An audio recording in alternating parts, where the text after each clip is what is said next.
So originally I wanted to what do you call it? I wanted to call the title Common Japanese Boy Swindles Way into Great Britain after his boyfriend is killed, but that would be um that would be a spoiler and that's not good, so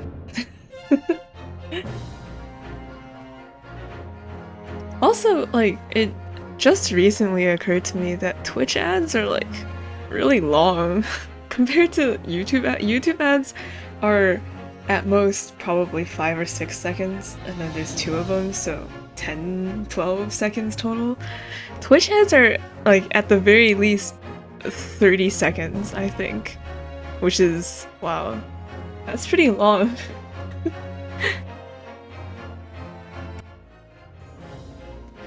But you gotta. Oh, I didn't put my arm down. Oh, and it didn't change. I was gonna change for this one. Hang on.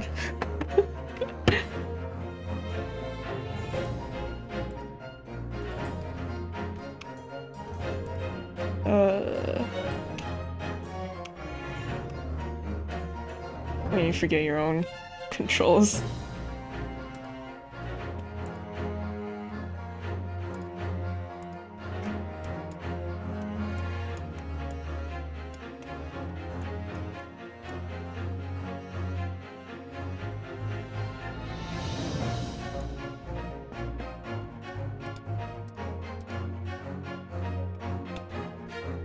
There we go.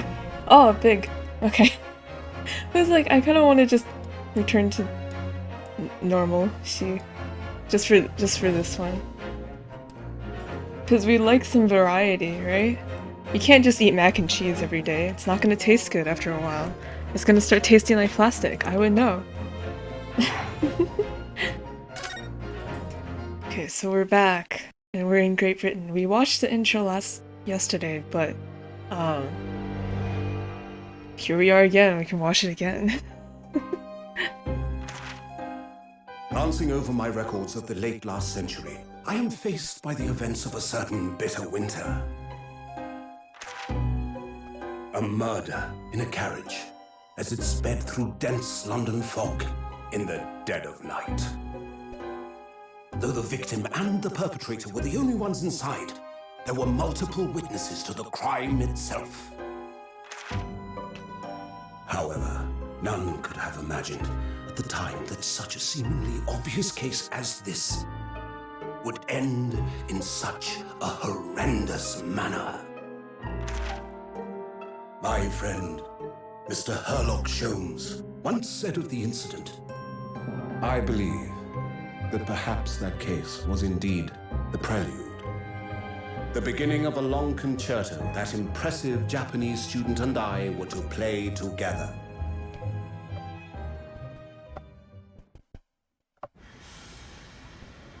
Oh, yeah. This. I don't know what it is, but I feel like their accents are weird. Is this really just a railway station? Railway station or not, I've never seen such an enormous building before. And look at all the steam locomotives. This country is incredible.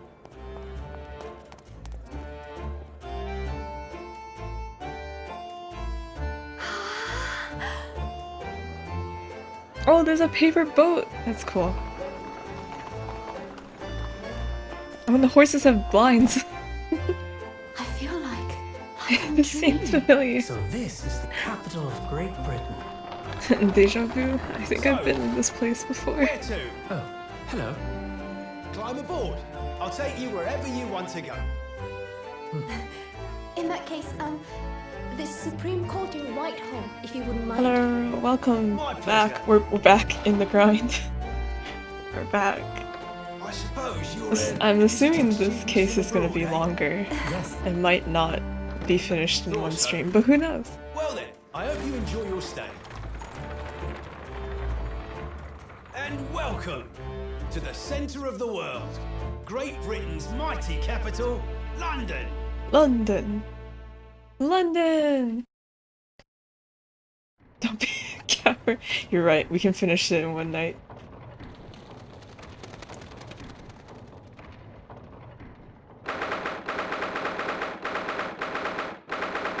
It's all in the courtroom? There's no, like, investigation? I thought, like, you know, after the first case, it would be kind of a mixture of investigation plus courtroom stuff. Is it not like that anymore? I'm so confused. Anyway. Wow, look at all these cogs! What an incredible place. It's so imposing. It's almost suffocating. This place is breathtaking. It looks like a fortress. Oh, there's still new mechanics? Dang. There's some stone buildings like this in Japan now, of course. But they've only been built in the few short decades since we've opened our borders to the outside world. It's like wow, there are cogs in places cogs don't need to be. Cool. An authentic example like this has quite a different impact, wouldn't you agree? A far cry from the wood and paper most of our buildings are constructed from. Wood and paper? It's certainly unfamiliar. But I think there's more to the differences than just the construction materials. Yeah, like the cog. What is this place again? Looks like a clock tower. This is the Lord Chief Justice's office, Naruhodo-san, in the Supreme Court of Great Britain. Why is his office in a clock tower? Lord Chief Justice. We had instructions to report here at this time. If circumstances were different, we were supposed to let the Lord Chief Justice know that we had arrived from Japan. But Kazuma can't. No. So instead, we are here in a different capacity, as envoys, to report the news of Kazuma-sama's death. Okay, so in my head, I didn't want to say it before, but like in my head I was like, can't Ryunosuke just pass as Kazuma? Because there's a stereotype that all East Asians look the same. So it was like, are you Kazuma Asuki? And Ryunosuke can just be like, yes, I am Kazuma. Yes. And having delivered his or her message as envoy's duty is done. So we have to return to Japan. Bro, so we just came here to just say 2 sentences and then we're going back. And how long of a journey was it here? Like months? If you want to remain here in Great Britain... Oh, I have to take Kazuma's place as the law student selected for the study tour. Is this gonna be like you have to prove yourself that you're a good enough law student? Yes, which means you need the requisite qualifications as a lawyer, which is what I've been studying for. Here in Great Britain, it is the Lord Chief Justice who appoints lawyers. So that's the second reason why you're here, to have you officially recognized as a lawyer. It's the only way that we'll be able to remain here in London. He crash coursed lawyer school in 40 days. So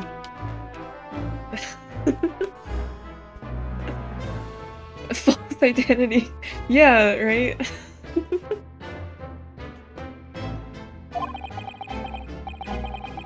Hope I'm up to scratch. Oh, good morning. Sorry for keeping you. What is this? Oh my god. Whoa, this guy- wait, this guy has facial hair like, Arturandus from Holostars. He's got the tri-facial hair. Or, what's his face? Gant from, Rise from the Ashes, right? He has the triangle facial hair. Okay, I'm sorry. I didn't want to make fun of it.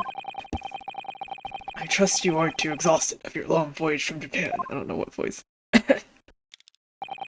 It seems I'm 1 hour, 12 minutes, and 47 seconds late. My apologies. Oh no, don't mention it. We're never happier than when we're standing around with nothing much to do. Ryunosuke, please. How fortunate. So, instructions. I am Male Strongheart, Lord Chief Justice of the British Empire. I feel like a little mouse under an elephant's foot. He sure is tall. Come on, Mr. Naruhodo, don't be a mouse. Can you read my thoughts? She can read my thoughts. It's an honor to meet you, Lord Chief Justice Strongheart. I pressed. Whoa, what? Armband. An armband I inherited from Cosmo? It identifies the wearer as a defense lawyer through the Eastern Empire of Japan. Don't step on it. No, we already have a BF best friend in Sherlock. Are we just collecting more? What's happening?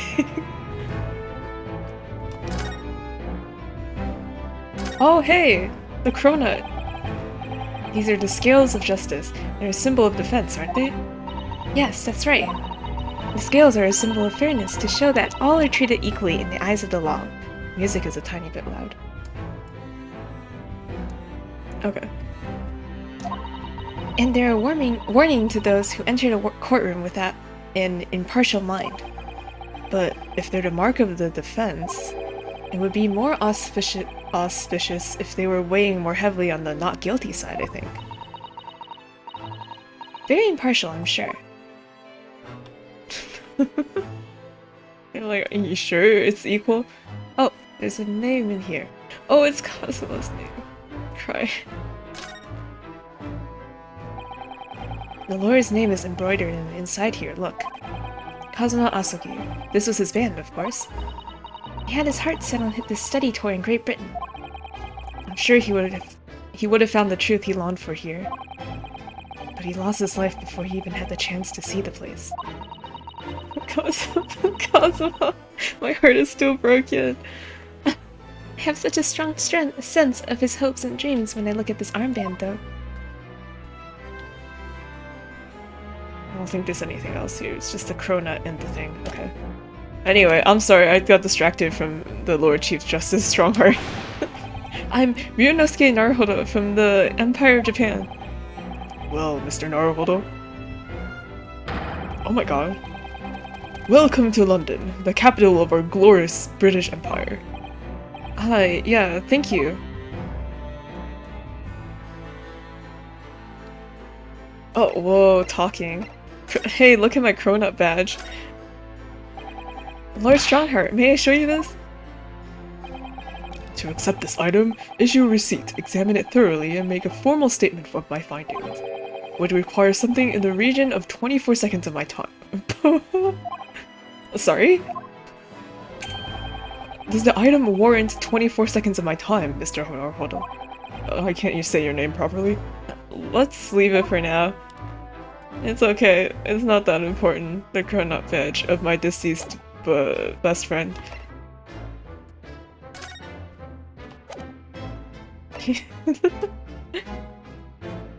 Take a couple minutes just to stare at your armband for it. Oh yeah, this thing that I have. Excuse me, I'm not done introducing myself yet. Okay, I'm gonna look around before I talk to you.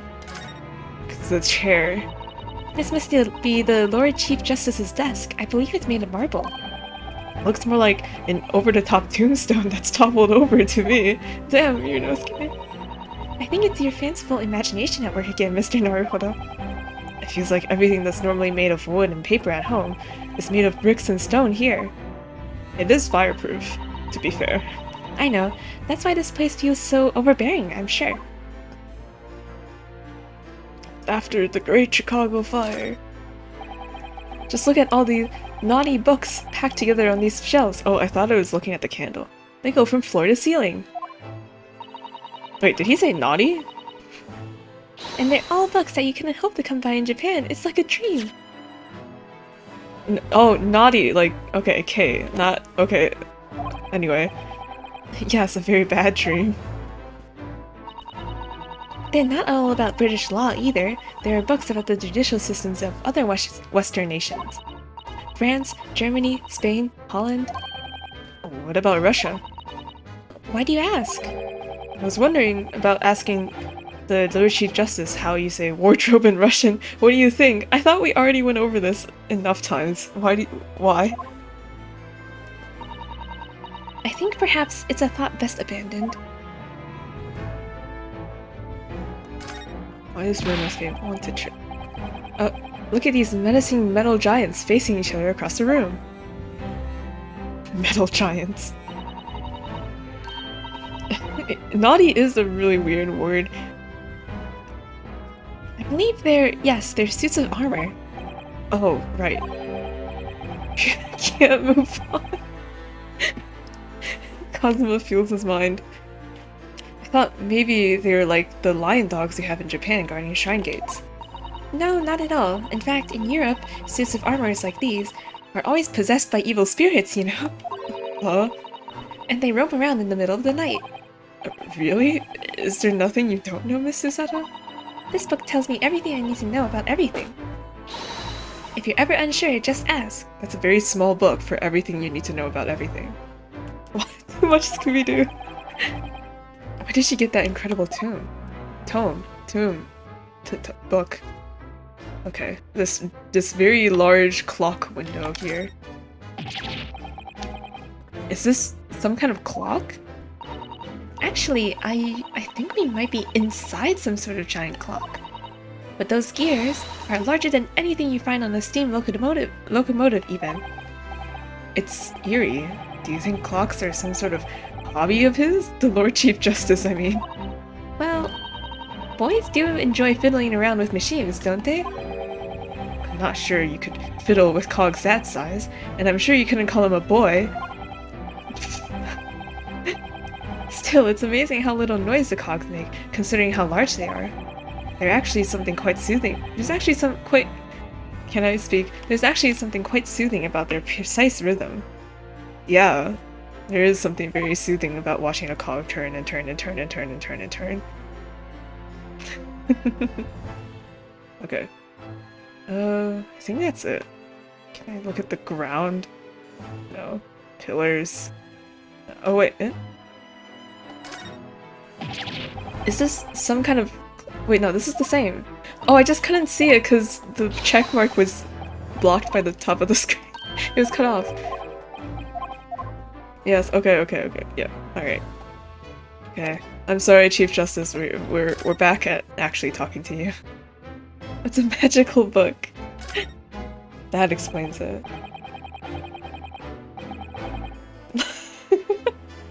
Right? Yeah. No idea. Cog spinning. Whoa.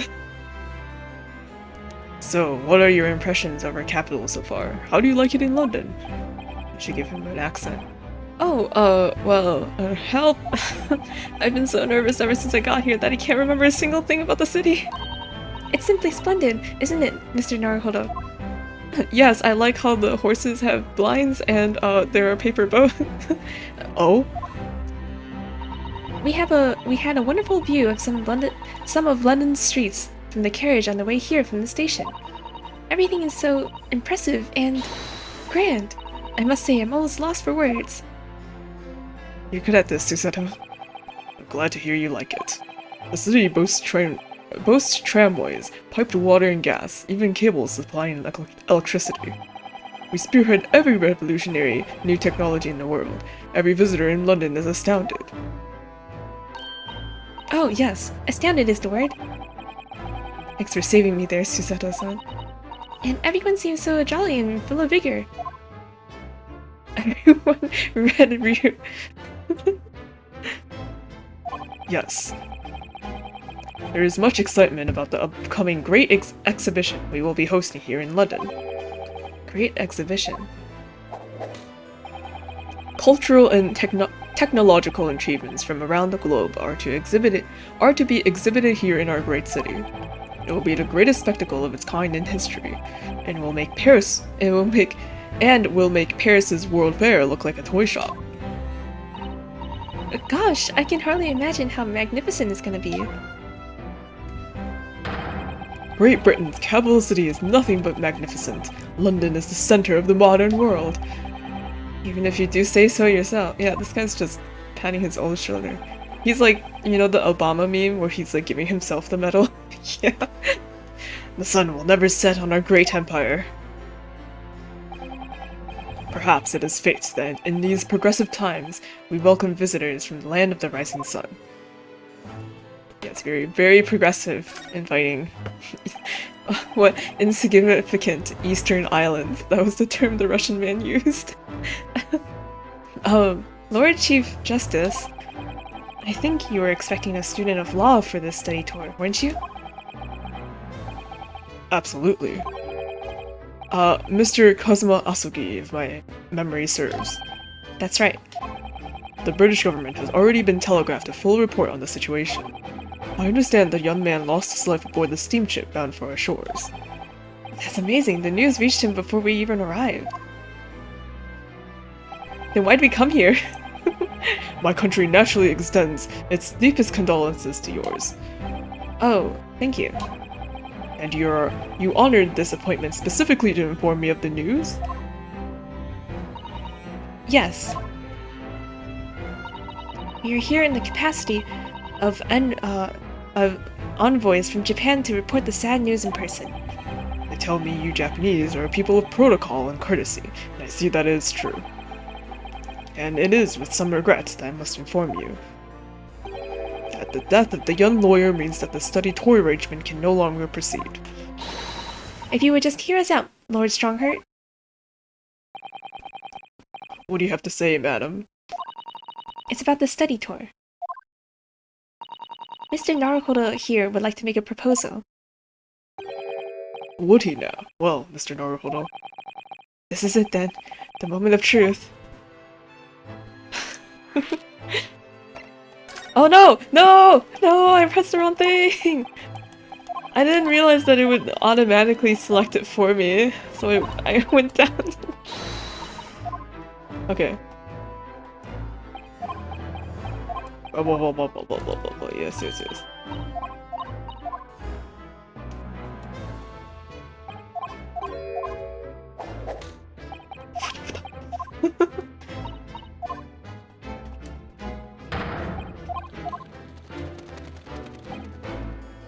Like when he does that expression, the birds fly in the background. Okay.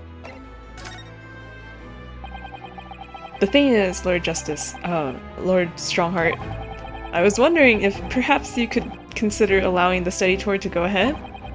Don't misunderstand me. Britain would ideally like to see the tour go ahead, but without a lawyer from your country, there is nothing to be done. Well, in that case, what if there was someone else? Another lawyer from Japan, I mean. Is there something I don't know?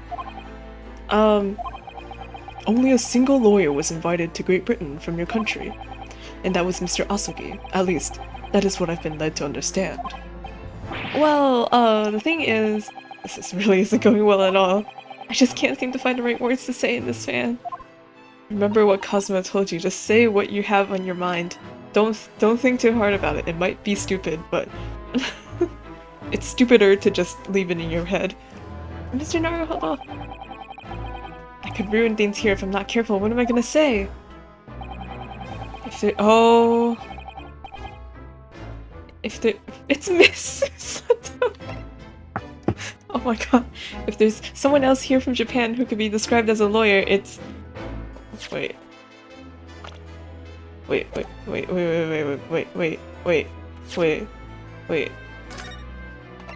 I'm pretty sure it won't penalize me, but I have to know. Yeah. It's Miss Susato. It can probably only be... Yes, it's Miss Susato.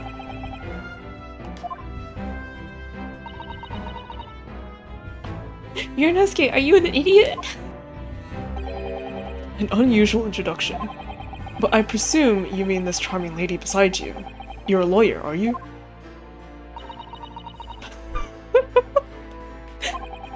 That look she's giving me.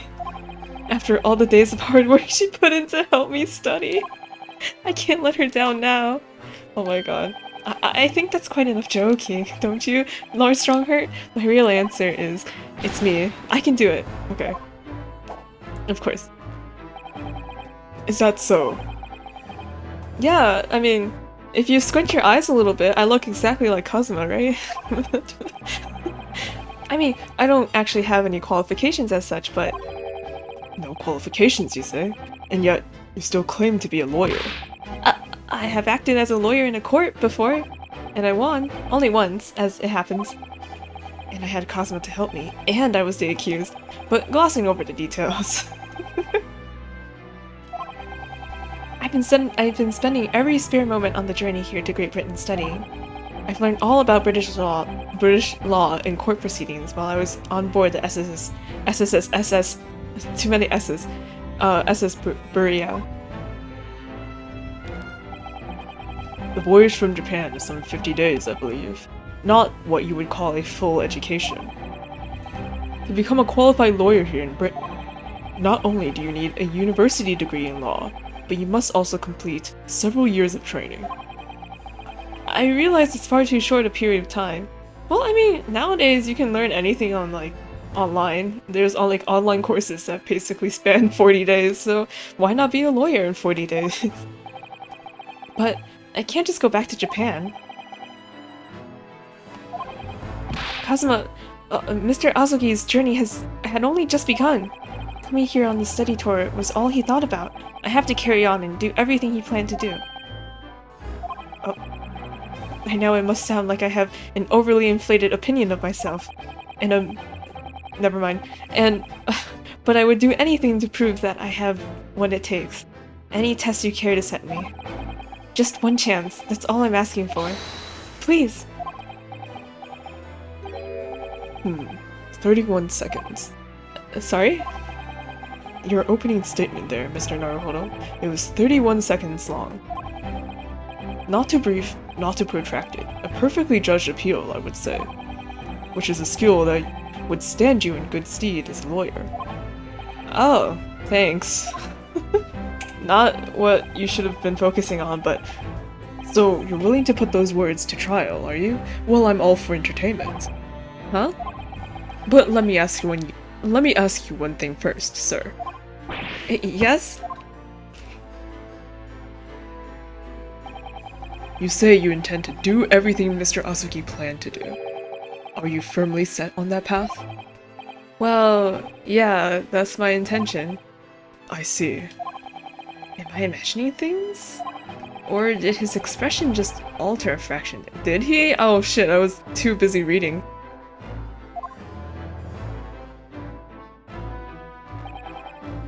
Very well. You have your wish. I will give you your chance. A test to become a help me. To become a specially certified lawyer. Whether you pass or fail is entirely down to you. Really? Test. So, what form will the test take exactly? Tell me, Mr. Naruhodo, what do you consider the role of a lawyer to be? Well, defending people, of course. Well said.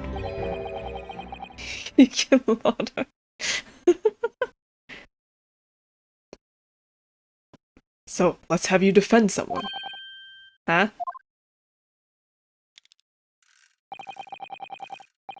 Yeah.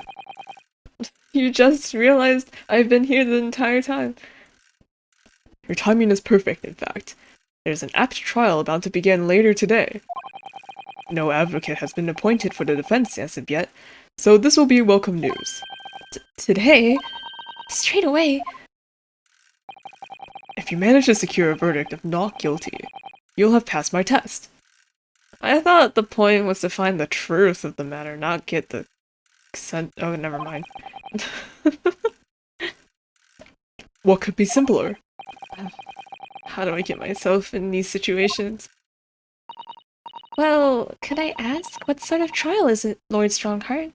My bet's on murder, because it's always about murder. Yes, good question. Oh, I remember. It's a murder trial. Wow, who would have thunk it? A murder? An extremely simple case, I understand. You really can't lose. That's easy to say. But I should mention, just in case. If the defendant is found guilty, he will, of course, be sentenced to capital punishment. Capital punishment? He'll be put to- oh? Here in Great Britain, murderers are sent to the gallows without exception. Presumably, you read that much in your short C-based introduction to British law. We can't possibly agree to such a test. We would be toying with a man's life. Okay, so current Japan doesn't have a death penalty.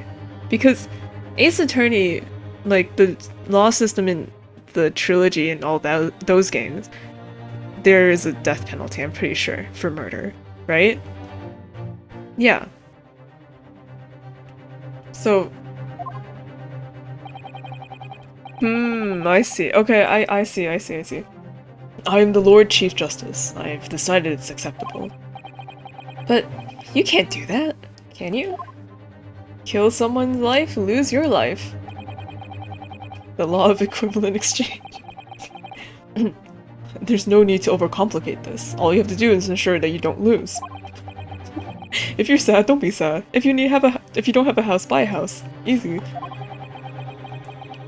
So the defendant may live or die depending on how well I perform in court. If I lose, he'll be hanged. Mr. Naruhodo, you've come to me claiming to be a lawyer. Easy life. If you want me to take you seriously, you need to prove you're willing to do a lawyer's job. And you say you intend to see through the will of your compatriot, Mr. Asogi. I would like to understand just how far you're willing to go in order to make that happen. It's testing my resolve. What's the matter? You've fallen silent.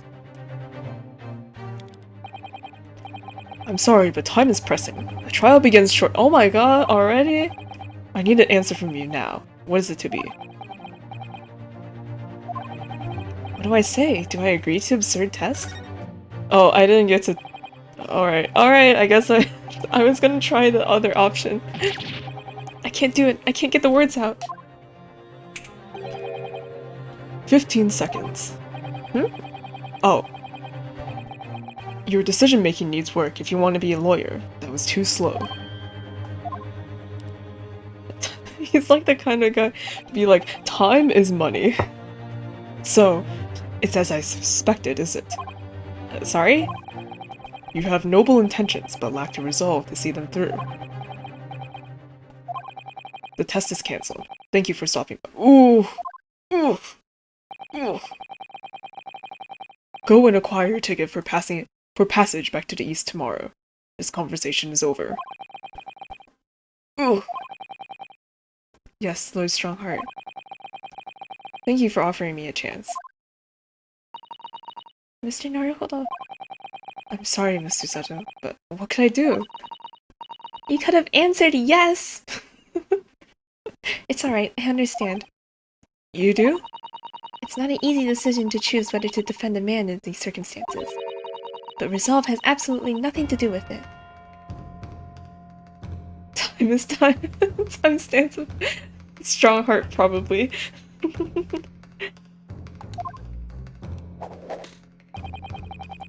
What are you trying to say, madam?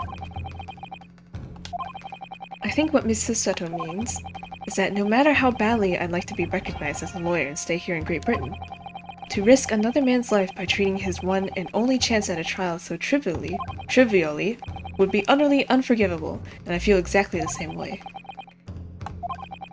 I'm sure the defendant won't see this trial as a test, as some kind of experiment.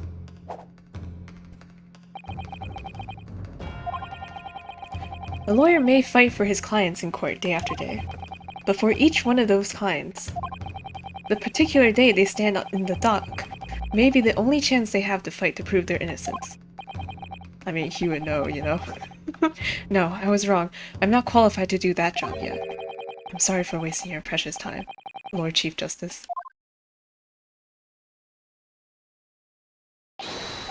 Wait, Mr. Naruhodo. Oh, was there something else? The music starts back. It's approximately 20 minutes by carriage to Old Bailey from here. If you leave immediately, you should be able you should be there in time. But I just said that. I was quite serious in what I told you. The defendant in this case has literally no one to advocate for him. What? At this point, he can't hope to find someone to represent him. The trial will begin without a defense. What? And if that happens, there's only one possible outcome. He will receive the most severe sentence the judge can pass down. Oh, but that's awful! It makes no sense. But that is the truth. Why does it have to be like this? Because our judicial system is please don't expect an answer to every question.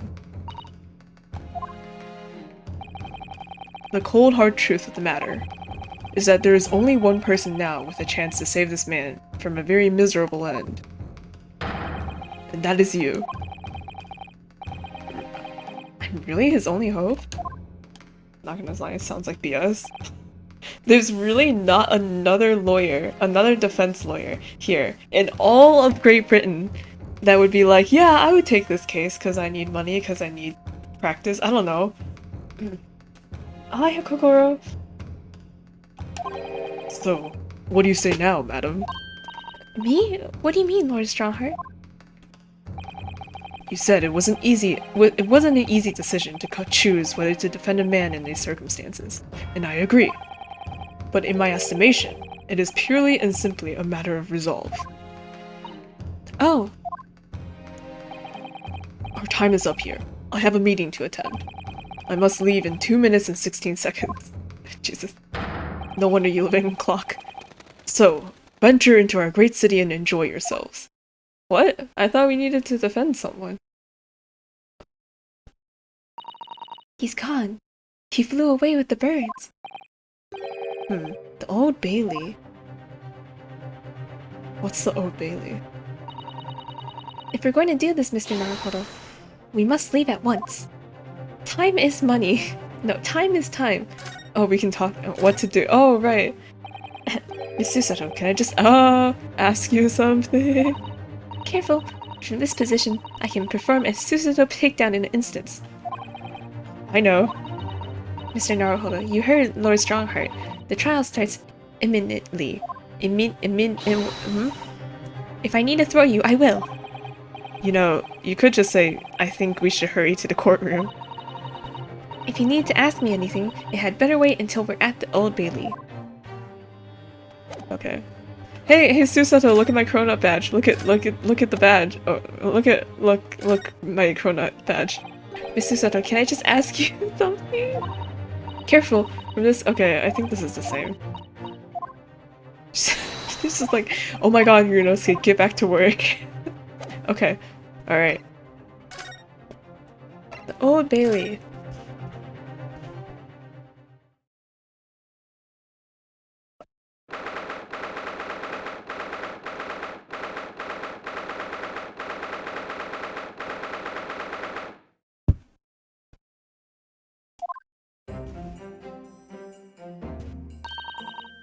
I didn't know Old Bailey was a courtroom. Oh, thank goodness we're in time. There's still 15 minutes until the trial begins. I never knew a horse-drawn carriage could go so fast. I thought my teeth were gonna rattle loose. Did you hear what I said to the driver when we climbed aboard? Get us to our destination in 5 minutes, driver, and there's a guinea in it for you. Guinea? Like pig? It's one of my favorite lines from the Herlock Sholmes story, and it worked quite perfectly. I'm not sure why you're so pleased. I thought we were going to die. And we had to pay gold for the privilege. Well, at least we arrived here before the trial started. Yeah, I suppose there's that. Anyway, I don't understand it. The court clerk said that the defendant should be here, but there's no sign of him at all. Nope. So this is the Old Bailey. Even this room for defendants to wait in is grand. Like, red sofas? Holy shit. Are you alright, Mr. Naruhodo? I'm feeling tense, that's all. This place gives me the same sense of foreboding that I remember from the Supreme Court in Japan. An oppressive air, almost as if the building itself is gonna crush whoever is about to be sentenced. It feels like only yesterday that I was the one about to be crushed. Yes, whoever the man you're to defend is, I imagine he's feeling very alone at this moment. Top of the morning to you? This is what? Sir? God. Oh my god. Oh my god. Oh my god. Oh my god. Oh my god. What? Your hat is taller than your face! What? Oh my god. Bro, wait, you know what he looks like? He looks like, you know that guy from Mario Party 8 who's like the announcer guy? He looks like he looks like the announcer guy. Like, just slightly. There's a slight resemblance. If you put them next to each other, you'll probably be like, what the hell are you talking about, she? But, yeah, anyway, sorry. Um.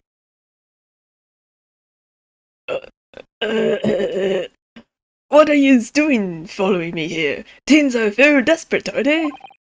Sorry? Would you look at those expressionist faces? From the east, are yous? What is this? We're from Japan, yes? Ah, Japan is it? Right, say no more. So, how much do yous need? No, we're here because... No need to explain, fella. I've been there myself, so I have. No place to go, nothing to eat, barely a penny to your name, and all well in a strange faraway land. Well, actually, we haven't found a place to stay yet, no. 'Tis grand, 'tis grand! Let me start by giving yous 1,000 guineas. Say nothing now. 1,000 guineas? Pigs? I'm so confused. Please, Mr. Sato, you don't have to shout. But 1,000 guineas is... It's enough to build an entire mansion in the most prestigious area of Tokyo. What? I'm guessing it's currency. 'Tis nothing to me at all. I like to ensure I have sufficient funds to it on a rainy day, you see. I've enough wealth to buy a city of London 2 or 3 times over. Come on, Ryunosuke. This guy is a shady con man, you know, no matter which way you look at it. Could that much rain even fall in one day? Well, even so, we couldn't possibly accept such a large sum of money. Ah, that hit me in the eye! Don't get me wrong, fella. I'm not giving to you no strings attached. I'll be wanting you to do something for me. Oh? To be honest, it's a little embarrassing. The trial that's about to begin, you see, is for me good self here. I'll be in the dock. So now, what I want you to do is to come along with me and stand there beside me. Officially, you'd be my lawyer, but that's just a little detail now. Oh, well, the thing is, we are actually... Don't worry about a thing. All you have to do is stand up there next to me, nothing more. Otherwise, you see, the trial's going to start without me having any kind of representation at all. So it's true. The Lord Chief Justice wasn't just making it all up. I'm terribly sorry to have asked, but... Does that mean you're the defendant in this trial? Ellipses. Blustering blazes, do yous not know who I am? Me, one of London's biggest names. No, sorry. We've only just arrived in the city, you see. Someone says you see one more time, I'm gonna explode. I see. I suppose it isn't altogether impossible. Well, just next to Hyde Park, there in the center of London, is another beautiful park. Sorry? A park? What? 'Tis called McGilded Park, full of blossoming flowers in the spring and singing birds and whatnot. I donated to the city, so I did. Oh, an entire park? In central London? A city of smiles, that's my vision for London. There's nothing Magnus McGilded wouldn't do for the city and its queer old people. That's amazing. I mean, really extraordinary. Ah, but... Is he okay? Now they've the gall to say I'm a good-for-nothing criminal. Me, Magnus McGilded. What is the matter with London police, I ask you? Alright, don't pass out. Mr. Naruhodo. Perhaps now would be a good time to introduce ourselves while the gentleman catches his breath. Well, he can't talk! Right now! Go! Fast! Good idea. Mr. McGilden, the thing is, we're actually here in London to study British law. We're law students on a study tour from Japan, you see. If someone says you see again, I'm gonna explode. So, if you don't have a lawyer for the trial yet, and you'd be happy to put yourself in our hands, we'll do our best. What I was after saying, you daft idiot. What? I don't. What is this guy? I don't know. I've given you 1,000 guineas to stand up there next to me, haven't I? Well, yes, but I wasn't really offering to just stand up there next to you. Bruh. Oh, I think I see what's going on here. Sorry? I know what you're thinking. This chancellor of a fellow claims to have more money than the Queen. But if that's true, why the blazes can't he hire the finest lawyer in all of England? Because he did it. That's the only explanation. Well, no. Not at all, although it is a little strange, to be honest. Why you don't have a lawyer, I mean. That would be the fault of the Reaper. What? Sorry, did he say Reaper? Aye, the Grim Reaper of the Bailey, Lord Barrock Van Zykes. Jesus Christ, what? Lord Barack Obama, no, Van Zykes, okay. He's the prosecutor. The prosecutor is the Grim Reaper? When Van Zykes stands for the prosecution, they call his accused his sacrificial lambs. And to this day, in every single trial in which he's been the prosecutor, the accused have been damned. What? So it's reached a desperate situation, where there is no one willing to stand in defense against this fella at all. You could say he's a living legend of the Old Bailey. Goodness, Lord I don't know how to say his name, Van Zykes. He must be an exceptionally talented prosecutor then. Talented isn't the word you're looking for, madam. It's cursed. Cursed? What on earth? The defendant is summoned and his counsel. Please make your way to the courtroom. The trial's about to begin. It's counsel. That would be me. Oh, 'tis time. Well, fella, don't let me down. But I don't know anything about the case. You haven't told me what happened. Until you show your face here, I'd made up me mind, so I had. Sorry? I've decided I have to defend myself in there. How would that have worked? Bro, Ryunosuke, what are you talking about? You did it yourself? But then you made an appearance. A student of law, wouldn't you know? 'Tis no accident, I can assure you of that. 'Tis fate. So don't get cold feet now, please.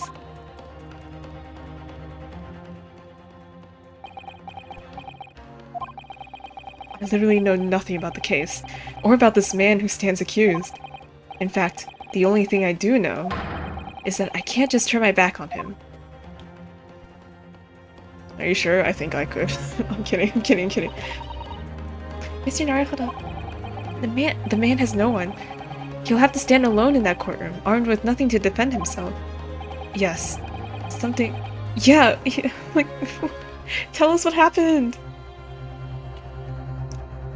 Like, no, your emotional capacity, your... What was it? Never mind. Like, your feelings matter more. You gotta have the right mindset, that's the word for it. Yes, something that Kazuma would have never allowed to happen. Resolve, that's the word for it. Counsel for the defense, what are you doing? Get into court. If you're late for the start of the trial, you will lose your right to stand. The bailiff is paying. He got a new job. I'll be right there.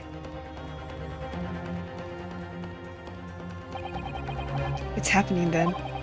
My first trial in a British court. I hope you're watching over me, Kazuma.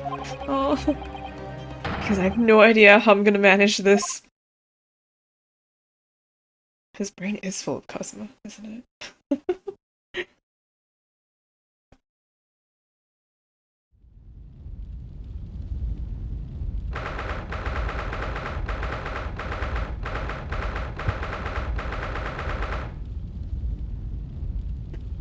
Why is there fire in there? Why is one white and one black? What is this, Danganronpa? Old Bailey courtroom. Oh, what the? So this is the highest court in Great Britain, the Old Bailey. The centuries of history in this place are palpable, isn't it? It's so different to the Supreme Court in Japan. It feels both imposing and serene at the same time.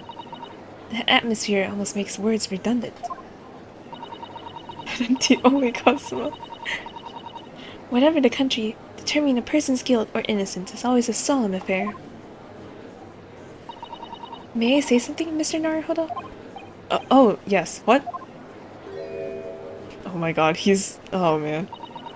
Your eyes look ready to pop out of your head again. Please calm down. I know, I just can't help it.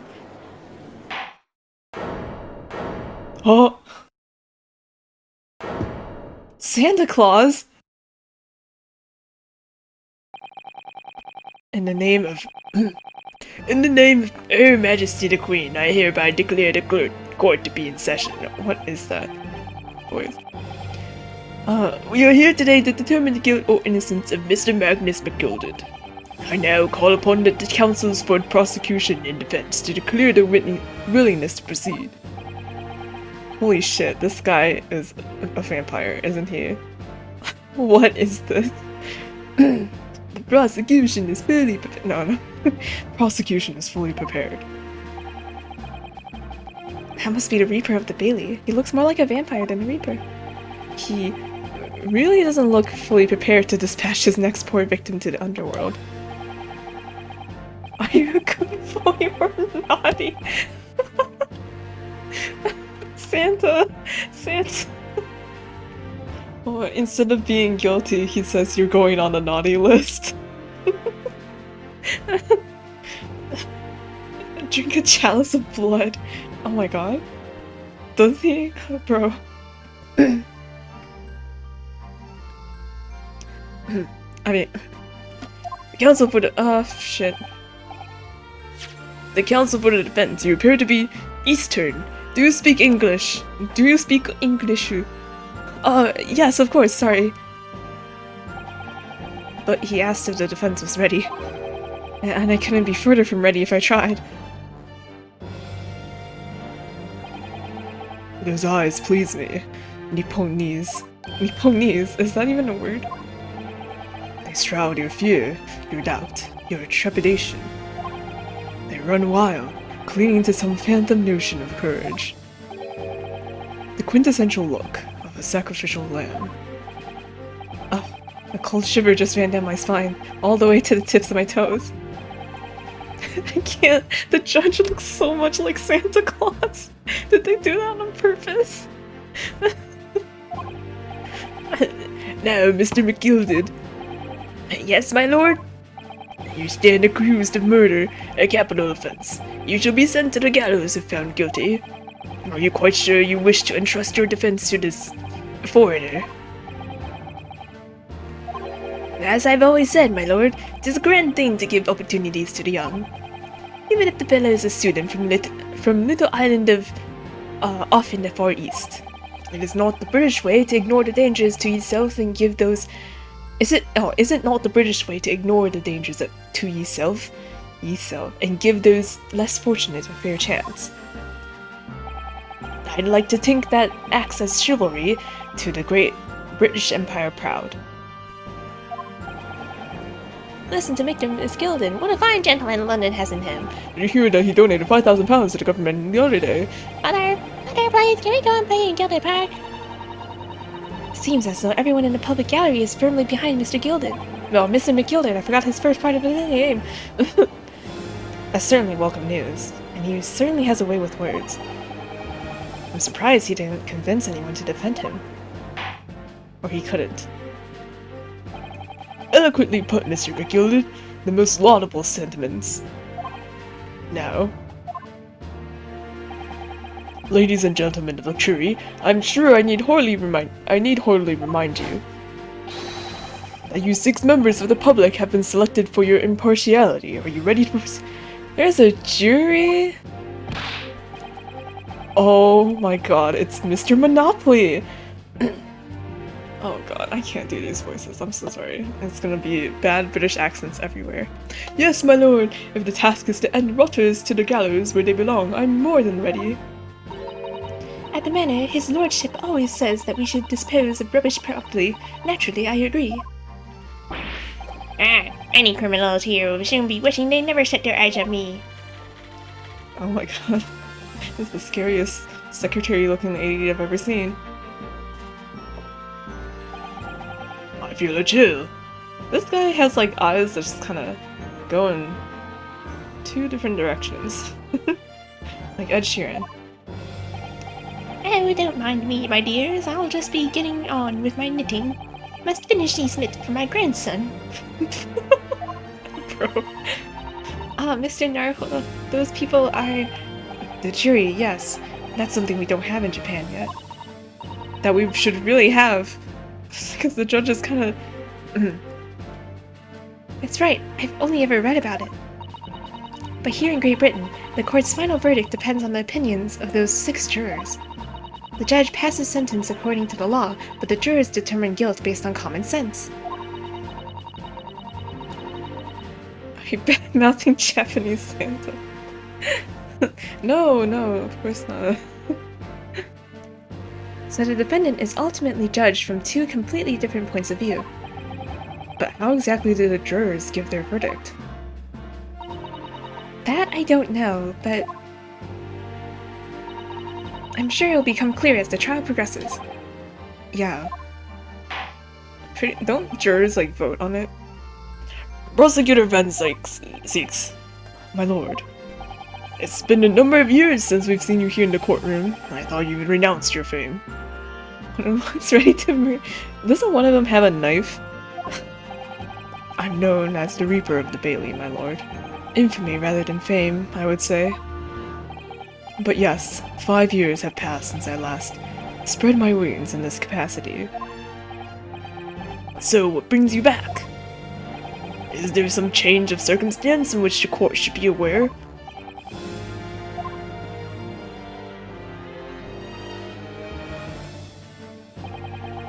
I leave that to your imagination, my lord. So the Reaper has been out of action for 5 years. Why did he have to choose today of all days to make a comeback? Don't lose heart, Mr. Naruhodo. As you wish, sir. The court nevertheless welcomes your return. Now then, opening statements, I think. A summary of the case, if you please. Oh god, we need that so bad. Certainly, my lord. As your lordship is aware, this is a case of overwhelming simplicity.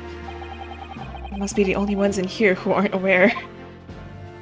I just realized he has this Cosmos sword with him. The incident took place... Is that a scroll? The incident took place in the late evening. 3 days passed. The hour was some minutes after 10. Oh. The victim was a maker of building bricks known in the community as Thrice-Fired Mason. Sorry? Thrice? He was a very accomplished craftsman. The bricks he fired were said to be almost indestructible. Oh, wow. The victim's corpse was discovered in an omnibus. Okay. The victim's corpse was discovered in an omnibus in service on the streets of London at the time. A dagger that had been thrust in the victim's abdomen is believed to be the ultimate cause of death. Here is the autopsy report from the investigating medical officer in Scotland Yard. Thank you, counsel. I shall accept that and the photograph as evidence. Report prepared by Skeleton Yard Coroner gives the cause of death as internal.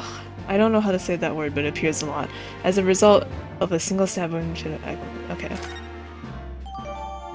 Crime scene photograph. Okay, knife and evidence is clearly visible, but the face is partly obscured from view by an old cricket hat. One further item of evidence.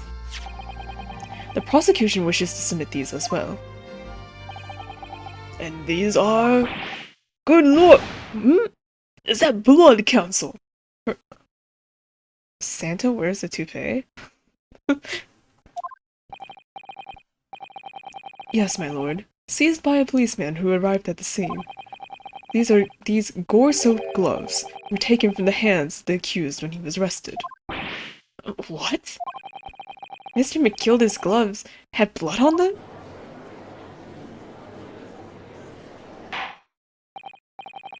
Yes, I will accept these into evidence as well. Defendant's leather gloves. Leather gloves the defendant was wearing at the time of the incident. There's a blood stain on the right glove. Watch it be like, he's left-handed! Wait, how did I get into this? I backed into a corner before I even started. Continuing. According to the driver of the omnibus, there were only 2 passengers traveling inside his vehicle at the time. Only 2? Obviously, one of those passengers was the deceased brickmaker, Mr. Mason. And the other passengers was Mr. McGilda. The other was the accused, Magnus McGilded. The way he points is so sassy. Yeah, he does that thing where like his wrist is like kind of, you know, like wow, he's so sassy, Van Zeeks.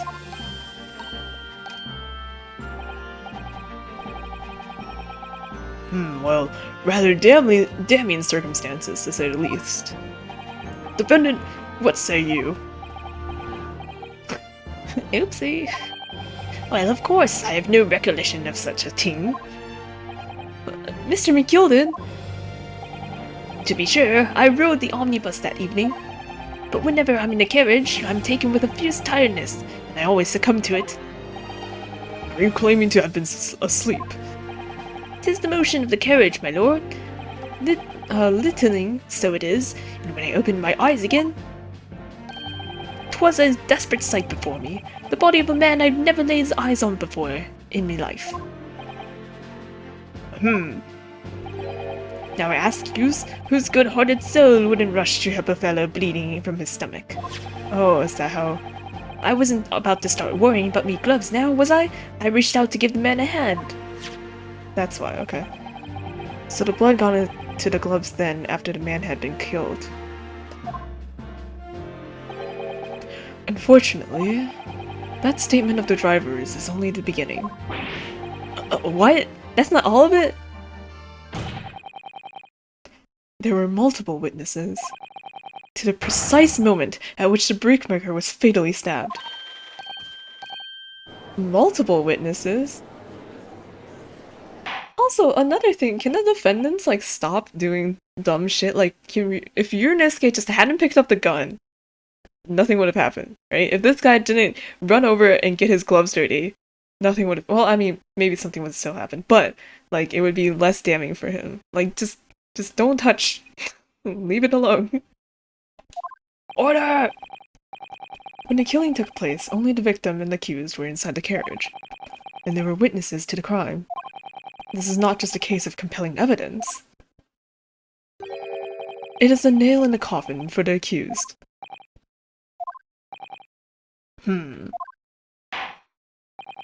Thank you, counsel. The circumstances of the crime have been made quite clear. I think we will hear testimony from these witnesses first of all. Your wish is my command. Holy shit. Bailiff, bring the witnesses in at once. Why are you so cold? Oh boy.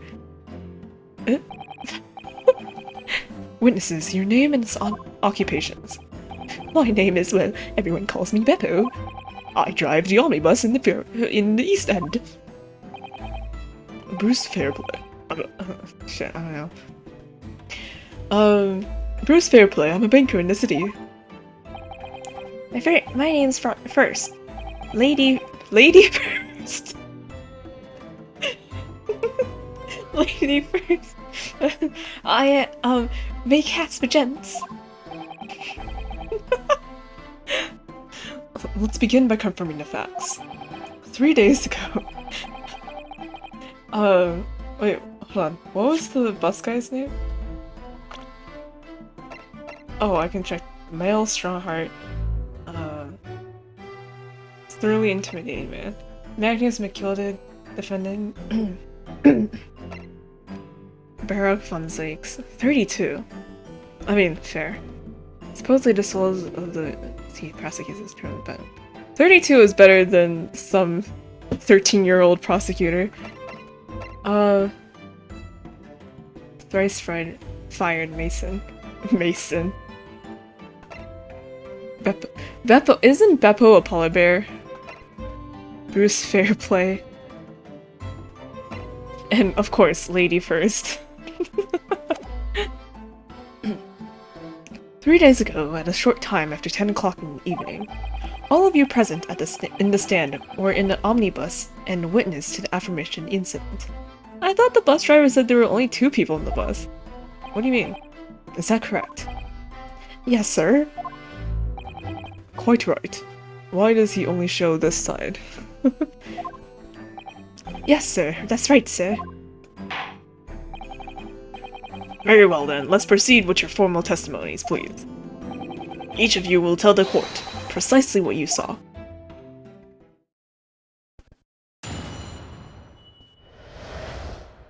What the witnesses saw. It was the last bus of the evening, so I had a few customers. I remembered it well. The victim and the man accused of killing him sat next to each other inside the bus. Then out of the blue, the accused just reached over and plunged a knife right into his guts. His hat keeps falling off. That's right, he stabbed him. I screamed, I did. I couldn't help it. As soon as I heard a scream, I stopped my bus, and then I saw it too.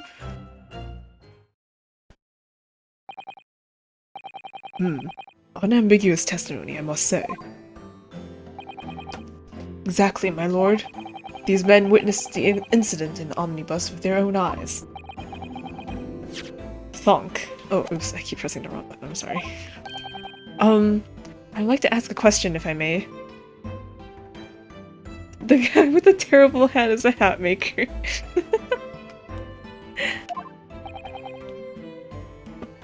Yes, counsel? Well, this testimony... It makes absolutely no sense to me whatsoever. Why not? Well, the incident took place inside a moving carriage, didn't it? As it has been clearly stated from the outset, yes. Well, in that case, how could those 2 witnesses possibly have seen what happened? There's no way they could have seen the inside of the moving carriage. Oh no. Not the cultural differences. Oh no. How quaint. I'd read that the civilization in the Eastern Island nations was a good century behind our own. But you're here in London yourself. Are you really so ignorant about our omnibuses? Huh? Bro, we just arrived. We literally arrived like, what? Probably a couple hours ago? The jet lag is like settling in. Actually, would there be jet lag? They've been on a ship. Tell me, my Nipponese friend, have you ever traveled in an omnibus? No. Well, no. We, only arrived in London this morning. Yeah. No matter. I've arranged for all of us to see for ourselves. The actual scene of the crime, that is. What? What do you mean? The actual scene? How? A carriage is designed to be moved, after all. Presumably, you understand that much. Yes. The omnibus in which the bloody crime took place is here today in this very building. What? You brought the car in the building? The entire carriage? Bailiff? Bring forth the stricken omnibus. So it's like half investigation. Bro! The whole bro. I like how they cut the witness stand in half. That's the omnibus. The omnibus. I can't believe they could bring something so enormous in here. Great Britain's courtrooms are amazing. As you can see, the omnibus is pulled by 2 horses and can carry up to 8 passengers. Okay. 4 passengers seated inside the enclosed cabin, and another 4 on the rooftop deck above. Every Londoner knows that the best views of the city's architecture and sights are to be had from the top of an omnibus. And I should point out to our foreign guests that there is a skylight on the roof. What? Allowing a view of the interior from the seats above. A skylight. Oh! Bro, heaven forbid you wear a skirt and stand up there. The penny drops at last, I see. These 2 gentlemen were occupying the rooftop seats on this omnibus when the murder took place. That is how they came to witness the grim incident. Through the skylight. Ugh, that makes perfect sense. Okay, but like, come on. Like, the window tiny. A woman on top of it, that would be skin. Yeah. Someone on the bottom looks up and like, oh shit. Well, Consul, this is a first. In all my years behind the bench, I've never experienced a crime scene itself being brought into the courtroom. There are a number of important clues remaining inside the carriage, my lord. I would like to submit the omnibus itself as evidence. That is the prosecution's wish. The toupee. Very well, I see no reason why not. This omnibus is hereby formally accepted as evidence. 8-seater omnibus, that was okay. Passengers both inside the carriage and on the roof deck. Okay, cool. I can't believe it. The entire crime scene entered as evidence? Yes, Great Britain is simply extraordinary. I could help myself a lot by giving that omnibus a thorough exam. Okay. I guess we can look at it. Oh, we can also look at these. Wow. Blood. This is definitely blood, isn't it? Not the most pleasant sight to be confronted with on our first day in London. Well, nothing will come of grumbling now. No. By the way, is Mr. McGilded right-handed? Yes, I believe so.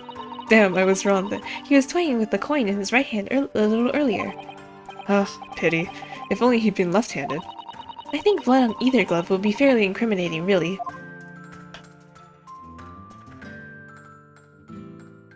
Clap, clap, clap. Okay. I mean, I don't think there's anything else here. So I can look at this entire thing? Holy shit.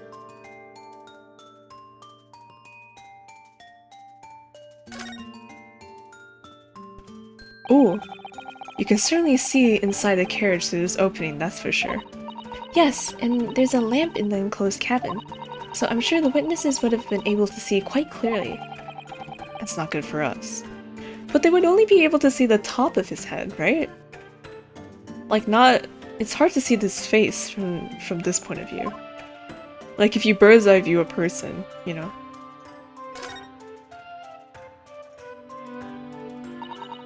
Well, let's open the door and go inside, shall we? Oh, the scene of a murder. It's horrible.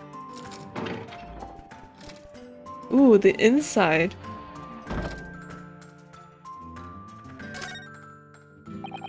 The seat has a handle, it seems. Ooh.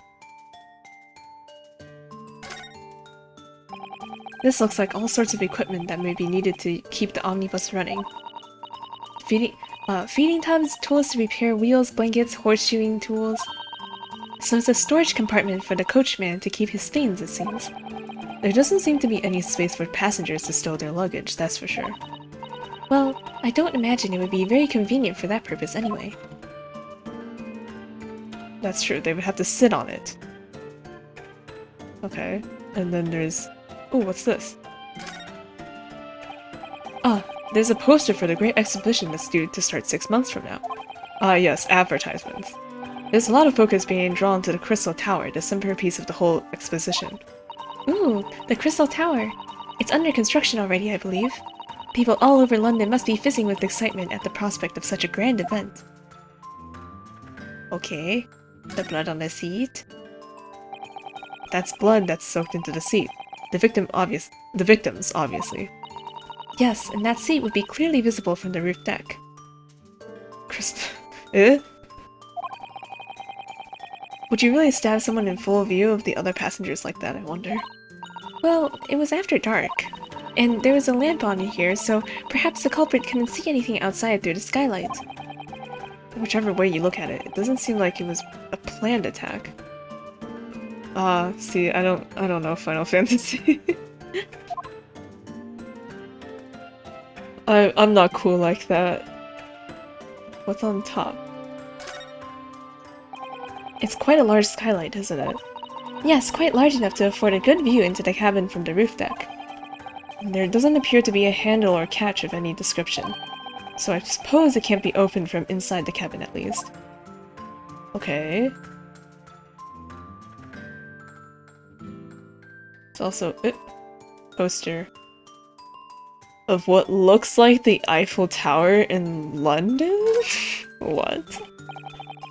Oh, that's a poster for the great exhibition that's due to start. Oh, is this the same? Okay.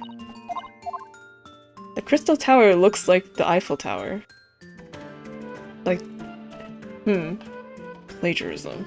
I'm kidding. Okay, let's leave. I don't think there's anything else in here.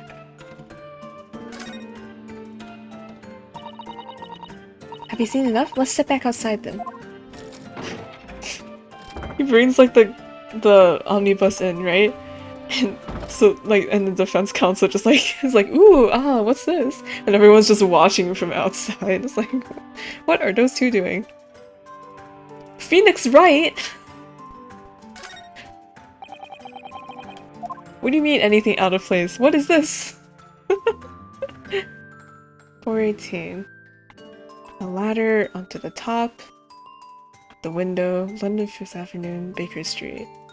Da-da-da. Okay. Nothing out of the ordinary. Oh, and then the horse guy would sit here. Wow. Bro. This has been sat in quite a bit, it seems. You gotta clean that up. Job Masters, London head office. What does that mean? I don't know these words. This is just at the window again, right?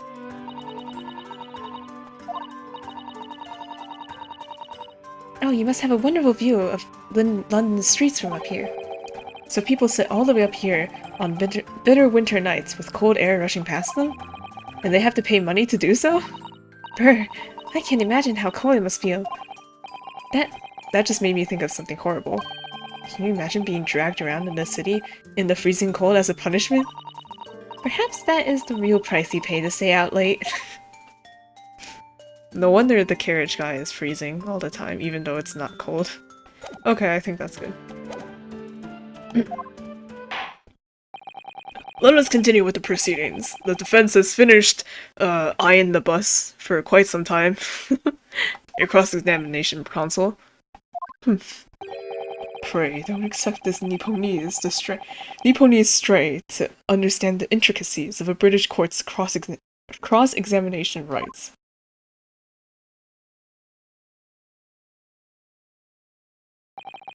Alright, my first cross-examination in a British court. No pressure.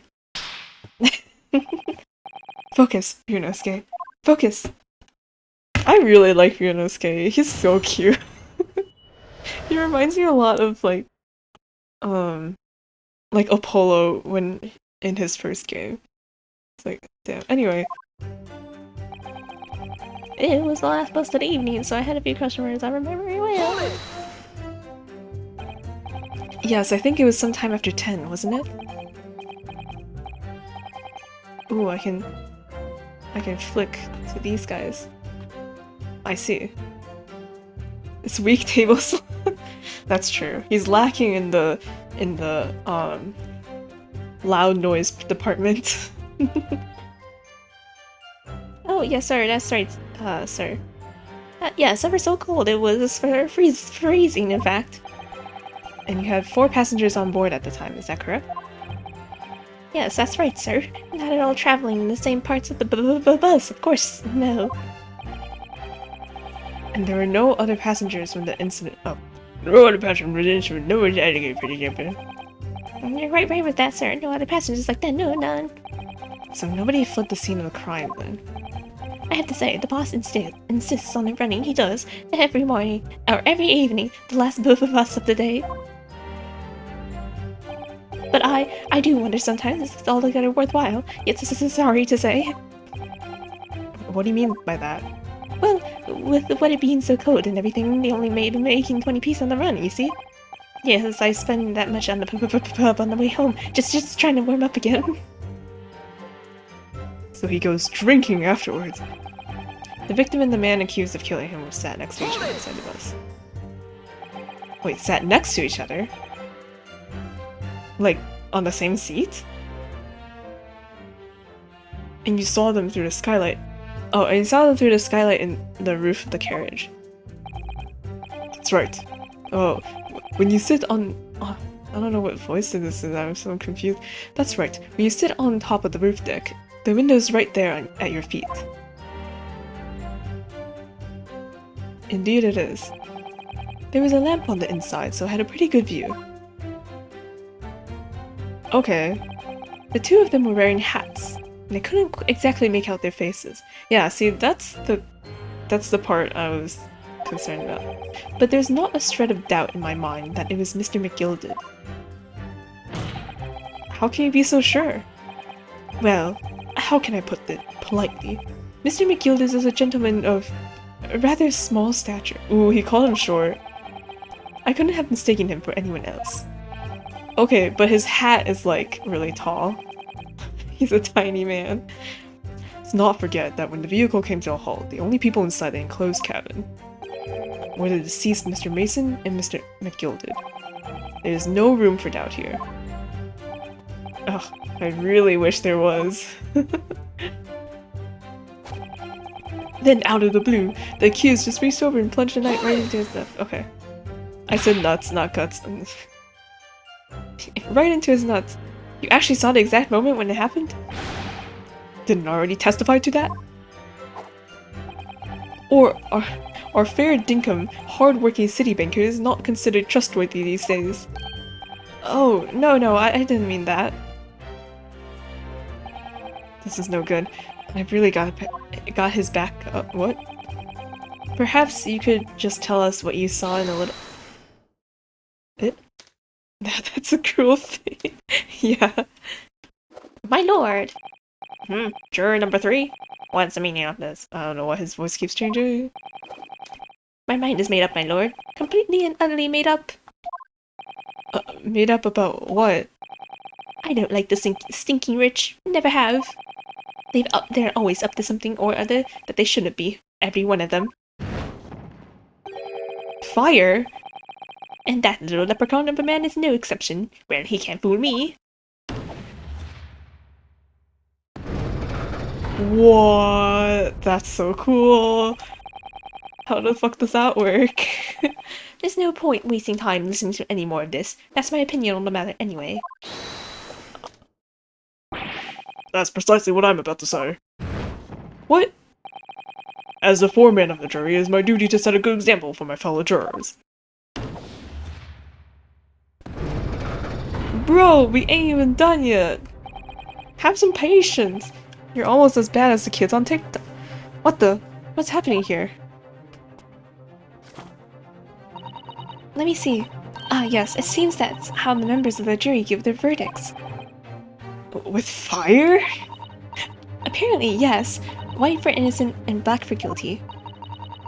As the 6 members of the jury make up their minds about the case, one by one, they each cast a ball of fire into the great scales of justice, as we saw a moment ago. So if those enormous scales fall completely to the black side, does that mean... Let's do our very best to make sure that doesn't happen. Oh, now I'm even more worried than I was before. Can jurors change their vote? Or is that it? Like, oh my god. They're like, I have to get home, I need to feed my dogs. I mean my cats. That's the granny knitting over there. Very well. The court acknowledges the change in the jury's stance. Counsel for the defense, please continue with your cross-examination. Oh, this is a nightmare. That's right, he stabbed him. I screamed, I did. I couldn't help it. Hold it! He stabbed him, you say? And you were sitting up on the roof deck, were you? Yes, that's right, sir. I was on the roof seats. I remember seeing the little gent sitting next to the fellow that was stabbed.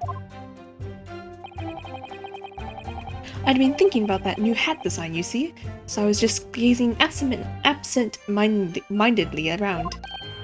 But then I happened to look down through the skylight. It was sticking right out of his belly, that huge great knife. A grim sight indeed. That didn't help me at all. Oh my god. The jury looked like they were even more convinced my client did it than they were before. Wow, that woman is typing so fast. That appears to have made everyone even more dubious that Mr. McGilded is telling the truth. If only we had some evidence to counter their suspicions. Mr. First. Oh, yes, sir? Is this the knife you saw? Oh, good grief, yes, that's it. The very one, sir. Is that... Yes, counsel. This is a blade that was driven into the victim's belly like the stake through the heart. That is a blade of considerable size, counsel. It is. And furthermore, the scabbard is emblazoned prominently with a certain initial. The letter M, which seems oddly familiar. Oh, no. Please no. Please say it stands for McDonald's or something. Mem for Magnus, perhaps? Or McGilded, possibly? Take your pick. It seems this particular big name in London made a magnificent mistake. Oh, he has a slap. But there's M's everywhere. Like, yes, like in Mason. Objection! This blade is far too extravagant for a poor brickmaker to have owned. No, this weapon of murder almost certainly belongs to the accused. Ugh. Not conclusive, but certainly compelling, counsel. Okay, murder weapon. Its quality and fancy ornamentation suggest it must be quite valuable. Oh my god, another person. Okay, before you toss your fire, I want to look at this knife. Mashiro! That part is the sheath, isn't it? Are you alright, Mr. Naruhodo? Oh, sorry, yes. I just don't really like blades. Oh. Those don't seem like the words of a man with a large katana slung from his wrist. Or from, yeah, his waist, not his wrist. That's not a blade, that's Kazuma's soul. Oh my god. Anyway, there's no sense in delaying it. Let's see what the blade looks like. Okay. Put the blood on it. Bottom.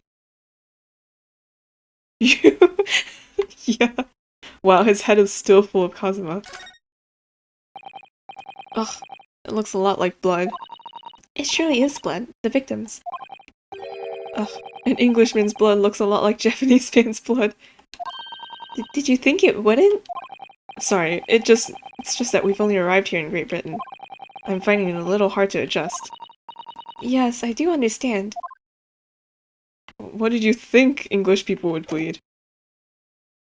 Don't answer that. My lord, if you forgive the interruption. Talking is hard. Juror number 2, go on. Mr. McGilded is the pillar of society and a gentleman's word should be sacrosanct. However, those of us in service know we must accept hard truths. Wait, what are you about to do? Dispose of the rubbish. Oh my god. How many jury members are there? No! Wait, can I see the jury members on here? And people? No, right? They don't actually have names. No. I want to say there were 7. Wait, hold on. Monopoly Man, maid girl, guy with a knife, secretary, the guy with eyes that are looking in 2 directions, and the granny. 6? Wait, but if it's 3, 6, right? Okay. So if another person casts their vote to guilty, then we lose automatically? What? Because then that would be a majority, right? I do not wish to cause offense, but I do like to eradicate all traces of filth and grime. Hold it. Oh no. Oh no! I have painstakingly voice. I have painstakingly typed every word uttered here today and cross-referenced all the facts. As such, I am now in a position to draw the only logical conclusion. Damn, I guess we're done for. Or does everyone have to agree? Not again. That's 4 out of 6 jury members who's proposed a guilty verdict. There are only 2 left. We've had it. Every time I press these witnesses for more information, I just make the situation worse. So, should I stop pressing? Nevertheless, what we need more than anything at the moment is more information. We're still very much in the dark. I suppose I'll just have to keep pressing the witnesses, knowing that more sparks may as well talking. We mustn't give up hope that we'll uncover something that will give us a way to fight back. But alright, I'll keep trying. I can't give up. Yeah, believe in yourself, Yunosuke. I just need to keep calm and listen. Keep calm and carry on. I just need to keep calm and listen to the witnesses' statements again. Okay. As soon as I heard a scream, I stopped my bus, and then there I saw it too. What exactly did you see? Oh, well, sir, that would be the passenger, sir. He has collapsed on the floor, he was. And by the passenger, obviously you are referring to the victim, Mr. Mason, the brickmaker. And the other passenger had that knife in his hand like this. By the other passenger, obviously you're referring to the accused, Mr. Magnus McGilded. And then he plunged it down like this, stabbing the other passenger in the belly. What? How did he see that if he was driving the car? I thought he stopped the car after the murder had happened and then went in to check. What? Oh my god. My lord, I want to speak. Yes, juror number 5. Do I take it that you too? As a matter of the London Guild of Coachmen, the idea of murder being committed as one of the city's characters is utterly abhorrent to me. It wouldn't be right to make a decision before hearing all the facts, though, I said to myself. Oh my god. But I've heard enough now. The horse has been bolted, as they say. No, please, just keep an open mind a little long. Gee up now, Silver Blaze, finish in sight.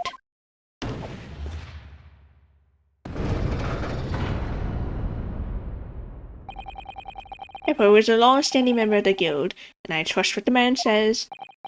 Oh, thank you, sir. You're kind. Oh, I just realized you're kind of wearing the same stuff, right? Oh, this is too unkind, sir. Which now means that 5 jurors agreed to condemn this man. Granny, please! Granny! Oh my god. Please, do it for the kids, Granny. Madame juror number 6. Yes, dear? What can I do for you? You have heard the testimonies of the witnesses in the stand. Oh yes, I certainly have. Still got my hearing, you know. Then, pray tell, why are you yet to pronounce your learning? Well, dear, the thing is, I'm a creature of habit, me. I always go to the park at around this time of day and sit on a nice bench and get on with my knitting. Just me and my cats. There's a lovely little park just near where I live. McGilded Park it's called. Oh, The gentleman donated it to the city, you know, to put a smile on Londoners' faces, he said. I can't imagine such a fine young gentleman would have it in him to take another man's life. He's always doing wonderful things for the city. that's right, a man like that wouldn't stab someone, surely? Mother, can we go to McGilded Park? How many Londoners live with their heads in the clouds? Do you people not know? What kind of a man Magnus McGilded really is? What kind of a man is he? The philanthropist Magnus McGilded has enough wealth to purchase the entire city he claims to value so highly. But where did all that wealth come from? Your client is a Shylock, sir, and one with the very darkest of souls. Shylock? The fuck is a Shylock? You say this like it's like damning news, but I have no idea what a Shylock is. Shylock is a fictional character in William Shakespeare's play, a Venetian Jewish moneylender. Shylock is the play's antagonist. But what is it?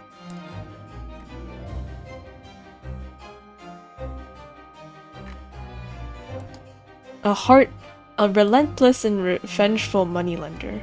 A hard-hearted moneylender. Moneylender? Yeah. Okay. What? Stone the crowds. The crowds? The crows? McGilded lends money at extortionate rates of interest, so his victims have no hope of repaying him. Okay, yeah. When they default, he takes possession of everything they own. He's a vulture that preys on the weak.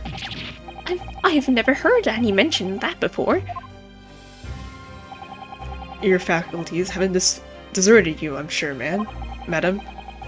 So has this thought not crossed your mind? Would a man wealthy enough to buy London in its entirety not have a carriage of his own? What possible reason could this man have had to make use of a public omnibus service? You're not saying that the victim, a poor brickmaker, had next to nothing to his name, save considerable financial liability. It will come as no surprise that his creditor was the accused Magnus McGilded. But let it also be known that the very day Mr. Mason was killed, the final repayment date for his death. Good gracious! The brickmaker was destitute. He had lost his house. He had not a shilling with which to repay his debts. And in the end, this pitiful soul had the very last thing he owned taken from him, his life.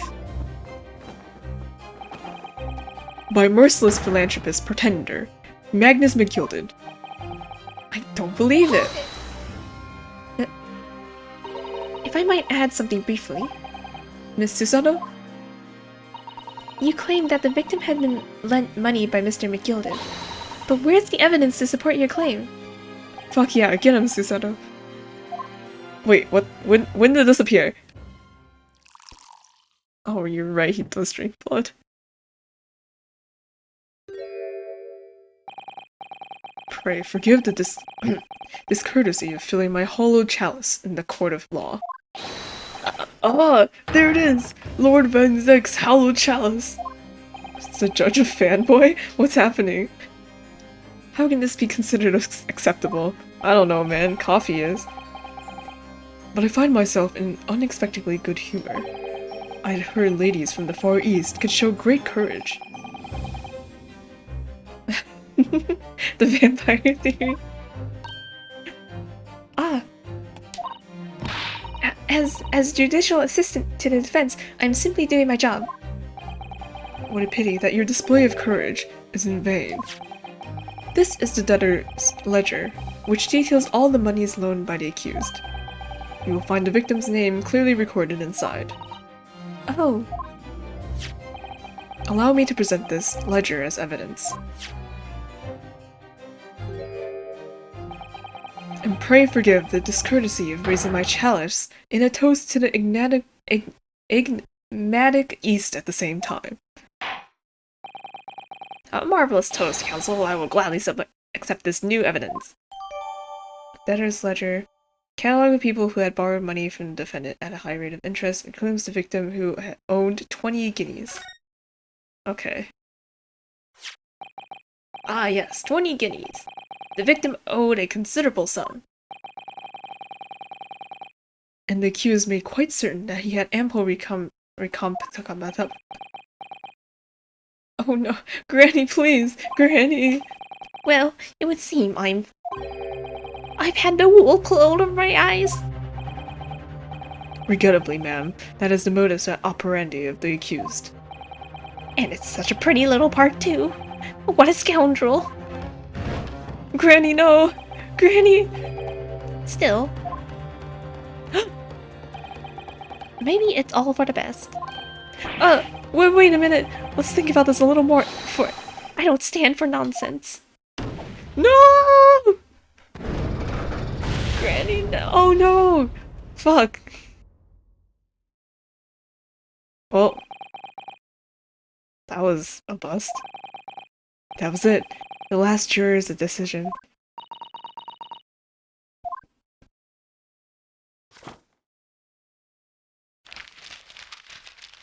Susanna? According to this Encyclopedia of British Law, when all members of the jury have concluded that the defendant is guilty, court proceedings are suspended, and the presiding judge will deliver the final verdict and sentence. That's what it says here. Oh, the final verdict. It's over then. Oh! There's a footnote, though. A footnote? However, the defense... Hey yo, Susanna was talking! Santa, please. All 6 members of the jury are now in agreement in this case. I thought he was gonna grab the bottle and start chugging it. Allow me to convey my respect for your swift and righteous decision. According to the laws of this country, I will now conclude the trial. Santa's a naughty boy. By delivering my final verdict, I trust there are no objections. Oop. And I oop. Miss Susato, just tell me one thing. Oh, yeah? You were in the middle of saying something before. The footnote in your Encyclopedia of British Law. However, the defense... what did it say next? Oh, yeah, of course. One moment. When all members of the jury have concluded that the defense is guilty, court proceedings are suspended, and the presiding judge will deliver the final verdict and sentence. Then the footnote says, however, the defense has the right to demand a summation examination of the jurors at this point. Summation examination? What? Summation examination. Conjunction, junction. What's your function? Summation examination. Objection! A summation examination. From which century has that tome you have there been resurrected? What? It's outdated shit. Like the autopsy. Judging from the bidding, I would say that the book is at least 50 years old. Oh, binding, fuck me. Any modern text on British law wouldn't have given such an antiquated procedure to mention. It's a relic, long forgotten, and certainly no longer practiced. So you're out of luck. Oh, Hundreds of years, it's magical. Oh, so that's why. What even is it, Miss Susato? This so-called summation examination. oh, one moment, and I'll read about it. You would demand the right to procedure before you can even understand what it entails? Typical Nipponese. What do you mean typical? Alright, Mr. Naruhodo, I think I understand. It seems that under this procedure, we would be able to appeal to the members of the jury. To do what, exactly? Appeal to them to change their leaning and reverse their decisions. And it says here that, if successful, the proceedings of the trial must be resumed. Make them reverse their decisions. Yes, in times gone by, barristers would use a summation examination to attempt to influence the jury's decision. Talking. But the procedure became something of a formality with no practical benefit, really, so it rather fell out of use. I wonder why. Because it was devoid of purpose. Changing just one member to the jury's mind would be hard enough, let alone several. No self-respecting defense barrister would even assert his right to try in this day and age. Still, I don't see any mention of the procedure actually being formally revoked. What are you suggesting? I'm suggesting that although it may be antiquated and largely forgotten, it isn't yet extinct. What do you think, Mr. Naruhodo? I think it's our literally our only chance. A summation examination, our last possible option. Do we assert our right to carry it out or admit defeat? Oh, I didn't get to try out the other. It's fine. I mean, yeah. Let's go. Defense wishes to assert its right to summation examination, my lord. Objection! Oh. London is the capital city of the most powerful nation on earth.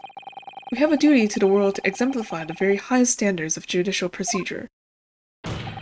Summation examinations are an embarrassment that should remain buried. Objection! But it's our right! It's our right! I believe it could prove vital in this trial. The defense petition is perfectly valid. The court will proceed with the summation examination. This is madness. Foreman, are you and the remainder of the jury ready? I'm not, There's no mention of this in the letter I received, you see, so... All members of the jury will be asked to explain on what grounds they have reached a decision. On what grounds? You must all justify your decisions and explain why you believe the defendant is to be guilty. Well, my lord, you're rather putting us on the spot. This is most irregular. No mention of this was made before. I don't really hold with all this justifying work. Just ellipses. That seems to have thrown the jurors off. Did they just say, oh yeah, just make him guilty, we got stuff to do? I know jury duty is like, no one's excited for jury duty, man. They're just like, I want to go home. Please get this over with. Get their ass. It seems none of them have experienced this before. Alright then, the summation examination. A defense procedure no practicing lawyer has attempted for years, is it? Well, just maybe. It might be the opportunity we've been looking for, to turn this trial around. So be it then. Ladies and gentlemen of the jury, the court hereby called upon you to state the grounds on which you find the defendant Magnus McGilden guilty of most serious crime. Woo! Judicial findings. The jurors' contentions. There was no one inside the carriage at the time, so it had to have been him. Oh, so is this kind of like cross-examination electric boogaloo? Like, it's like cross-examination, but like for the jury instead. I don't know, whatever. How do you say it? But it is yeah, this is cool. I trust the driver. He has an excellent memory, it seems. 4 passengers with fares totaling 20 pence. Kind of. Okay. He stuck the chap next to him like this. Brazen, I must say. Absolutely brazen. He points the knife at the secretary. I have simply typed in collated all the statements made thus far and drawn the logical conclusion. You can trust the guild. I think this guy has the same voice as Monopoly Man. You can trust the guild. Fair affairs and our motto. We are fuck me. The scoundrel, slamming the poor man on the floor, it beggars belief. I'm starting to wish I hadn't pushed for this now. Some of the jurors don't seem to have wonderfully formed arguments though, do they? Well, let's see what we can do. We need to get these 6 people to change their minds. I'll have to throw everything I can at them, and use some very persuasive language. Just a moment, Mr. Naruhodo. According to my book, that's not quite how it works. Oh? I thought I was gonna have to thaw their icy minds with some heartwarming rhetoric about the defendant. Thaw their icy minds. Unfortunately, once the jurors have decided the defendant is guilty, they're unlikely to heed anything the defense says. But then... They've reached their conclusions by their own reasoning, you see? Your pleas will sound like excuses. In fact, it could recoil on you. The more you try to persuade them, the more entrenched they may become. Then what on earth am I supposed to do? Oh dear. I'm deciding what I read about in British law, Mr. Naruhodo. Right, I'm sorry. Do you have any idea how to make this work then? Well, from what I can understand, the key to this procedure is using the jurors' own words to make your arguments. What do you mean? Well, the 6 members of the jury are randomly selected members of the public. They may appear to present a united front, but the truth is, they are complete strangers who just happen to find themselves here in the courtroom together. And that's the way to break them down, you mean? Yes, exactly. We must listen very carefully to what each member of the jury says, and see if we can identify any contradictory statements. If we can, we then contrast the statements and pit the corresponding jurors against each other. I see. So it's contradictions in what 2 or more jurors say that we're looking for. In a way, then, this is similar to a regular cross-examination. Oh, yes, I suppose you're right. Okay, so put the statements against each other. Find contradictions in their statements and pit the jurors against one another to break them down. Alright, I might be able to pull this off. No, that's not right. I have to. Oh, 2 slaps. Can we start proceeding? Oh, can I start proceedings, counsel? I would ask you to stand for this. I'm expecting a clear and concise rebuttal. Take the stand. Yes, my lord. Do we stand at the witness stand? Oh, wow, we're here in the middle. Jury examination. Cool. Defense's rebuttal. The witness is in the background. Okay. So I can press and pit. Okay, well, let's read them again. So, there's no one else inside the carriage at the time, so I must have been him. Certainly, the testimonies we've heard suggest the victim and Mr. McGilded were alone inside the carriage. Precisely my point. But could there have been some other explanation? Something we haven't considered yet? Such as? Oh god. Haha, well, perhaps that's something we could, all work out together now? Now listen here, maybe you don't know how things work around here because you're from foreign climes. But we're here to form our opinions on as individuals, and I have. Ugh. Oh dear, he doesn't appear to be in the mood to consider an alternative point of view, does he? Sounds like a guy on Twitter. No, I'm gonna have to pit the jurors against one another, like Susato-san said. Finding contradictions in these 6 people's assertions is the only way I'm gonna succeed. So should I not press them? I trust the driver. These tiny jets. Shh. I trust the driver. He has an excellent memory, it seems. 4 passengers with fares totaling 20 credits. Hold it!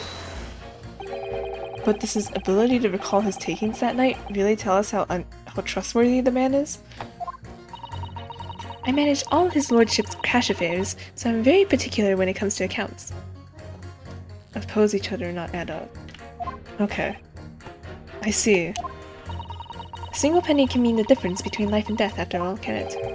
That's a saying in your country? My point is, a man who minds his figure is a man who can trust. Those of us in service will swear on that, sir.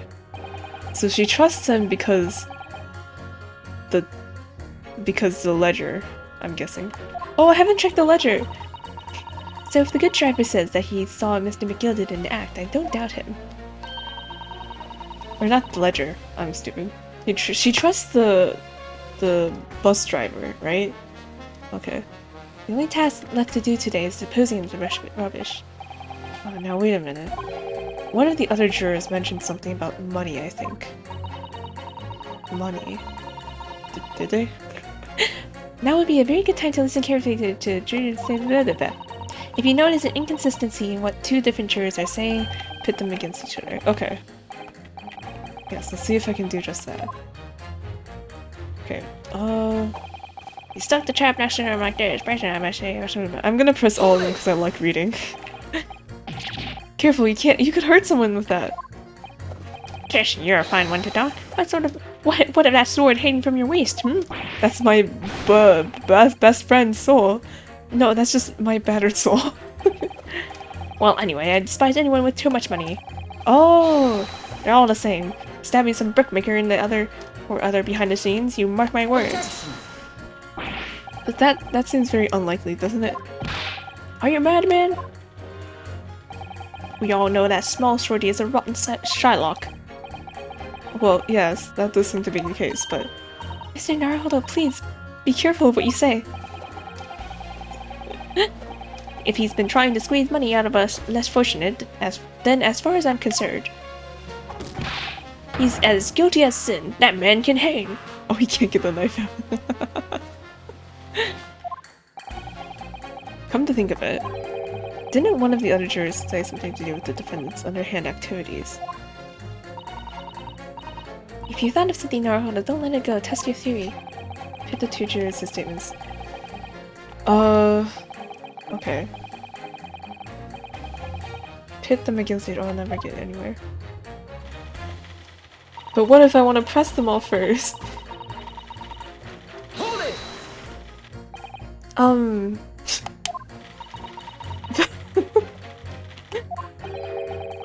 What have you been doing all this time? What have you been doing all this time? There. I should have thought it was obvious. I'm recording everything that takes place as a part of these proceedings. Have you ever thought about pitting? Do the thing that we're asking you to do? And what have you learned from that? For example, at this moment in time, the judge has used his gavel 11 times in total. The prosecution has snorted derisively at your remarks 7 times in total. And I might add, each time you have gawped like a simpleton. Thank you. And what's the point exactly?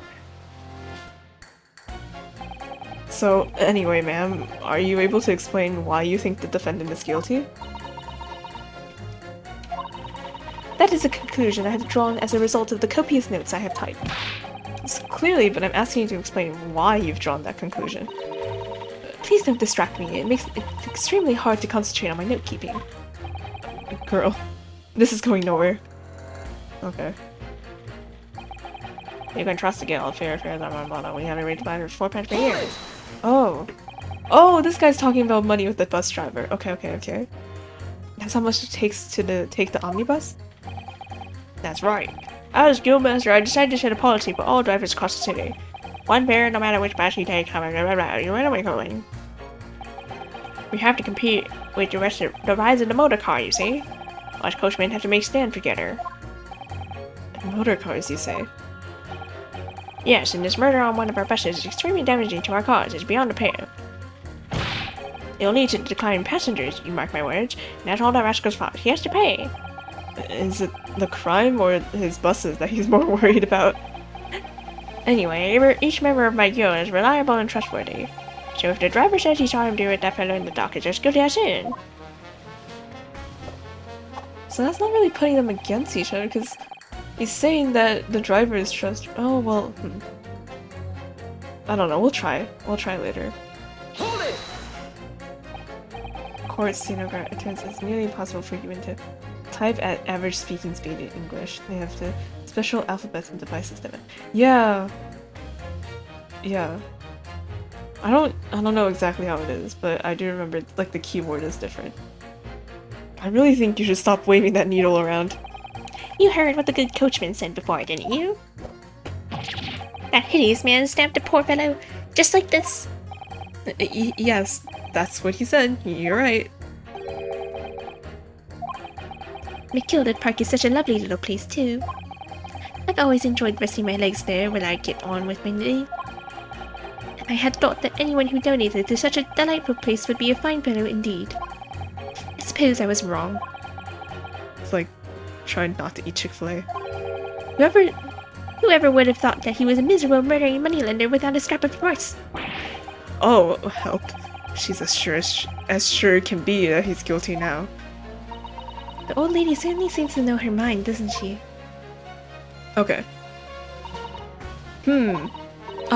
So we just need to find the two jurors with contradictory statements and pit them against each other. Which is so much easier said than done. Is that perhaps what you were just thinking? How did you know? I read it in my book, it has everything. Well, I took the liberty of doing some research in case you happen to find yourself in such a situation. Shall I read you what I found out? It's a little long, I'm afraid. Not right now. If I had to rely on advice from the start, how will I get on later? No, I need to work this out for myself. Wow, she's just reading his thoughts. Is that perhaps what you were just thinking? How did you know? Well, that sort of attitude is most admirable, Mr. Naruhodo. I know what I have to do. Let's listen to those assertions one more time. I swear, Susato is a mind reader. Okay. Okay, no one bid him. Let's do this one. Because she said 20 pence. I think the other guy said 40.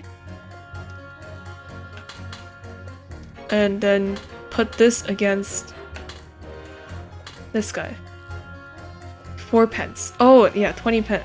Wait. Yeah, 4 pence for 4 people. Oh! Sorry. 4 pence for 4 people would be 16, but in order to make it 20, there would have to be 5 people. Objection! Those two statements clearly contradict each other. They do? Explain yourself, Consul. Me? Oh dear, what have I said? I swear I'm several places made. I have no idea what you're talking about. Oh, he walks. Oh, he walks. Oh, look at him go. Look at him pace. Wow, Yunosuke. Oh, yeah, strut. The power of math. Oh, wow. Whoa, look at him walking. Look at him using his legs. Holy shit. We love 3D models. Oh my god. Wow, can I have this as like a screensaver? Just Yunosuke walking, like walking back and forth. How do I get this as my screensaver? Okay, I'm kidding. According to the group testimony we heard so far, there were 4 passengers on the omnibus in the night in question. And according to the coachman, Mr. Beppo, he took 20 pence in fares. And the 3D is most powerful thing. Quite right, I have those precise details typed neatly here in front of me. And juror number 5 also told us the following. The fare for the omnibus is always 4 pence. That is the fair and convenient single price. Just wait in London, But that doesn't add up at all. In fact, it leaves a glaring discrepancy in the facts.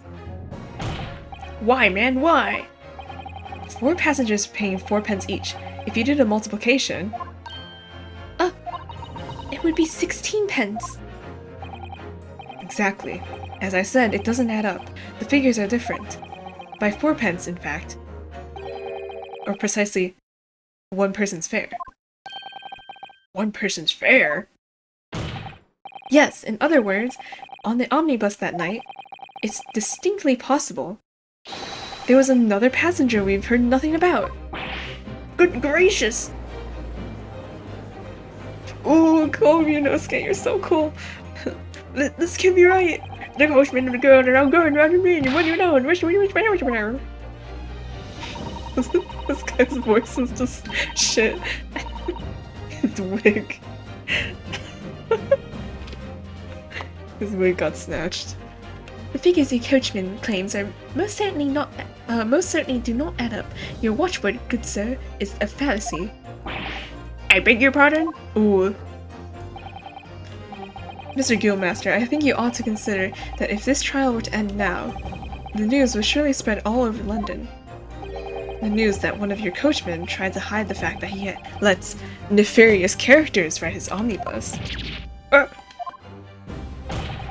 Alright then, how do I make it so this miserable trial doesn't end here? Oh, you can just change your decision. Hey. Well, according to my book here, you simply launch a ball of fire into the innocent side of this set of scales. Now hold your horses here, coachman. We were all in agreement. Why do you have to go and... Wait till I get my hands on you. Beppo! Woo! Let's go! This is all very irritating. Begging your pardon, sir, I'm going to do the same. Yeah, the chairs, the backs reflect the guilty, not guilty. For the love of Mike, not you as well. A penny can be the difference between a smile and a tear, after all.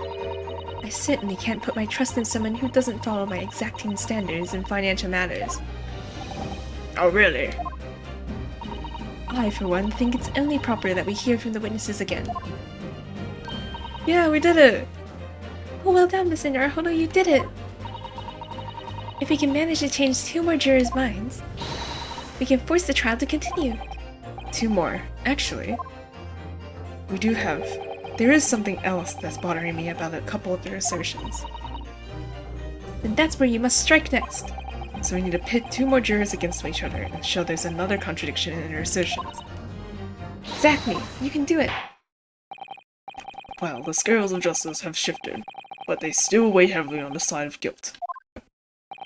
Consul, you have the floor again. Continue with your summation examination. Okay. So... Changing my legend to innocent, I would like to hear what this... Oh, wow. It has a new statement. Should I... Oh, I don't need to press it. I don't have an option to press either. Grr, Beppo, this trial has to continue so I can get to the bottom of corruption. Not guilty, I say.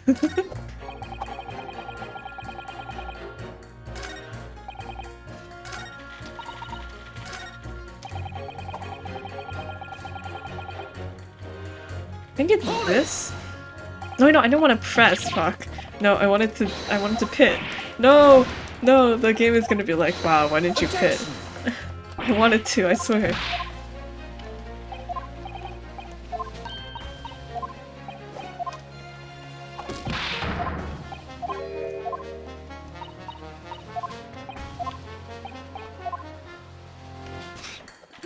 Okay, so go back. So if I hit this statement, so he's stuck to chat next to him just like this brazen episode. Okay, there's no one else inside the carriage, so it must have been him. I think it's this one, the granny on the floor. Yeah, like the way he stabbed him is very, like there's a lot of something's wrong. Those 2 statements are completely contradictory. What? Explain, Consul, post haste. Oh dearie me, I was only knitting a jumper for my other half. Your other half. What's all this claptrap? What does contradictory even mean, I asked you? Bro. Ooh, he paces again. Ooh, so cool.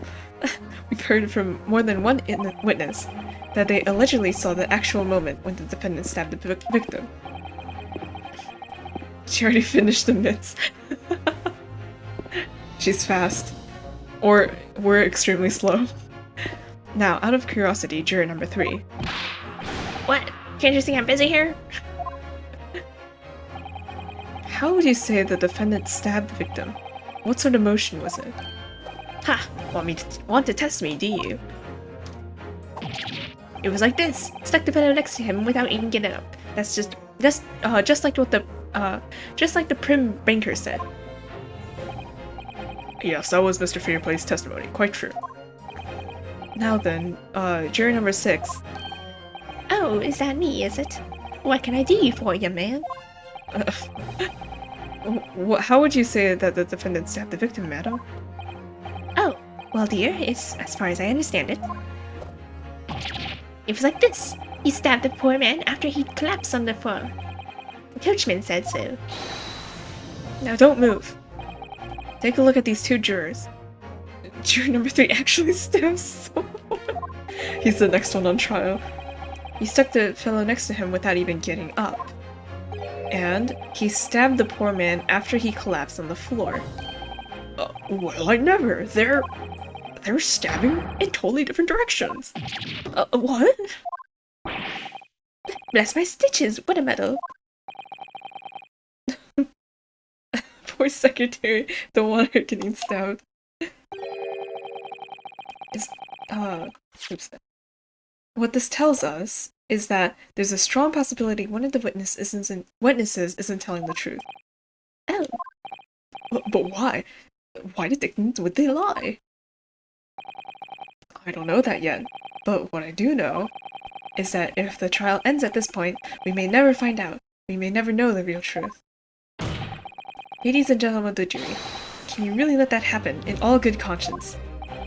Lies, you say? Oh, dearie me. I can't abide people telling lies. Yay! The scales. I don't believe it. Ooh, they're back to the being even. Wait! Now here it is, my fellow jurors. I warn you, you cannot listen to this man. Look at him in his black suit. He's clearly some devious Eastern sorcerer using magic on us all. I was gonna say you're also wearing a black suit, but okay. If I can use magic, do you think I'd be putting myself through all this? Answer me, Dark Jinx. Huh? Me? That's racist. Yeah. What exactly is the problem? What of it? If 2 witnesses have slightly different recollection of the events. What of it? Let's say, the Shylock did stab the victim. He was sat next to him on the omnibus, and this young dandy saw him do it. And now, let's say, the victim collapsed on the floor, and then the Shylock stabbed him again. This old lady saw him do it. Well, what is it to say it didn't happen like that, hmm? Who are you calling a dandy, sir? Why should he this knife to you? Who are you calling old? Why, I should take this needle to you. They're ready to kill each other now. Shiny Jinx. Throw a master ball. But the foreman of the jury, could the foreman of the jury be right? The 2 witnesses see 2 different moments of the same crime. No. Right? Wait. Yeah, it's a single stab wound to the abdomen. Come on, man. Don't kill the secretary, kill the Monopoly man. Yeah, Monopoly man needs to calm down. Unfortunately, Mr. Foreman. What is it, you Dark Jinx? Come on, out with it. Bro. What you're suggesting is impossible. It's out of the question. What are you talking about, man? How can you possibly say that? You do realize that I'm only doing my job. As foreman of the jury, I have a responsibility to steer everyone in the right direction. So where's your evidence, man? That's what we want to see. I say the 2 witnesses saw 2 different moments of the same crime. If you say that's out of the question, show me proof. Oh my god. How to punch this guy. It looks like the only way I'm gonna convince him is to present him with something he can't dismiss. Some irrefutable hard evidence. As you wish. What? I'll give you the proof. It's out of the question that the two witnesses saw two different moments of the same crime, as proven by the autopsy report. This is the victim's autopsy report. According to what's written here, Mr. Mason was stabbed in the abdomen.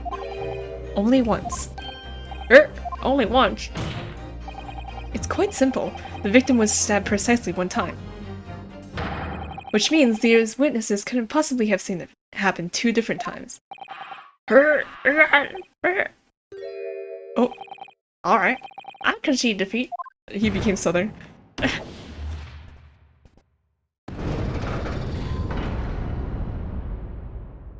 Let's go! Wait, that means 4 jurors are now leaning to not guilty. We've done it, Mr. Naruhodo. We've won! Let's go. What are you playing at, you dandy fool? Shut your trap, sir. No one deceives me. But we had a consensus. I said shut your trap and speak more clearly. You know, I know a liar when I see one. And if the chap ever dares to cross the threshold in my shop. I did not need to see that. Oh my god. I'll take this razor sharp blade and shave every last hair off his head. Susato is cute. Yeah, she is. Please tell me he's a barber. God, I did not. I'm so sorry you had to see that. Well, in a remarkable turn of events, and some gross blade looking, the defense's summation examination has flipped the balance of the scales of justice. Oh, I have. The jurors now stand at 2 for guilty, and 4 for not guilty. Barber that uses knives. I don't know if that would be awesome or not. Accordingly, there is no longer a large enough majority among the jury for me to educate, and the trial must continue. Let's fucking go. Suck it, Van Zykes. I hereby ask the defense, prosecution, and witness to return to their places, and I call upon all of you to continue to pursue the truth. He drinks soup with it. Oh yeah. Ah yeah, it's the perfect blend of ramen with so-and-so ingredients. And a gun! So, Lord Van Zykes, continue to substantate the case for the prosecution, if you please.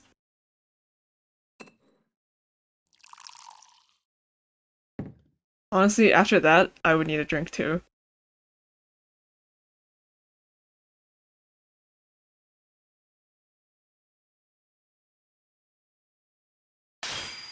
Oh! Oh! Oh! Having savored the rich aroma of the carmine contents of this hallowed chalice. It may seem crass to crush it to dust. Pray forgive the discourtesy. Bro, how much money was that? That's- you definitely- bro. Lord Van Zykes, is your hand okay? Is it cold in here, or is it just me? Or is it just him? As your antiquated tome no doubt says, the prosecution may not speak during the summation examination. Sir, you're making a mess. So I honored a deathly silence and listened to the charade. I don't know. It seems I overestimated the intelligence of the jury. Bro. Well, no matter. He's absorbing it with his vampire powers. Or a mop.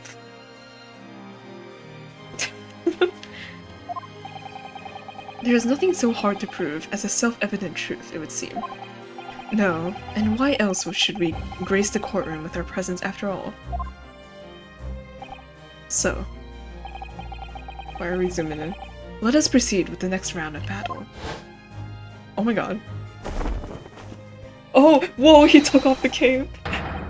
Bring forth the witnesses once more. His mop is the cape.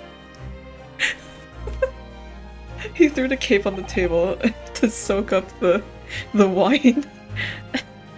Or I mean the blood. Witnesses, I trust you heard the summation examination we had just had to endure.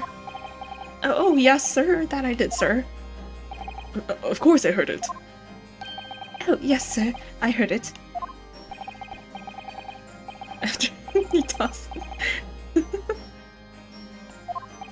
Oh, shit. You, sir, on the end. The coachman. I believe it's Beppo. Yes, sir, my good lord, sir. If it transpires that in your previous testimony, you were attempting to veil the presence of a fifth passenger on your omnibus, you will be found guilty of perjury. You are advised to bear that in mind, sir. Oh, mio Dio.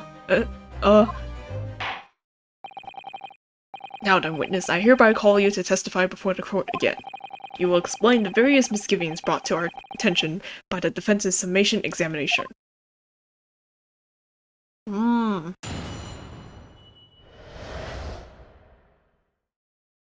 Hold up. Am I crazy, or does this guy have the same face as the guy with the baby from the first case? Like I know it's not the same guy, probably. Well, it wouldn't make sense if it was, but his face kind of looks like the other guy. Or I'm going crazy, my head is not. Okay, whatever. I only carried 4 passengers that night, I swear it. But Well, I for one was told I had to pay 5 pence for the bus. What? I would look it up, but I'm scared of spoilers. he filled us with the fare, he did. And I saw that blood currently aside as well. It's all too much. He looks like Waluigi. I tell you, I saw Mr. McGillen stabbing that man. Everything I said before stands. Oh, yes, he stabbed him. Yes, he did. I think so, yes. Looks like Waluigi. Yeah. I think I read that comment twice. Consul, please make sense of this for me, please. The phantom 5th passenger, conjured into existence by my learned Easton friend, never existed. The confusion has arisen from the coachman's sly little age. That posed a liar lied about the first line.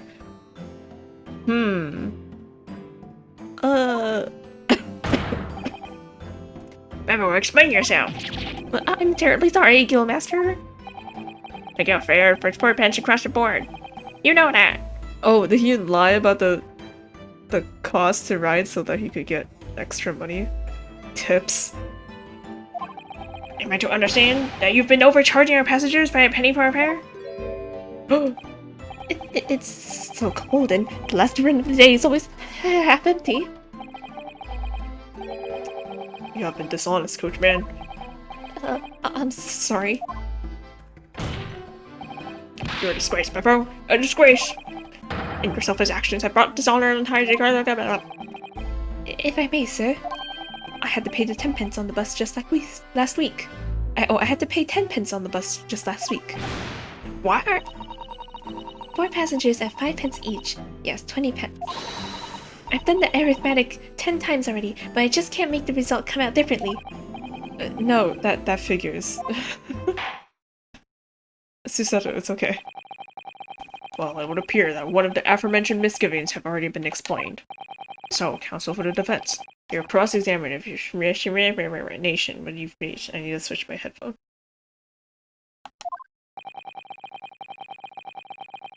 We've already had the pleasure of a protracted summonation examination today. Turns out all the coachmen have been lying to the guildmaster. Yeah. I see you intend to continue the parlor games. Yes. Absolutely.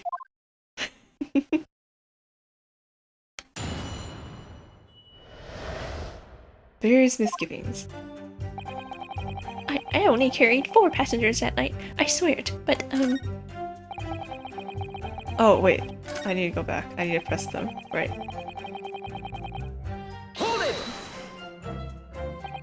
So, there were only 4 passengers on a carriage, but you didn't charge them the standard 4 pence fee. Is that right?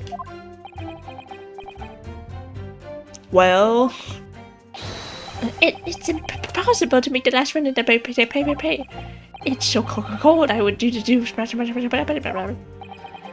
I'm getting chilled plans just listening to you.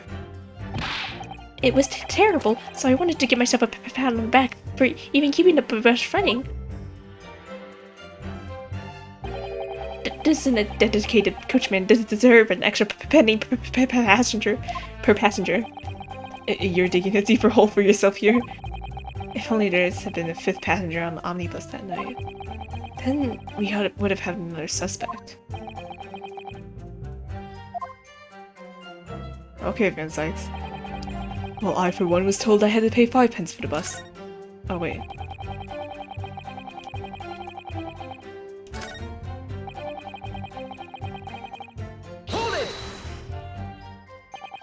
Does that mean everyone on board that night paid 5 pence instead of 4? Well, I paid 5 pence too, sir. And I just told you that I did. A flat fare of 5 pence across the board. It's not something to be proud of. The so-called discrepancy my learned friend identified was nothing of the sort. Much like the phantom killer you so desperately needed, it's gone, dead and buried. I'd have been happy if it ever existed in the first place. He fiddled us on the ferry, he did, and then I saw that blood currently inside as well and saw too much. This blood curdling in sight, you mean the murder, I presume? Yes, sir. A loathsome sight. No one should have to witness the horror in the eyes of a man the moment his life is taken. Whatever that said. Oh, well, not exactly, sir. I mean, I didn't actually see the exact moment the gent was stabbed. Good gracious, really? We have another witness who did, however. The banker has already testified to it. But Mr. First didn't actually see the point at which the victim was killed. That may turn out to be very significant. I heard the banker gent tell me that... I heard the banker gent next to me take a sharp intake of breath, see? That's when I looked through the glass. That's when I saw that horrible blade poking out of his belly, all covered in blood. Every time I see a knife now, I can't help screaming, and even when I'm eating. Oh. I tell you, I saw Mr. Gildas stabbing that man. Everything I said before stands.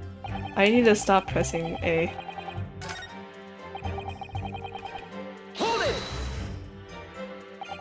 So you saw the defendant, Mr. McGildas, stabbing the victim, Mr. Mason, who was sitting next to him. That's what I said, isn't it?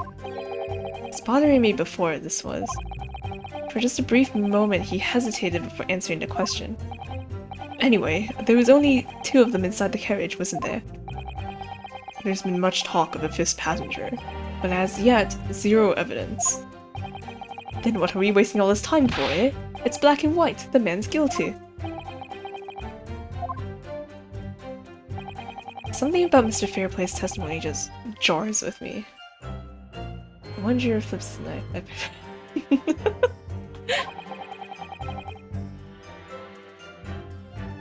I wish I could work out what it was. Oh yes, he stabbed him. Yes, he did. I think so, yes. Yeah, so the way he said he stabbed him and the way the banker guy said he stabbed him is different, right? Earlier you testified you saw the moment when the defendant allegedly stabbed the victim, didn't you? Oh yes, that's right. You said that the victim was on the floor and described the assailant holding the knife in an ice pick grip. I suppose. I might have, you know, yes, put the cart before the horse, maybe. What's this? Well, I'm quite sure about most of it. I was driving the horses when I heard the scream from the seats on the roof deck. Oh, I expect that was me, sir. Then, when I turned around, yes, I saw it through the skylight. The gentleman was on the floor, and the knife was sticking out of his midriff. If you're sitting in the coach guy's position, right? If you're sitting in the driver's position, how the hell could you see through the light? Because you're sitting like even if you turn around to look, your eye level isn't gonna be able to see all the way down into the cart, right? Whatever. Okay. That's right, yes, and the fellow holding the handle was the famous man, yes. So in short, you didn't see the moment when the victim was actually stabbed at all. I really thought I did, but when I go over it again in my head, no, I suppose I didn't actually see the precise moment of the stabbing, did I? Oh! What? Excuse me, why are you biting? Oh, what are you biting? Do you have something to say about that, Mr. Fairplay? Now you listen to me. I know what you're thinking. You didn't really see the exact moment the fellow was stabbed. What are the chances of that? Are you asking me or telling me? He's getting flustered. I might be able to extract some new information from him if I answer him cleverly. Could he have just happened to see the exact moment the crime was committed? No chance. Some days are like that. Wait, what was it? So, I know you're thinking he didn't really see the exact moment the fellow was stabbed. What are the chances of that?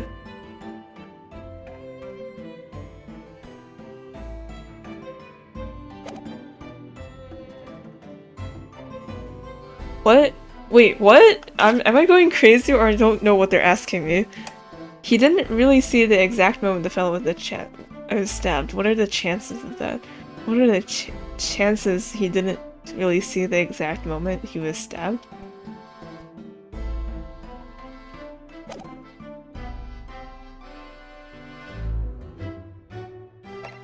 Some days are like that. Well, I suppose some days are like that. Sooner or later you'll see something you wish you hadn't. No, I think it was the other one. If you're always peeping through the skylight on the top of an omnibus. Peeping? I'm a respectable city banker, I have you know.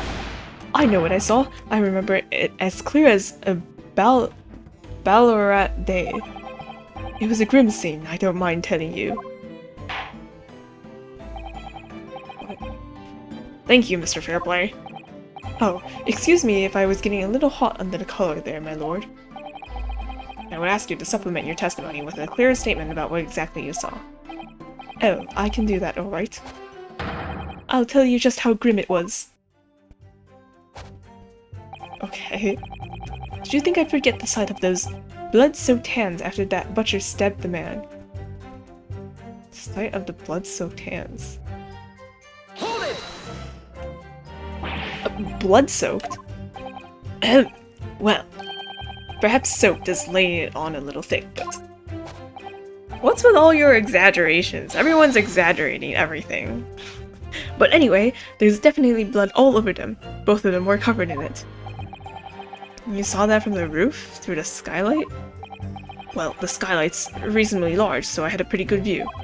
And there was a lamp on the inside of the carriage as well, so I'm quite sure of what I saw. This banker's latest statement. I feel sure there's something not quite right about it. When you feel something doesn't add up, Mr. Naruhodo, that's when you should have a good look through the court record. Okay. Not long ago, this trial nearly came to an end. Somehow, we've managed to keep our chances alive here. I can't waste this cross-examination. I have to use it to bring some new facts to light. If you're not careful when you press these witnesses, the danger is that the jury will end up believing something unhelpful, as they did before. Maybe, but we can't let the fear of that happening stop us from uncovering important new information. Yes, you're so right. I need to pay careful attention here. Okay, I don't want to miss even a flicker of a reaction among these witnesses. Remember, if you happen to spot one of the witnesses reacting in a strange way, don't hesitate to pursue them as to the region. Okay.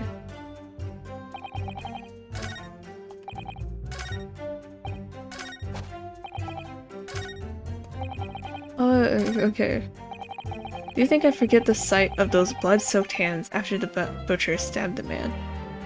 Is this supposed to be like, oh, it's not blood-soaked because only one glove has like a bit of blood on it or something? By the way, I kind of want to look at this ledger. This portfolio must contain all sorts of secrets of London's gentry. Oh dear, do you really think we ought to look inside? Well, it's not as though we have any of London's gentry, personally. Oh, it's not as though we know any of London's gentry personally, is it? Apart from our great detective friend, perhaps. Actually, I wonder. I assure you we will not find Mrs. Sholm's name inside. Well, let's see what we find. The way it opens kind of reminds me of like a 2000s girl diary that you would buy at Claire's. Gosh, it's crammed full of gentlemen's names, isn't it? Well, I suppose they're probably not all gentlemen at all, are they? After all, not everyone in this country is well off. Oh, goodness. What is it? Look at this. Do you see this name here? Bruce Fairplay. Oh. Should that mean something to me? It does sound strangely familiar, actually. It's one of the witnesses. Bruce Fairplay, the witness testifying at this very moment. Of course, the banker. Why is his name in here? He borrowed 20 guineas, did he? And look, the repayment date is fast approaching. It's possible that this is just a coincidence, of course. But this could be very important information. I won't write it because it's too pretty. Oh, yeah. Felt.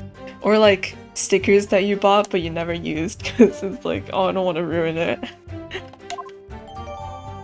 Okay. Oh, cool. So Bruce is in here.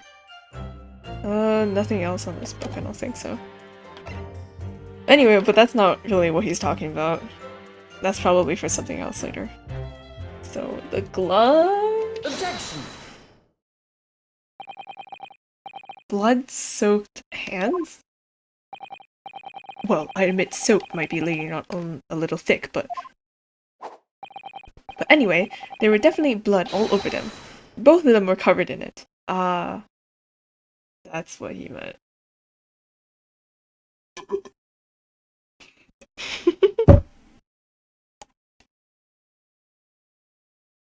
Try to keep some of these only kept up for. Yeah, keeping a diary is so hard. Well, I'm very sorry to disagree, Mr. Fairplay, but that was more than a little peculiar. What? Here are the gloves worn by the defendant, Mr. McGilden, on the night in question. Oh, yes, right. And there certainly does appear to be a sizable dark-colored stain there. But, as I'm sure you can clearly see, it's only to the right-hand glove. Please do not chew your cane. Ew, what's with people putting stuff in their mouths that shouldn't be in their mouths? First it was the knife, now the cane. In short, Mr. Fairplay, your testimony is inconsistent. But no, that can't be right. So you're the liar here then? That's right, you were quite clear about it. You said it was both hands. Your cane, your cane!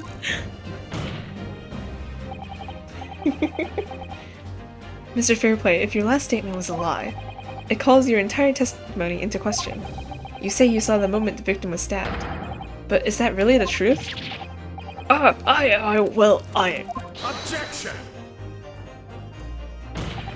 It was a simple mistake. You can't justify accusing this man of lying.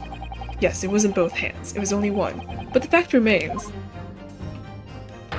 The victim's blood was on the accused. Objection! No, Mr. Fairplay categorically stated that he saw blood all over both hands. Which means there's a strong possibility that this witness was deliberately trying to mislead the court. Why? I'm a city banker for pick's sake. Why when we go gold standard? I'm a gentleman, not some gutter snipe. Upstanding members of society don't prevaricate He's claiming to have no reason to lie. But is that really the case? Mr. Naruhodo, if we had some evidence to explain why Mr. Fairplay might be lying, Aha, the ledger. it could turn this tide in the tide in this trial completely. Something to show this man has a compelling reason to lie in his testimony. I have evidence. My lord. Yes, counsel? The defense is ready to present evidence. By Jove, are you sure? Yes, evidence that will clearly demonstrate why Mr. Fairplay had a reason to lie in his testimony. Grrr. Very well. I hereby call on the defense to present its evidence. The evidence that demonstrates a motive for the witness' alleged deception of the court. He's, in debt. This is a list of the debtors who owed money to Mr. McGilded. Yes, it's a list of innocent victims, crippled by the accused's extortion. The point is, among the names of these debtors is your name, Mr. Bruce Fairplay. What?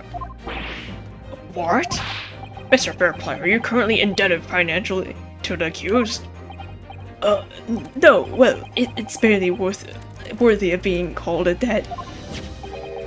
According to this ledger, you owe 20 guineas. Not an inconsiderable sum of money. How much is 20 guineas? They keep saying these.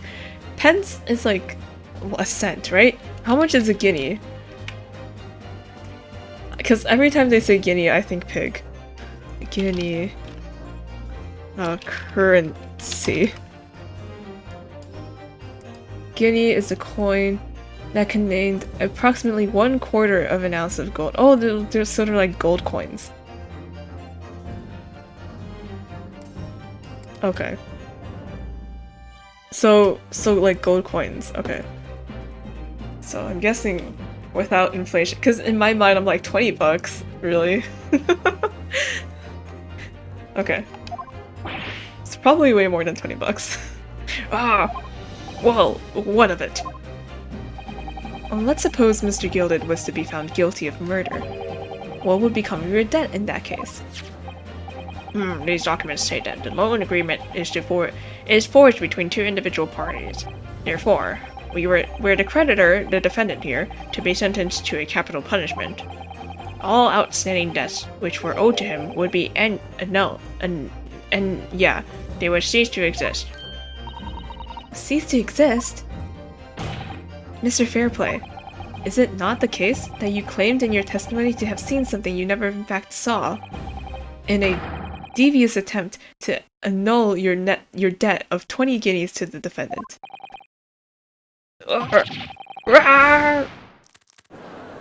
Stop chewing your cane, please. That's not sanitary. COVID. Order! Mr. Bruce Fairplay. Yes, my lord. Let me ask you again. And be aware that your answer may have most serious implications upon your future, sir. Did you or did you not see the precise moment in time at which the defendant is alleged to have thrust a knife into the victim?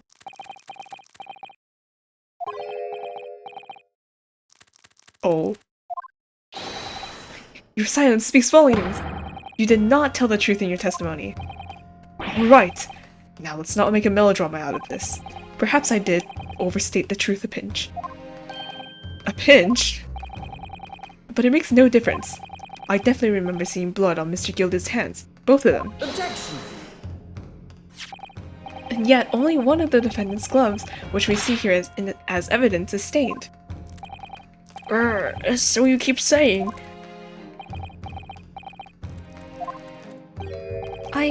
I wonder if I may be allowed to speak, sir. Go ahead, Mr. First. Well, the thing is, I think I remember seeing it myself, as it happens. Seeing what? The blood, sir, on the assailant's hands. I think, yes. I'm almost sure that it was on both his hands, not just one. What? What?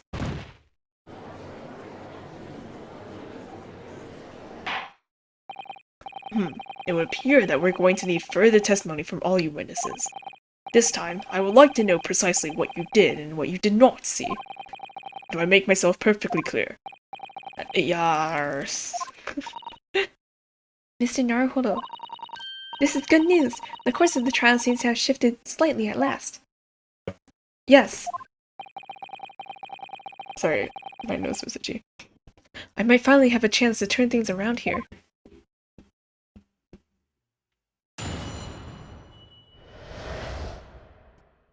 What the witnesses really saw. There's blood on both hands of the assailant. I sincerely and distinctly remember that. However, I suppose you might say that I didn't see the exact moment the stabbing transpired, if that matters. I remember seeing the knife, and I remember seeing both of the attacker's hands with blood on them. I didn't actually see anything myself, no. Not until I heard the scream. Anyway, the fact remains. There can't have been anyone else inside the carriage, or we all would have seen. Okay. Santa? Well, lo and behold. In truth of fact, not one of you has witnessed to the crucial moment of crime was perpetrated. I apologize, my lord, but honestly, short guinea is about $150. Whoa. Okay, so 150 times 20 is, a good amount of cash. There was no one else inside the carriage, and the man's hands were covered in blood. That's much incriminating evidence that much incriminating evidence is tantamount to saying we saw the man do it. That's really not what testimony is about. Let's examine the interior of the omnibus once more. The victim's fresh blood is clearly visible on the seat, corroborating with the witness's accounts. In other words, there is no substantial nor significant change of the facts in this case. Very well. Your cross-examination, please, counsel. Yes, my lord.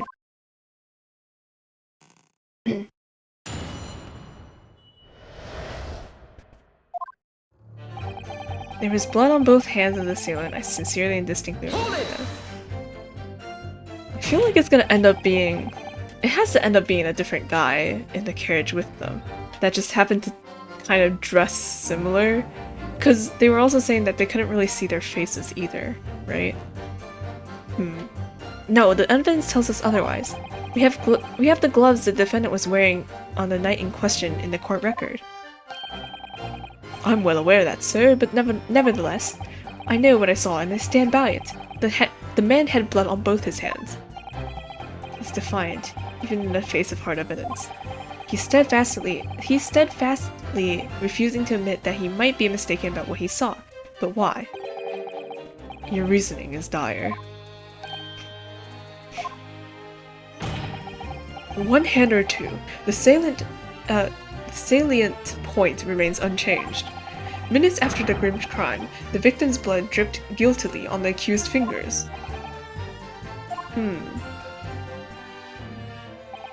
However, I suppose you might say I didn't see the exact moment in stabbing shred. Okay, yeah. Don't try to downplay this.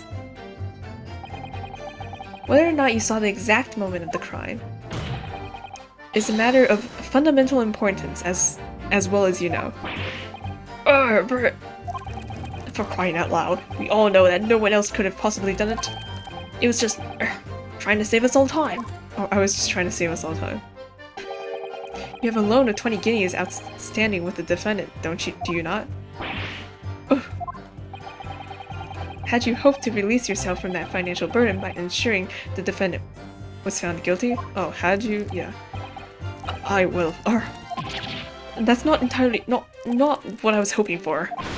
I just lost a little guinea or 10 when I backed the wrong horse in the derby. Oh my god.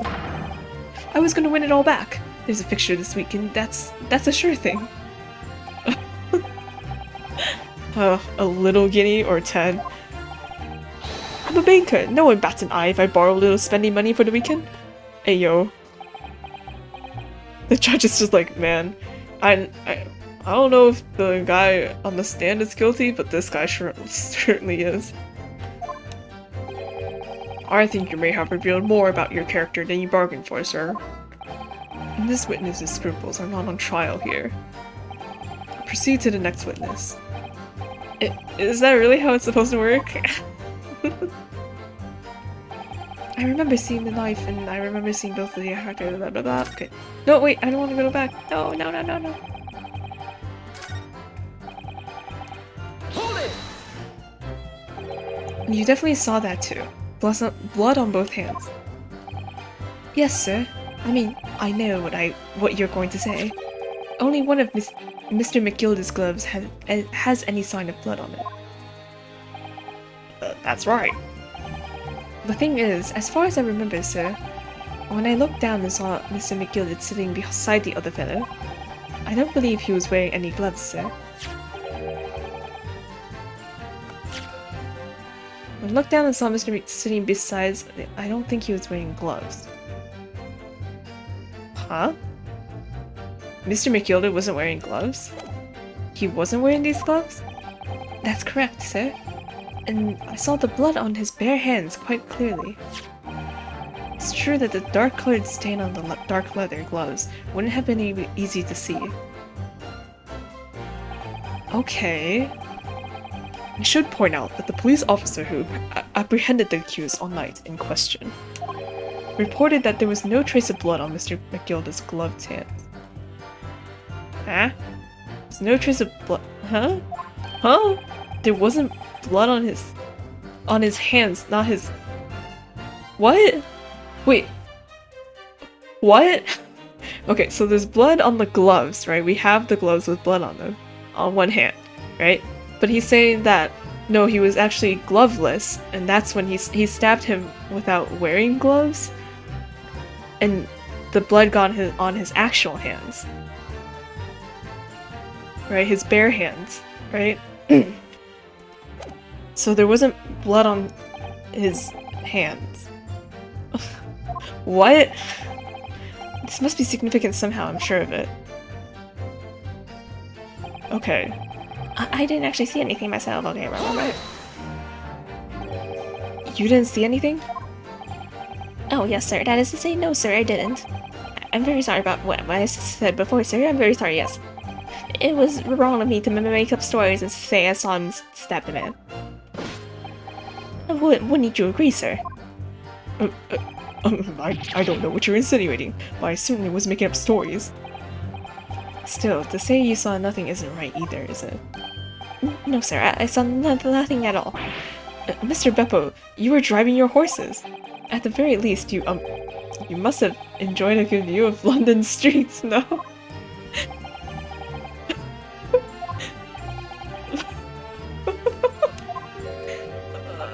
Oh, please.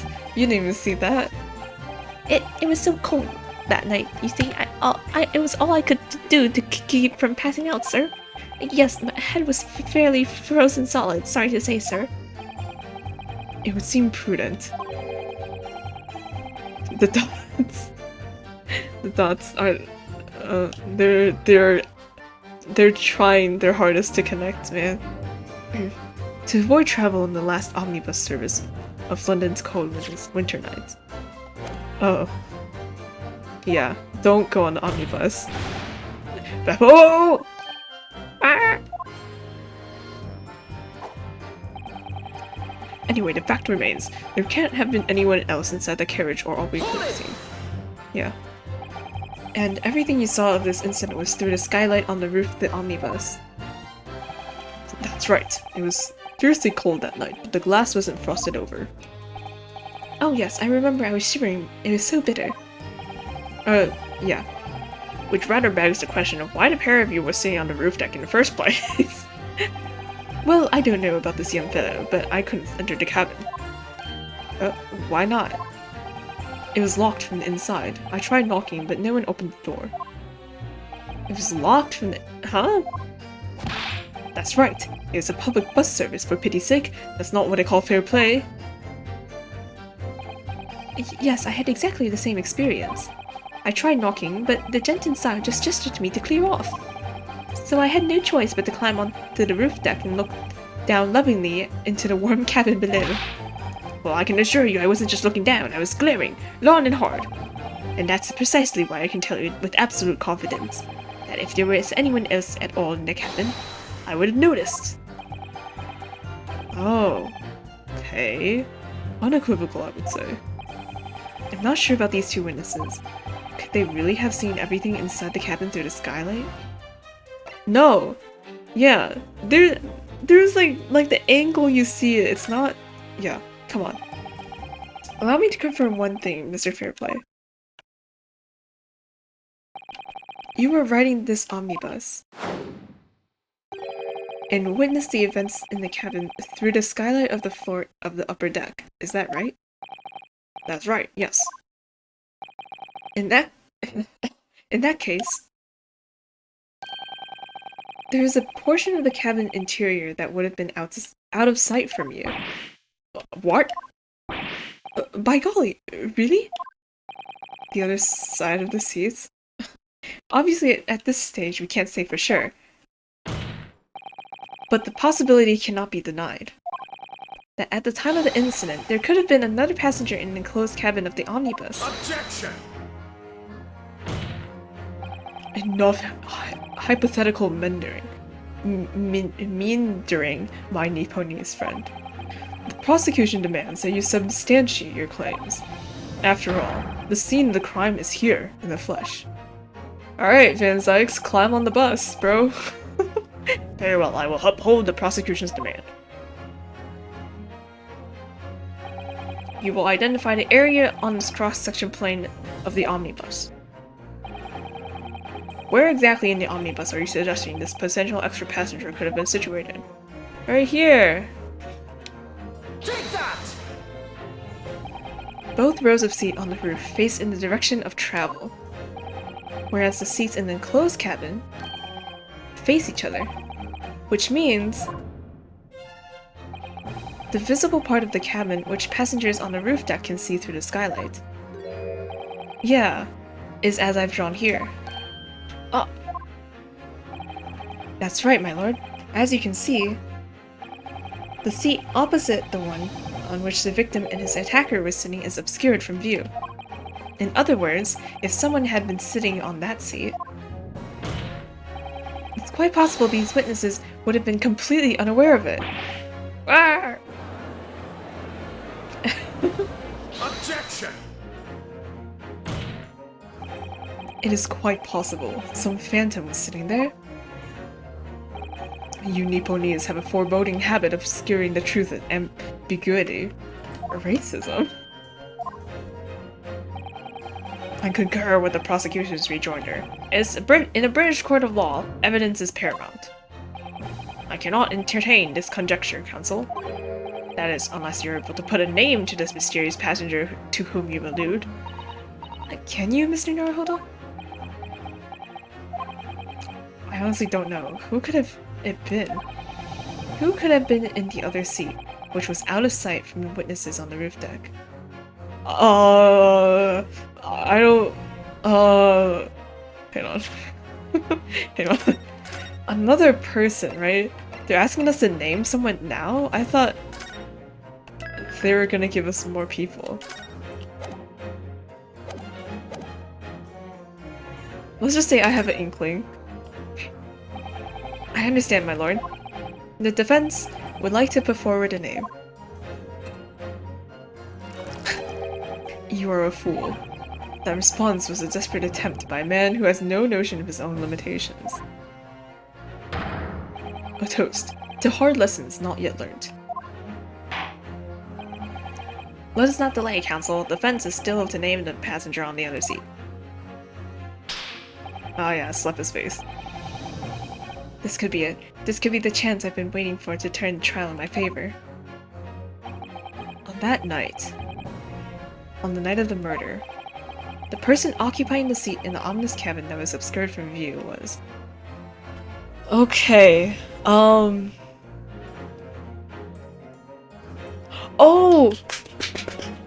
No, okay, I got it. Okay, it was Magnus, it was McGilded, it was the defendant. The defendant was sitting on the opposite side, right? And then the person who was actually sitting next to the victim was another guy. Okay, I got it. Actually, it was Mel Strongheart. It was Van Zeeks. Okay. Take that!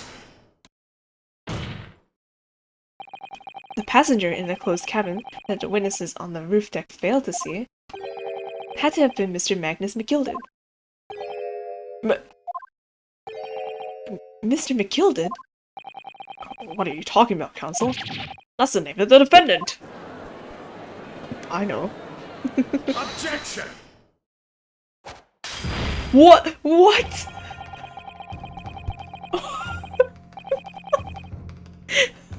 He just threw it at the candle.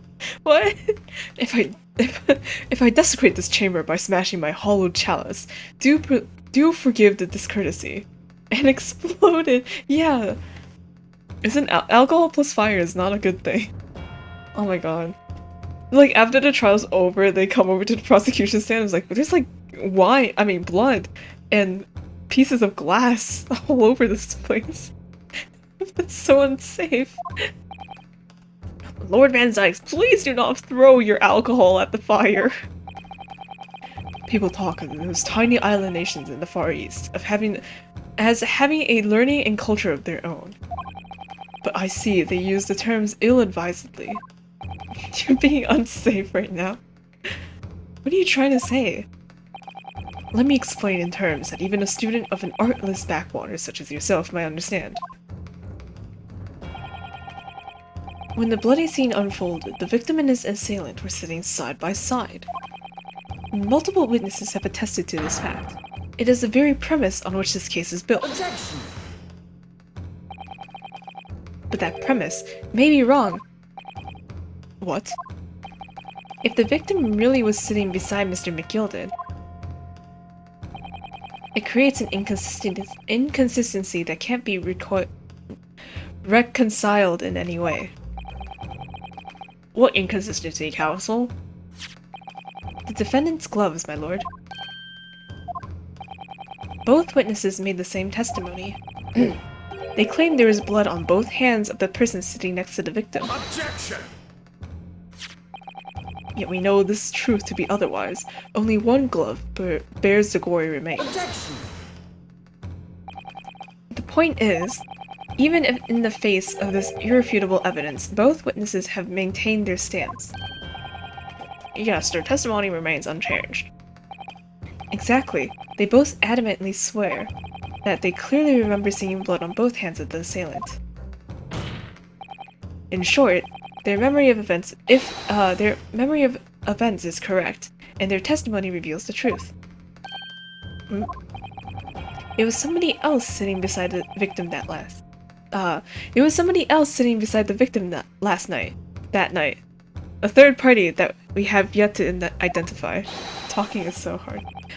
And the victim's blood was on that passenger's hands, both of them. Objection! And who was this third party? Obviously, the true culprit.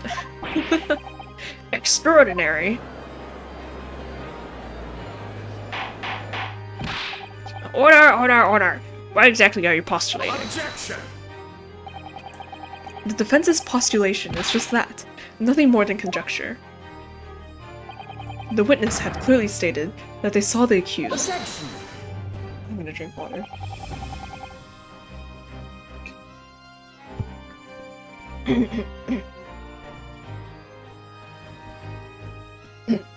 But when elaborating on his testimony, Mr. Fairplay said two of them were wearing hats and they couldn't exactly make out their faces.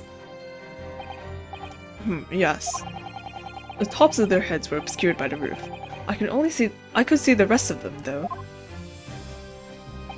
Yes, that's right. Both gents were most certainly hatted. Hatters do tend to notice such things. Okay, hat man. And what particular styles of the hat did the two gentlemen sport, Mr. First? I'm afraid I don't remember.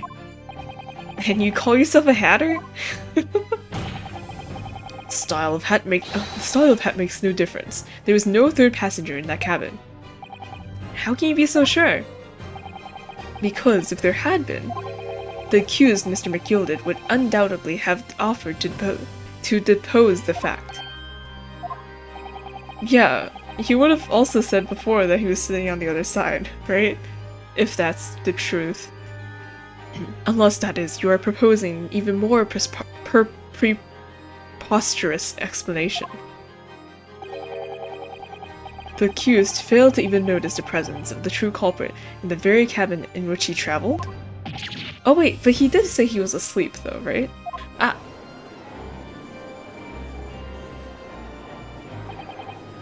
He's right. If there was another person traveling in an enclosed cabin of the omnibus, it's inconceivable that Mr. McGilded would have been unaware of it. Order! There is clearly a simple solution to this problem. Bring the accused, Mr. McGilded, to the stand. Well, what do you say, counsel? The prosecution objects, my lord.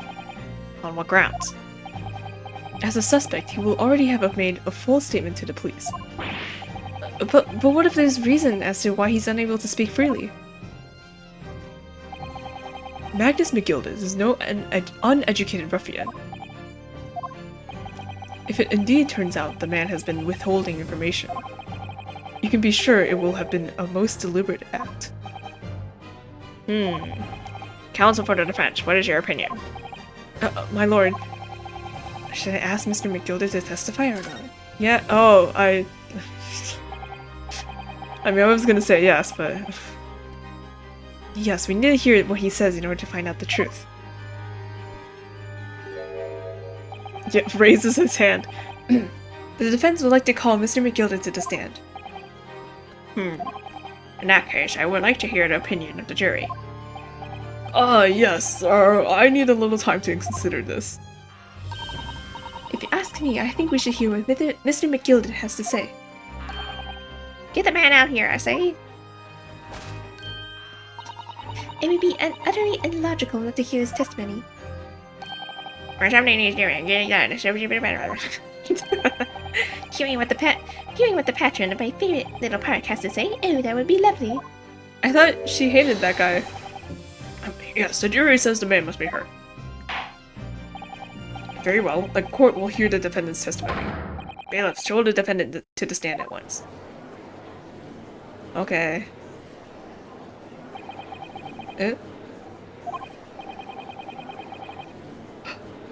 Now, maybe what actually happened that night will finally become clear. Versus artist, yeah. Let proceedings be resumed. Mr. McGilded, have you been listening to the discourse of the day? To be sure I have, my lord. I forgot what voice again. There are now two matters on which the court desires to hear from you. The first is whether or not there was a third party with you in the omnibus cabin as proposed by the defense. The second is that if such a person was indeed present, why did you conceal the fact from the police? Begad, no. Begad, no. 'Tis not in my nature to hide anything at all. Just answer the question, please. The truth of the matter is, I've been desperate about this all along. Do I tell yous all, or keep me mouth shut? Tell us what, Mr. McGilded? The fine fellow representing me is absolutely right. In the carriage on the night with meself and the other man, there was another passenger. It's true. Aye, and 'twas me who helped the little urchin get away after it all happened.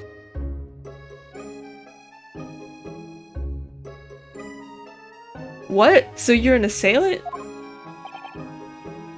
Or assailant, is that the right word?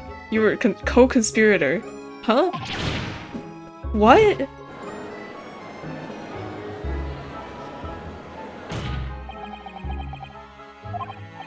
No, Magnus McGilded? That convenient excuse can't save you now. Accomplice, yeah. I'm truly sorry. So I am, Lord Van Zykes. I'm sure you'll be wanting to know why I said nothing when I was taken in by the police. I do be having a very good reason, I assure you.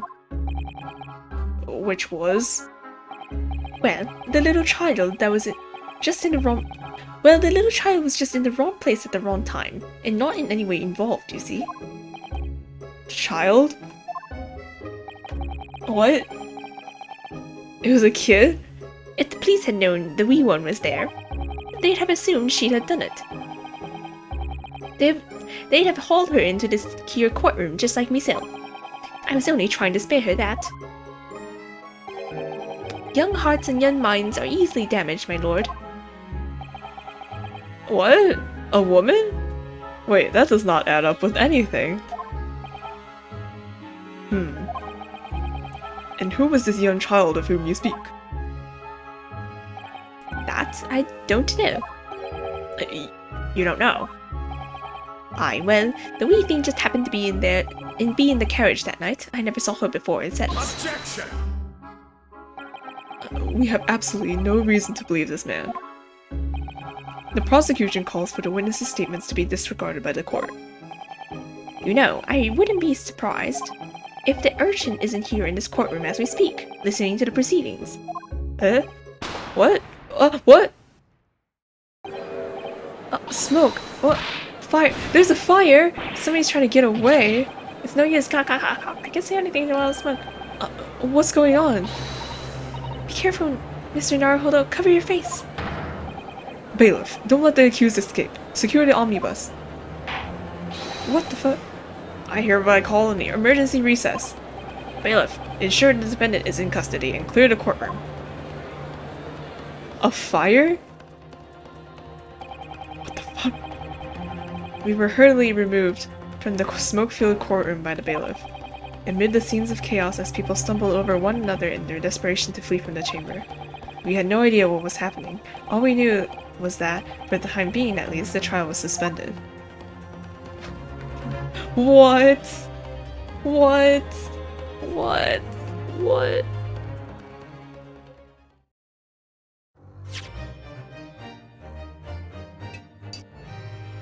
Holy shit, man. Save my progress? Yeah.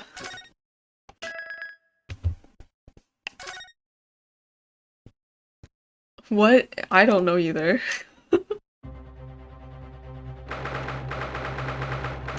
18th February, 12:52 p.m. The Old Bailey, defendant's antechamber.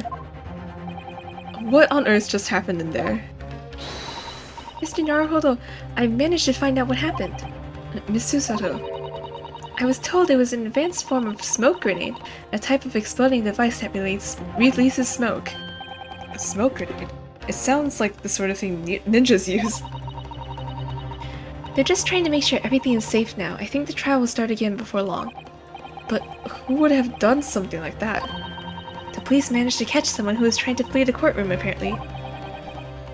Flee the courtroom? Why?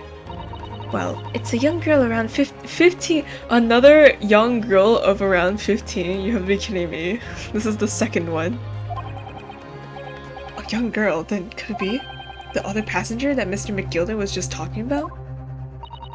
My thoughts exactly. So he wasn't lying. Oh, what become of Mr. McGilder actually? There are so many things I need to ask him about, but he's not here. I think he was summoned to the prosecutor's antechamber to answer questions, along with the young girl. Who is she, I wonder? And what was she even doing here at the trial? She was taking a huge risk, and for what possible benefit to herself? Yeah, like if she hadn't thrown the grenade, you know? Like, there were no leads to her. Like, why she do that? There's another matter that's troubling me. What's that? The 20 pence. Oh, according to the coachman, Mr. Beppo, he took 4 passengers that night at a fare of 5 pence each. That comes to a total of 20 pence exactly. But now it seems there were in fact 5 passengers. Which means the figures don't seem to add up again. She's right. That is strange. Someone getting in for free. Counsel for the defense, kindly proceed to the courtroom. The trial will recommence in 5 minutes. Oh, thank you, officer. We will go in straight away. Well, whoever she is, I imagine this young girl will be asked to take the stand and testify now. I really can't imagine what she's going to say, but it could alter the whole direction of the trial. We'll know soon enough, Miss Susato. Yes. Dude, is the culprit gonna be another girl? So far it's been women. It's been women.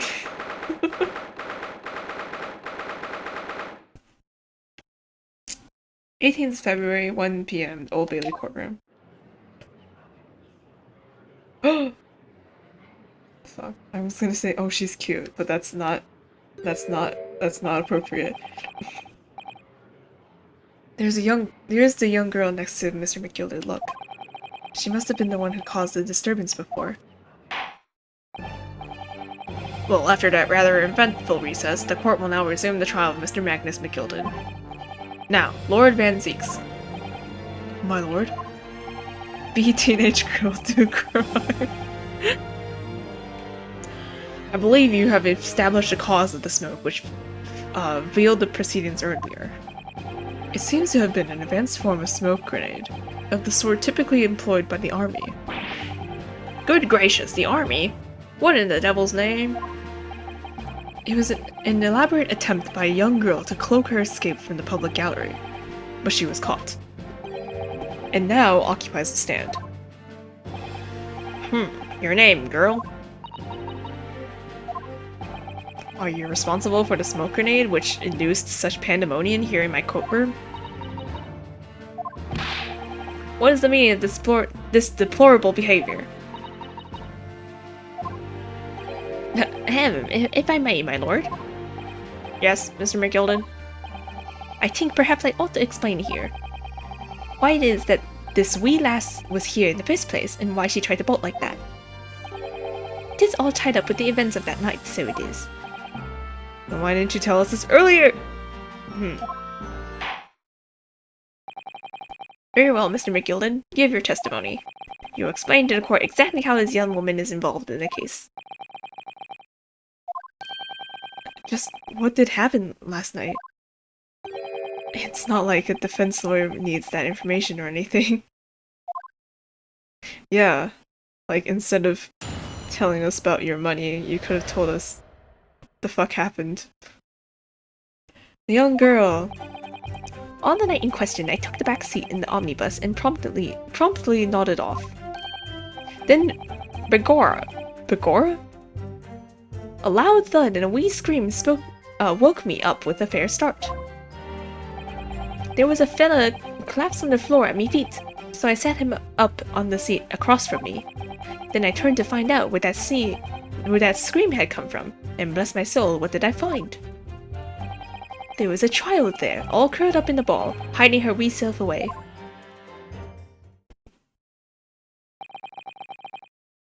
Okay.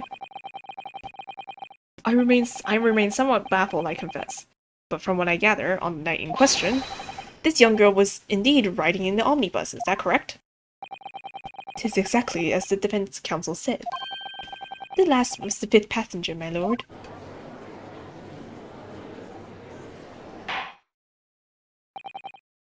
Very well. The defense may now cross-examine the witness. Are you ready, counsel? Yes, my lord.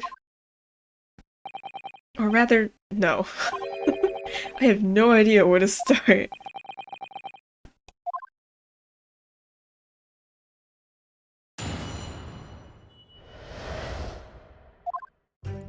Okay, so on the night, oh sorry. On the night in question, I took the backseat on the okay. And when you first got onto the omnibus, were there any other passengers already on board? There are not. The cabin was empty and there was no one on the roof deck either. You were the first passenger, as it were. I see. Aye. And that's why I took the back side as I did. 'Tis the most comfortable, so it is. Could you explain exactly what you mean by the back seat? By all means, 'tis how you already described it earlier. I'm talking about the seat opposite the one in which the poor gentleman who was stabbed was sitting. Mr. Hat. Wobble hey. Like I said, 'tis the most comfortable and where I feel at most at ease. And of course, I enjoy gazing through the skylights from time to time as well, especially if any ladies are walking up there. You can see right up the sky. I mean, then Begora, a large spoon, a wee scream, smoking. Okay, yeah. A loud thud, you say, and a scream? Aye, that's right. How can I explain it? 'Twas like the sound of someone falling to the ground. That sort of noise. So you think it was the sound of Mr. Mason falling to the floor? Falling to the floor having been stabbed. Well now, you'll remember that I was asleep at the time, so I wouldn't like to say. And when the sound woke me and I opened my eyes, there wasn't a soul to be seen in the carriage but the fella on the you didn't see anyone? But at the same moment, you did hear a scream. Ah, from the seats above you on the roof deck, I presume? Does that even fit in Omnibus? He tries to step in and it gets, like, knocked off. Not above me, my lord. 'Twas inside the cabin. But I wasn't altogether thinking about the scream. No, I was too stunned by the desperate sight before my eyes.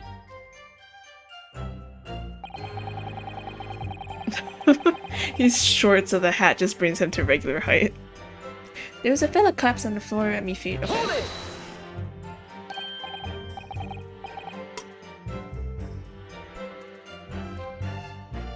You sat him up, the victim, you mean?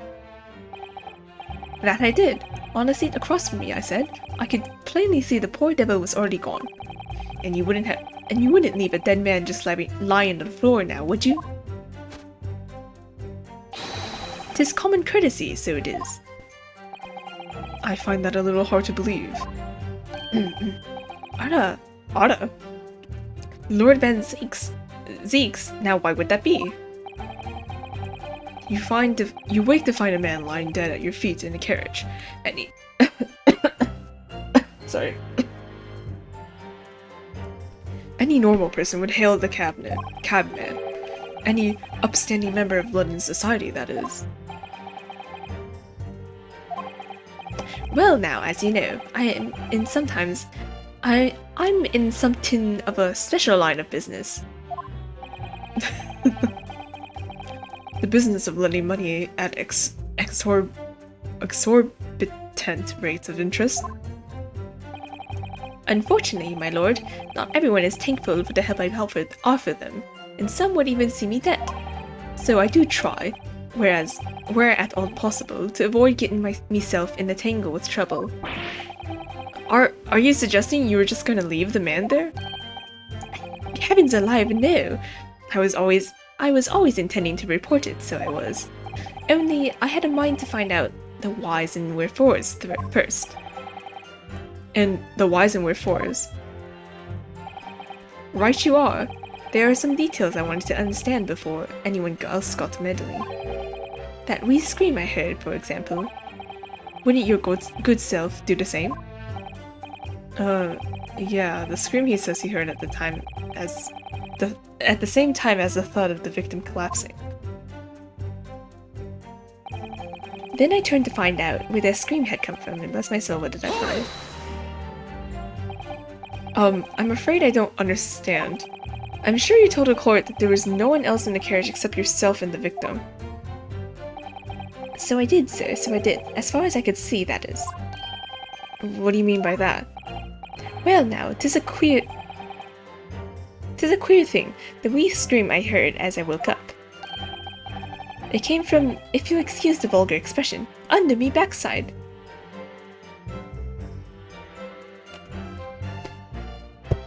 Wait. Could a person fit under the seat that he was sitting? No, that would not make sense because he was sitting on the seat, like, right? You can't open the little cupboard to get in if he... if... Yeah. He farted himself awake. Good gracious, you farted yourself awake? Under your backside. And when I lifted up the seat on which I'd been sitting, I found there was a wee cubbyhole there for storage.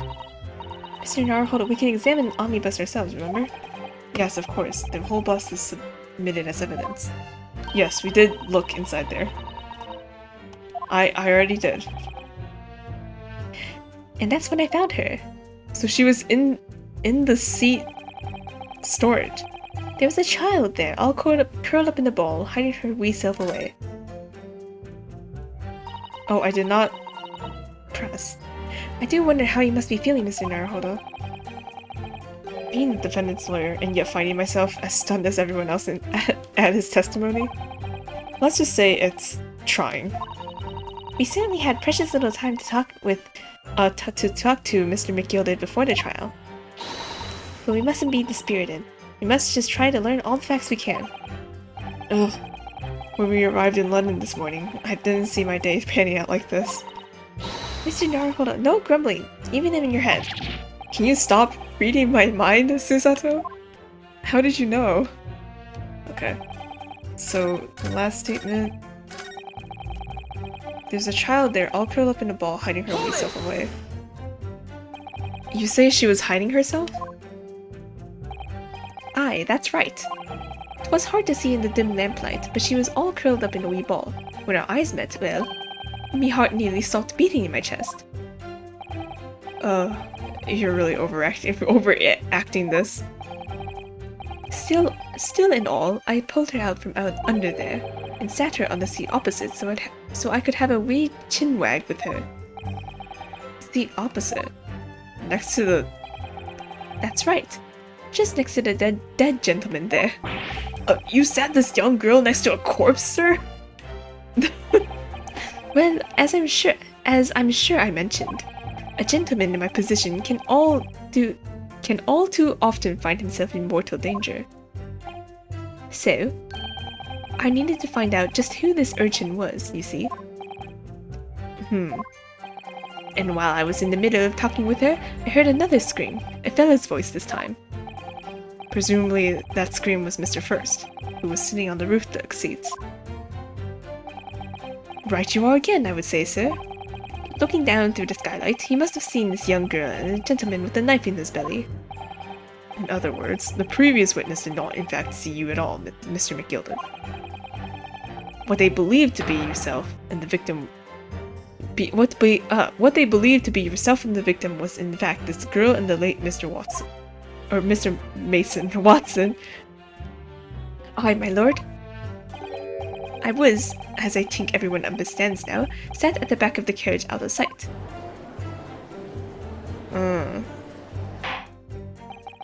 It is certainly plausible. The defendant is someone diminutive in stature. And readily confused perhaps with this young girl. He's short and she's short, so... After that, of course. With the scream from the gentleman over us, the driver realized something was wrong and pulled up the horses. Thank you, I've heard enough. The events as explained are clear in my mind. However, at least one conundrum remains. Who is the girl? Her name is... Gina Lestrade. Gina Lestrade. Okay. She's a chancer, earns her crust among large crowds, relieving people of their purses. Oh, she's a pickpocket. What's commonly called a pickpocket. What? This girl here? A petty thief?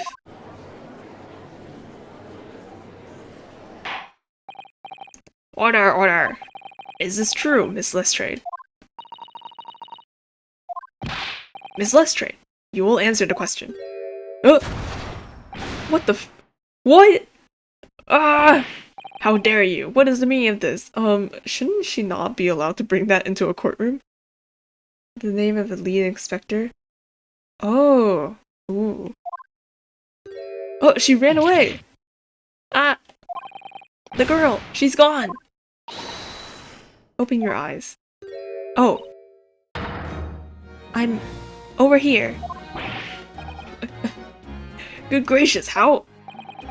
What was the point in that little sidestep? Oh my god. I know what you're all thinking. Grown-ups. Grown-ups are all the same.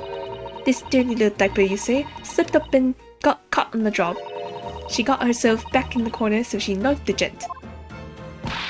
Go on, that's what's in your heads, ain't it? She pulled a Batman. No, not at all. This is a court of law. We're here to determine the truth, not cast— No! Ugh.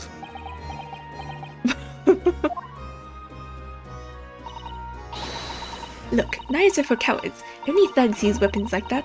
All I need for what I do is these fingers. I'm a professional, alright? Maybe not in your eyes, but I got pride in what I do. Let me guess. You don't count smoke guns among weapons for thugs? Oh, this? Yeah. This was in a bag I lifted the other day, down where they keep the four-wheeled drags. What? It's nice, isn't it? I like the pink best. Do not wave that thing in my direction again. So, you admit that you were riding the omnibus on the night in question.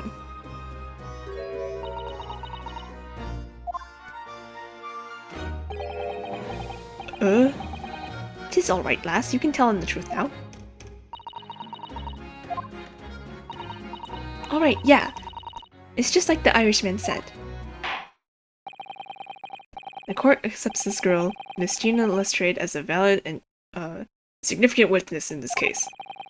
Accordingly, young lady, we will now hear your testimony, if you please. You will tell the court exactly what happened in the omnibus on the night in question. Alright, if I have to.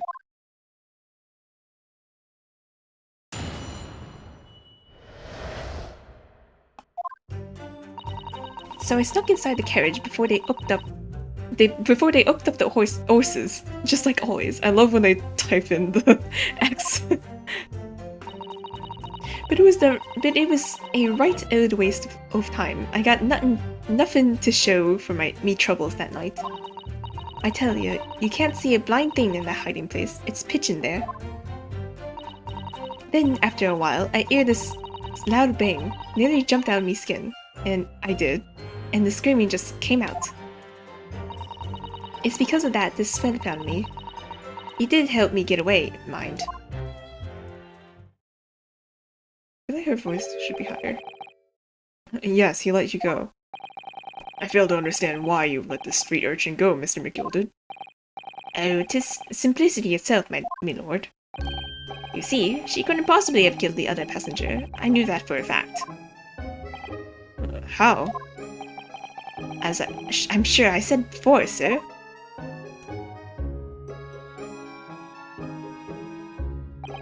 I was sitting right on top of the place where she was hitting herself. I think a demonstration is called for. Okay. This is where I sat last night. And the cubbyhole of which you have spoken of is underneath the seat, I presume? Yeah. Yes, it does appear just large enough to accommodate someone of the girl's stature. Aye, but of course, the wee lass was stuck in there, because I'd parked myself on the seat for the duration. Huh. So you see, that's why I let the lass bolt. I knew that if the police found her there, they'd automatically assume she'd done it. But I couldn't live with myself and a young life was ruined with all that, when all the time I knew she was innocent. Even though you must have realized your action would result in your own innocence being called into question. Not at all, my lord, not at all. I knew in my own heart that I was innocent. So I thought it was worth taking a punt on my own good name for the sake of this less fortunate lass. My goodness. What a perfect gentleman. My lord, this fine example of a man cannot possibly be guilty of a heinous crime like this. I'm I'm ashamed of myself for ever doubting you, sir. What? Okay.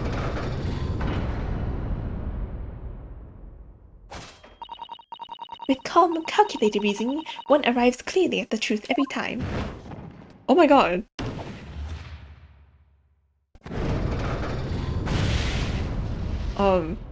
I mean, I'm still confused, but okay.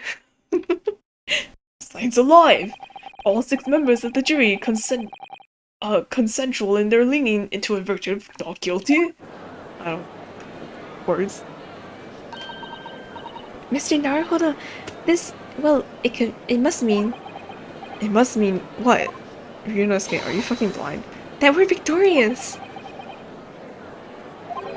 We've won? Are you sure? Objection!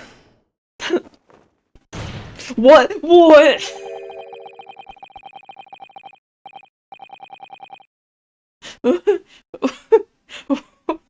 What? Can you do that again? What? Foot? Foot? Foot? Foot? Yeah. I mean, I'm so shocked by the. Okay. Wow, the perks of having a 3D model, I guess. If the sight of my iron-heeled Wellington offends, pray, do forgive the discourtesy. What do you mean, what? Everyone's so shocked. Wow, Van Zykes, you're so flexible. Can you do that again? Well, wouldn't you want to see it again, though? Like, just, yeah. Anyway, this really is a consummate example of the one monumental flaw in British judicial practices. Where evidence and reasoning should be paramount, emotion rules the day. Emotion? Oh, that's true. The witness's last statement gives us a clear insight into his true nature. What do you mean, his true nature? Do you really think that Scotland Yard would have made such a glaring omission? After the incident, the omnibus was comprehensively searched by the officers of the police. Obviously, the interior of this cubbyhole, as the witness put it, was included in their investigation. The compartment under the posterior seat was full of the coachman's belongings. It's noted in black and white here in the police report. Good lord! The evidence has been tampered with. In other words, to corroborate Mr. Gilda's story, someone has unlawfully removed everything from under the seat. What? Okay, so underneath under the seat, it was full of stuff when the crime happened, right? Order! How could such a devious contrivance possibly have been effected, Consul? Naturally, we must acknowledge the defiance. So many big words. My head. Of the constabulary in allowing this to have happened. However, I assure you, when the omnibus was wheeled into the courtroom this morning, the compartment under the seat was not empty. Well, my Nipponese friend. Me? When the carriage was submitted as evidence, doubtless you examined it in fine detail, as with any self-respecting practitioner of law. Oh yeah, there was stuff in it, but there was still space for, I guess, more things. Pray, what did you find the condition of the undersea compartment to be? Oh, to be sure, the young gentleman would be able to clear this up in a jiffy. Sorry? Go ahead. You tell the court now, fella. How this is all an elaborate excuse by the desperate Lord Van Zeeks. Well, counsel, do you have something to say on this matter? How am I supposed to answer? What can I say about the state of the little compartment under the seat in the omnibus? I didn't look, it was empty. It wasn't empty. But if I say it wasn't empty, then I'm agreeing with Van Zeeks, right? And it's gonna be like, defense, what the fuck are you doing? But we pursue the truth! I've seen the ending of Justice for All. I really don't know if giving this answer is helping my cause as a counsel for the defense. But as far as I remember, at least. When I first examined the compartment, I'm fairly certain there was a number of articles inside it, yes. Are you sure, counsel? Arda, again. Be vist. What are you saying now, you daft dow? I thought you were on my side here.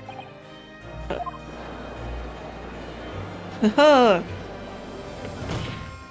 Makes finger guns at Fancy. Okay. What game are you playing? Your task is to defend the man in the stand. Why would you say something to compromise his position?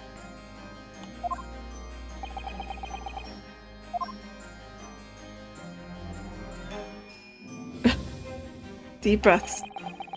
As the advocate for the defense in this trial, I confess I'm still not entirely sure where I stand.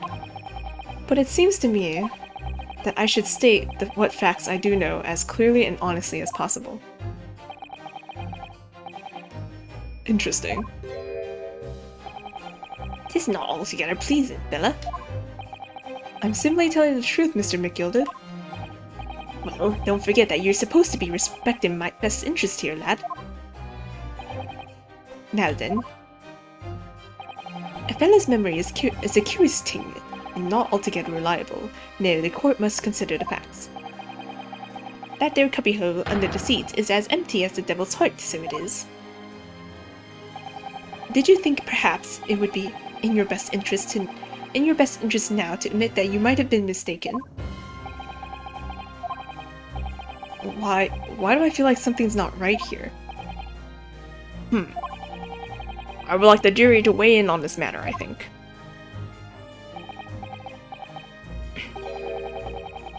That compartment is designed to house the equipment used to maintain the smooth running of the carriage. The guild rules state that omnibuses should be properly and fully equipped at all times. So it certainly wouldn't have been empty on the night of the question. Beppo isn't that irresponsible. That money lending freezer and the pick purse are lying. Oh.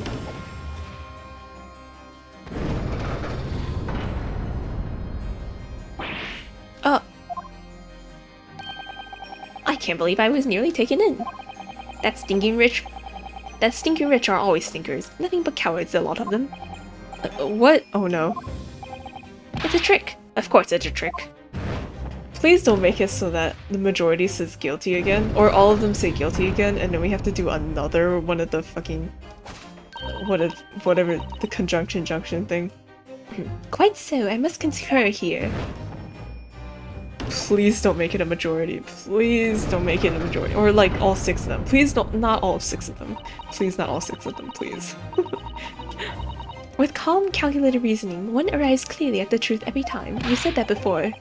Yes, but every time it's a different truth, it seems. Okay. My lord, I humbly exhibit the scales adjusted. Clearly, a verdict of not guilty at this time would be wholly inappropriate. Thank you, counsel. But before we proceed any further, there is the matter of the outstanding cross-examination. Flipping the jury and batting the trial. Conjunction junction. See, I don't remember. I forgot the name of the mechanic that we did first. I just remember it rhymed. Anyway. Counsel for the defense, begin your questioning of the witness, please. Yes, my lord. What just happened? The whole balance of the trial just shifted, almost beyond recognition. The Reaper of the Bailey is at work, it would seem.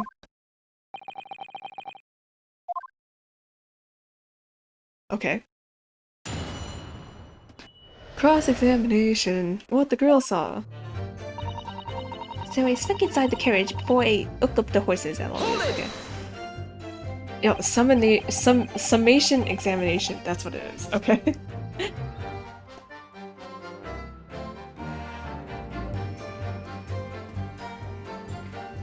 So you were already in the omnibus before you even set off on this run. Well, yeah, I mean, what's the point of spending a Joey to make a few bob, eh? That's a Rum's idea, isn't it? I suppose she means there's no point in spending money to make money. It actually makes sense. All the stock buyers are like, oh! Counsel, may I remind you that this girl is a petty thief? Kindly refrain from entertaining her tenants. Well, that does clear up a little mystery of the fares and all. 4 paying passengers at 5 cents apiece, paying 4 paying passengers at 5 cents apiece, making 20 to which the cabin man testified. And 1 little scapegrace riding for free. The red conker the driver always goes for some grub before its last run, see? So that's when I slip in the carriage and get myself hidden under the seat. Nice and easy, right?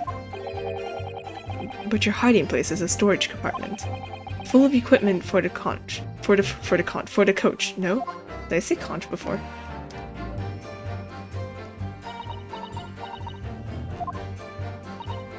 Yeah, there's brushes and buckets and whatnot in there, sure. I always chuck all that out and cram it in a corner somewhere. No one ever seems to bother much. And yet, according to the report filed by the police officer who first arrived on the scene, the compartment was full of such paraphernalia. Well, I don't know nothing about that. Like I said, I moved all the stuff out so I can hide under the seat. That's all I can tell you. Seems we've reached the end of that line of inquiry. Continue. But it was right. But it was a right old waste of time. I got nothing to show for me trouble. Okay. Oh, we know. I go back. Press. A waste of time. Why is that? Well, most nights I'm on me own in the god permit. What? Well, most nights I'm on me own in the god permit at least some of the time. Yeah, we also saw stuff under there, but like when we saw it, like there was still space. I would say it's like half. It was half full. I beg your pardon. Did you say god permit? Oh yeah. Well, that's what my kind call it. You could say omnibus, I suppose. The point is, any normal run, the carriage ain't got no one in it for a while. And that's why you come out of your hiding place and get away.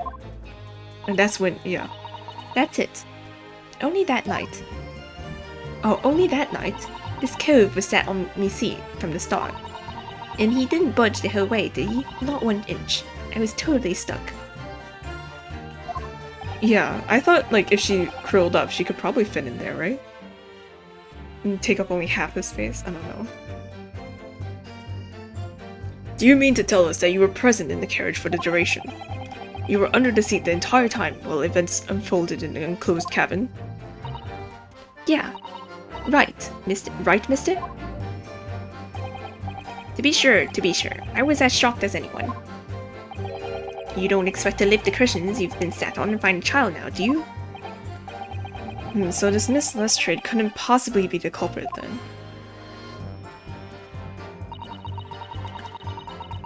I'll tell you, you didn't see a blind thing in the hiding place suspicion there. Okay. So you couldn't see out into the cabin at all? Not a jot. Most days I push the cushion up, and I push the cushion up with me, and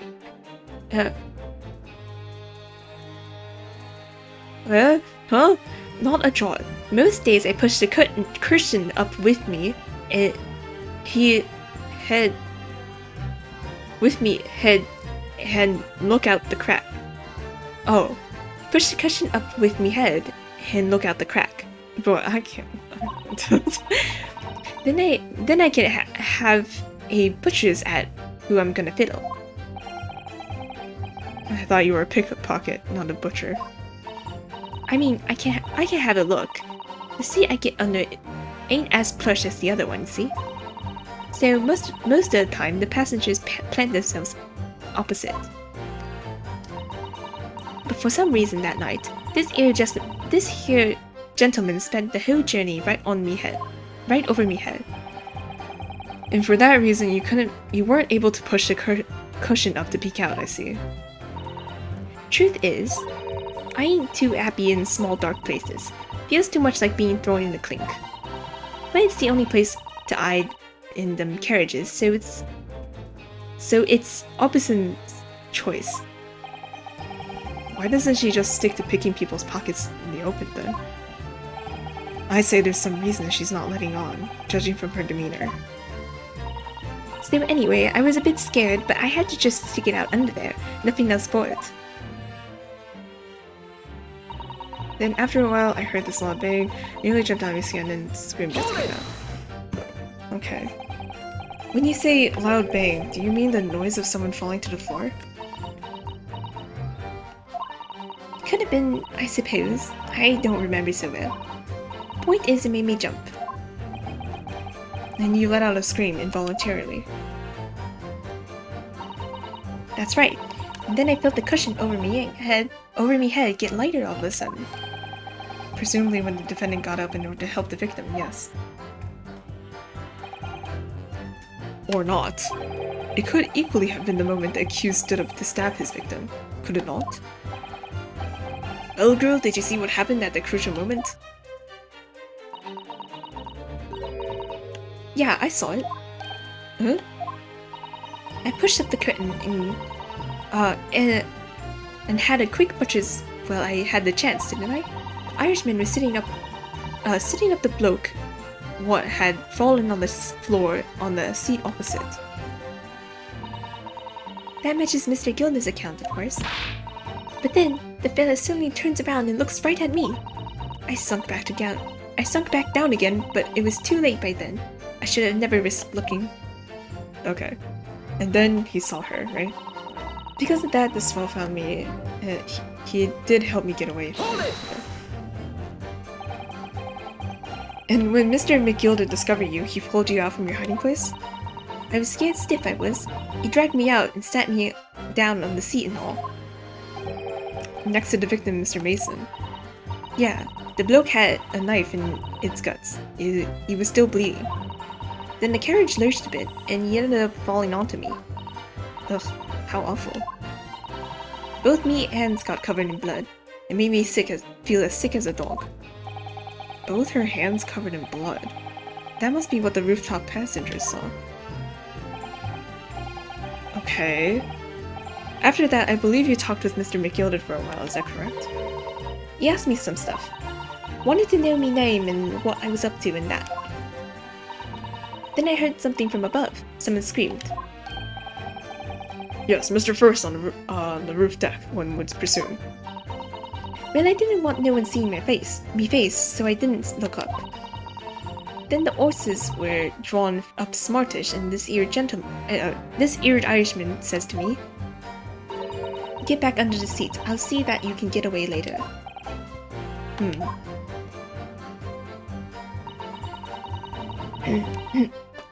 All 6 members of the jury had decided the defendant was innocent.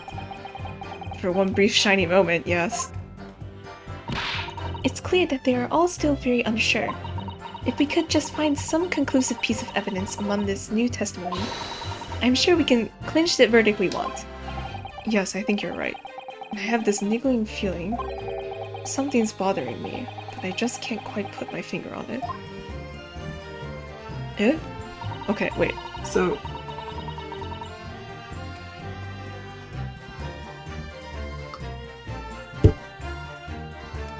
okay. Not that. So I stuck inside the carriage before they hooked the horses. Is this like, I should present something? Let me check this again. Well, let's open the door and go inside. Okay. Okay, so I checked this before, but we can check inside. Wait, when has this blood stain on the ground been here? Was this here the entire time? And I just didn't see? It's blood, isn't it? Is something wrong? Oh, it's just, well, this bloodstain is so obvious now. That's all. And yet, Van Zieks has made no mention of it. I suppose that does seem a little strange. Why do I have such a bad feeling about this? Was this here last time? I feel like this was not here last time. I should have noticed it if it was. Yeah. The sea looks reasonably soft, but it's actually quite hard to see. Okay. Okay. Of course, an English gentlewoman could have been dressed in such finery. If an English gentlewoman would be dressed in such finery, it would be quite impossible for her to climb up to the roof deck, so she would have to be sitting here. A woman in a kimono would have the same problem. Women's clothes are very impractical, aren't they? Not the point. See, it has a handle, it seems. Okay. Oh! Yeah, so it's empty now. This is a storage compartment, but there's nothing in here. It's totally empty. Something doesn't seem right here, but I can't put my finger on what it is. Yeah, all this stuff is gone.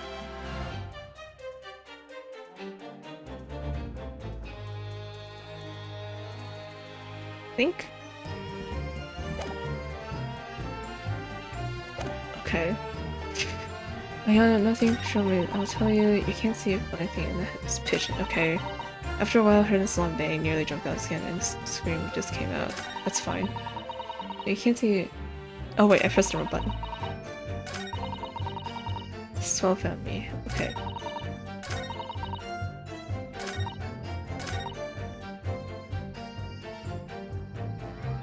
Huh? What?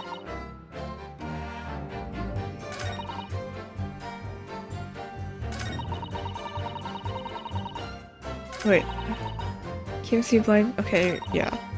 I tried her non-beige, surely the scream just came out. Because of that, this one found me. Do I need to, like, press her again? Let's see. Hold it! So you're already okay.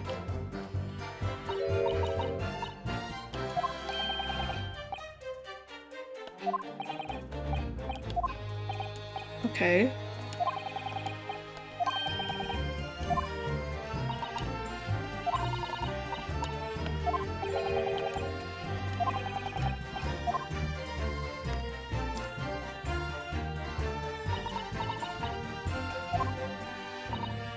Yeah, there were brushes and buckets and whatnot in there, sure. I always chuck all that out and cram it in the corner somewhere. No one ever seems to bother much. And yet, according to a report filed by the police officer who first arrived at the scene, the compartment is fully okay.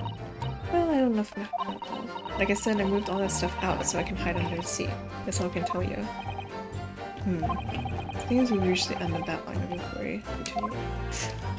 What? I'm so confused.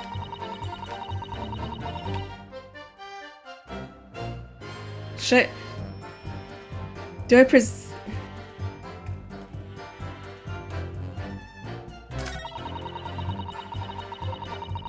Hold on. Let me save. Okay. Okay. I think I'll try presenting the carriage here, but I don't think it's a... Objection! Yeah, okay. Okay, yeah. There is clearly something odd here indeed. Your behavior, console. Oh, haha, please, don't mind me. That would be significantly easier if you could lower your hand. I won't lower my hand until I prove my kind's innocence, as long as it's quite quick. Here to escape, please. Okay.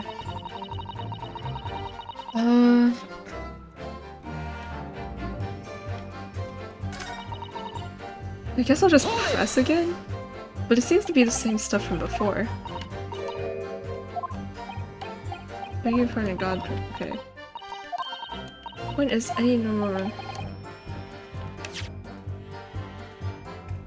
Carriage ain't got no one in it for a while. Okay. And that's when you come out your hiding woods and get away. Okay. That night, but there was a guy sitting on top and she couldn't move.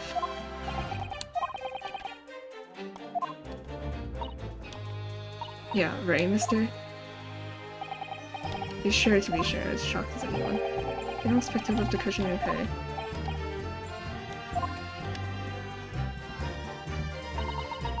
Oh, you can't see a blind thing in that fridge, okay. Hold it! Can't see anything, so you can't see other cabinet at all. Not a joke, no things, okay. I can have a look. The seat I get under isn't as plush as the other one, see? So most of the time, the passengers plant themselves on the opposite. For some reason that night, this here gentleman spent the whole journey around top of me head. Okay. And for that reason, you weren't able to push the curtain and peek out. Okay. Truth is, I ain't too happy about small dark spaces. Feels so much better than I think. No. Excuse me. Is something wrong, Mr. McGilded? Oh, I do apologize. Was something the matter, Counsel? I'm just wondering if Miss Lestrade's last comment made something occur to you, perhaps. You seem to be thinking of something to yourself. Oh, no, it was nothing important. I was feeling bad for the poor lass is all. I remember feeling desperate myself as a young lad, shut up in the dark. 'Twas terrifying, so it was. I see. Yes, I'm sure we can all sympathize. I'm so scared of the dark now. I still sleep with a nightlight. And I don't know about yourself, but I find it that the darkness seems to make everything you hear seem that much louder as well.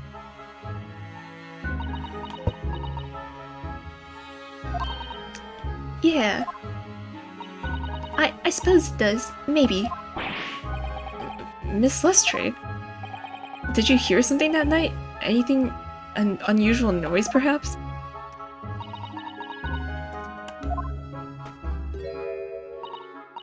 Nah, not really. All I could hear was the Irishman snoring.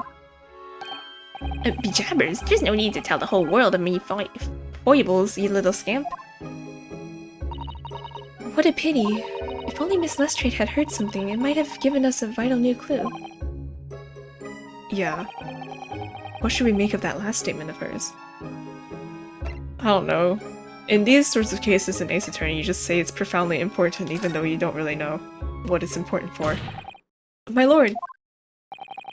I believe the statement just made by the witness is profoundly important. Profoundly important, but all she said was that she heard nothing.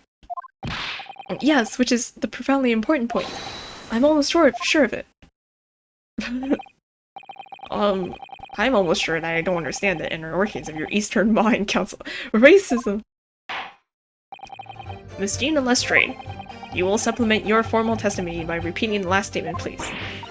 What? Supplement? What are you on about? Don't give me your fancy talk.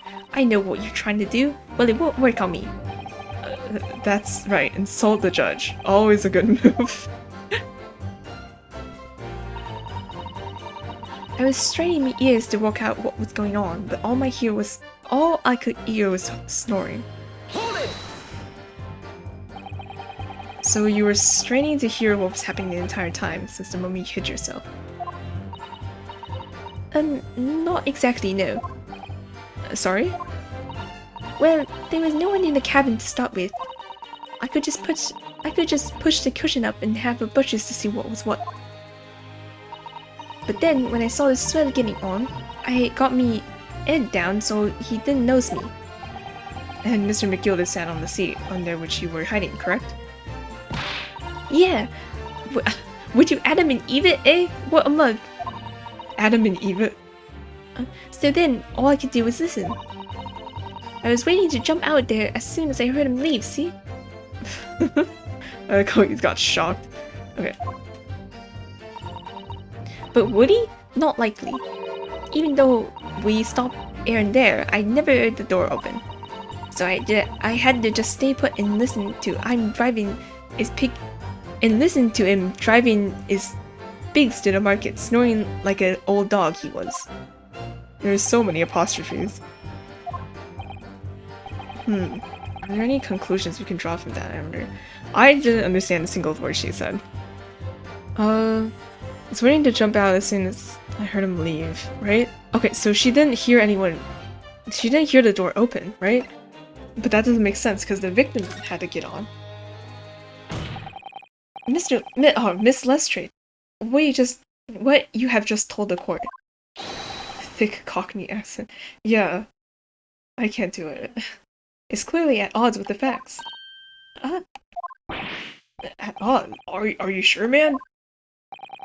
Absolutely. It seems my learned Nipponese friend is not as dull-witted as I had feared. So Van Zeeks realized it too.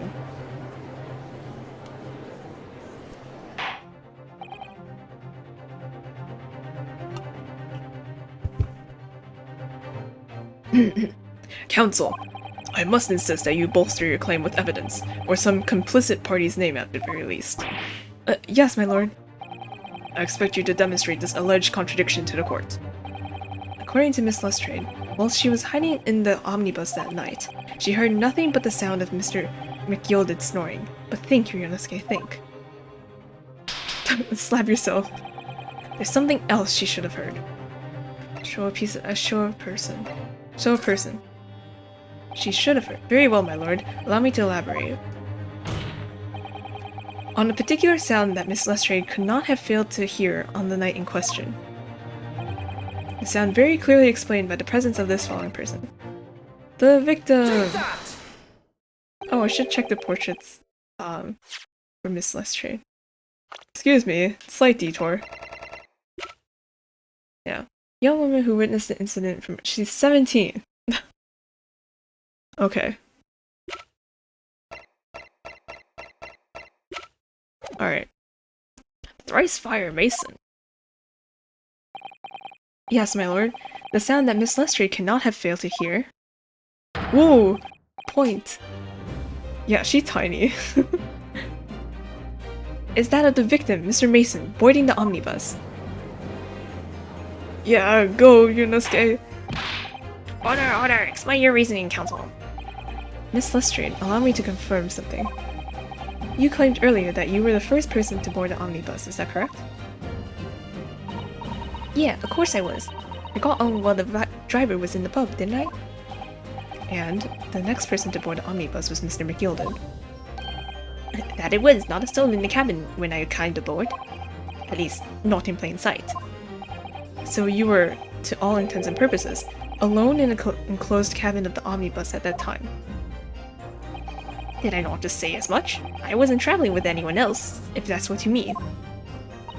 Yeah, I saw him get on, remember? Through the crack under the seat cushion. He was on his own, for sure. And, from what I've heard, the carriage made a number of stops after that on its onward journey. During which time, did you not hear the door opening and closing at all? Nah, I never heard it. That's exactly what I was listening for, weren't it? Waiting for the slut to leave. In which case, when and how did the victim end up in the carriage? We know that the victim collapsed inside the enclosed cabin of the omnibus. Therefore, Miss Lestrade's statement about what she did, or did not hear, is at odds with the facts.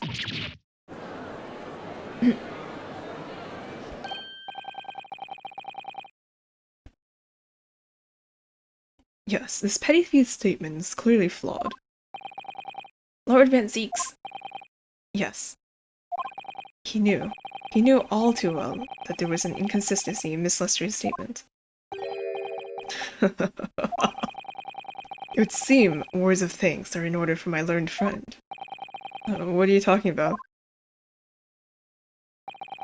You have demonstrated matters impeccably.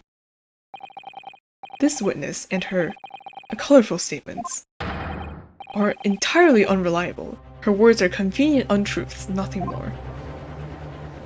The hat. Is that right? How could the victim possibly not have boarded the omnibus? That makes no sense whatsoever. And this girl is a pickpocket. Let's not forget that. Oh, no, Granny, no! Granny, no! Granny! My god, the jury changes their mind, like, so quickly. Honestly, it's not a bad thing, but, like, wow. No, she didn't say anything. I didn't want to judge. I didn't want to judge the dear little Might? Just because she had some rather naughty ways. But I must say, I can't abide liars. And neither can I. Mr. Foreman, I didn't want to judge the girl just because she had some less than salubrious ways. But I must say, I cannot abide liars. Oh my god. Can y'all calm down for like 2 seconds? Like, we can talk this out before you throw your fires. Mr. Naruto, the 5 jury members leaning toward guilty. Oh my god. Well, your consideration for others is refreshing, my Nipponese friend. To the considerable troubles you have spared me. Okay, yeah, drink your blood. Yes, very refreshing.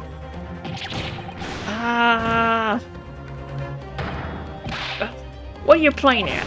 Have you forgotten who you're working for? You useless Eastern Amaden? Race- oh, ew! Ah, stop! This carnage is perfect. Juror number 2 is the only one left. Ma'am, please. Mr. Naruto, the way this is going...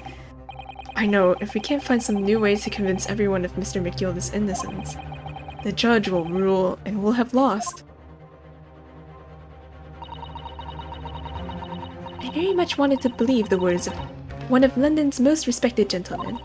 But those of us in service know we must accept hard truth. She says the same thing again. No!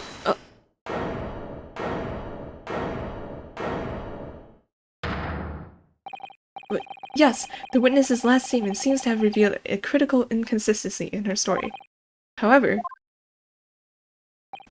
if we consider the possibility that her statement is, in fact, the truth, it may shed an entirely new light on this whole case. What are you saying? Counsel! I'm sorry, sir? Whatever you mean? Counsel, I will not tolerate you attempting to prorogue my adjudication. Please explain yourself at once. When the accused boarded the omnibus on the night in question, the victim was nowhere to be seen. Subsequently, the carriage door was not heard opening a single time, as testified by the witness in the stand. And yet the victim's body was found inside the carriage. If this petty thief's words are to be believed, how do you explain the victim's miraculous appearance inside the cabin of the omnibus? Did he walk in with Mr. McGilda? Like 2 people entering at once through the door? There's only one way to explain how the victim came to be inside the carriage. He was in there already. Oh. Or that. He's put there after he died. That feels...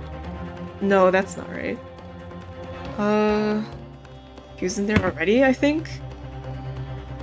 It's not there's another entrance. Because she would have heard anyway, right? Clearly he was in there already from beforehand. Objection! Tell me, my learned friend, what was the function of that clearly in your last sentence? Just kidding, I don't think it's right. No, that's really not the point. The point is that the victim must have been in the carriage from beforehand. Or is it right? I don't know. I'm confused. Then answer me this. By beforehand, to what specific point in time are you referring? Well, clearly, yeah. I must learn to ramble more relevantly.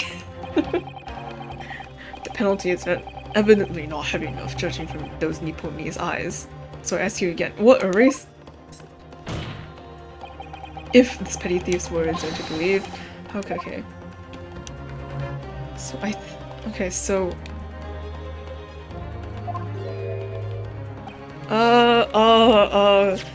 Hold on.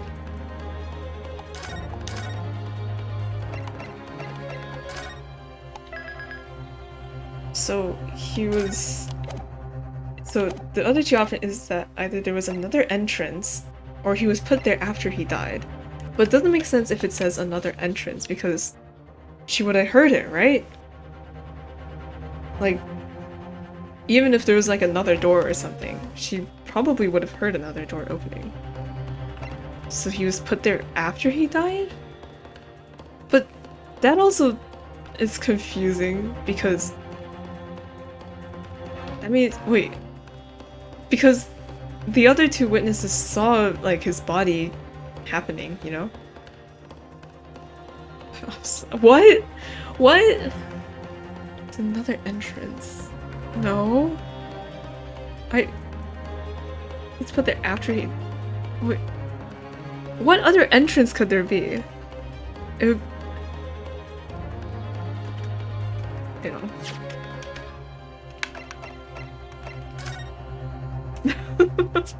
Oh man, I'm struggling.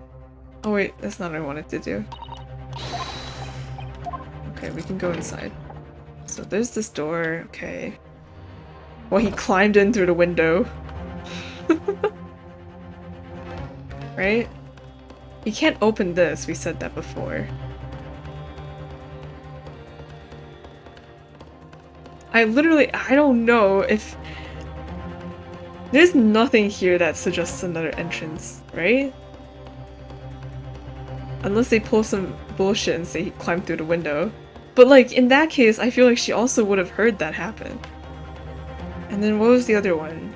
That his body was already... Oh, his body was moved there after he died? Wait. He was put there after he died.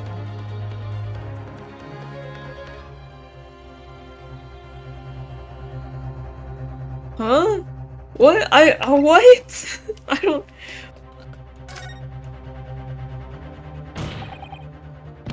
The victim must have been placed in the carriage after he was killed. Objection! Tell me, my learned friend, why are you so stupid? Okay, so it's not this.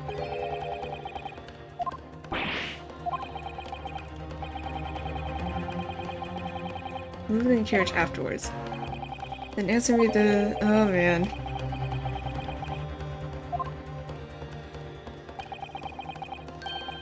Well, obviously... okay. My points. I'm gonna go back and load because I'm running out of points. Okay. So, wait, so that means that he entered from a different entrance. Okay, that's BS. That's so BS. What do you mean a different entrance? What do you mean? If the door hasn't even opened once. Only explanation is that the victim entered the enclosed cabin some other way. Objection! I wonder what the new fantasy you would have come up with in your blind panic. But behold, the omnibus is here for everyone to see. Only one side of the enclosed cabin is furnished with a door. The other only has windows. Fixed windows, which cannot possibly open. In short, there is no entrance to the cabin other than the door. Objection! But there could be. There's one possibility you haven't considered. Oh really? Please enlighten me too, Yonosuke, I'm so lost. Yes, one other way inside that isn't the door. Another opening, the use of which allowed the victim to appear inside the enclosed cabin. Uh-huh? Alright, counsel. Oh no, they're gonna ask. The defense will identify the location for the court. Oh no, fuck me. Here's the omnibus in which the incident occurred. Where on earth is this entrance by which you propose the victim entered the cabin?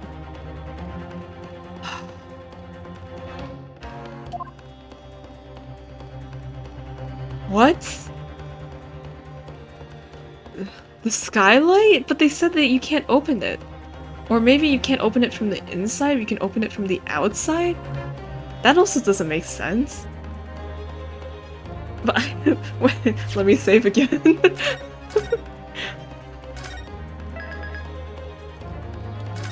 But I can't think of anything else. What, he crawled in through the floor? What?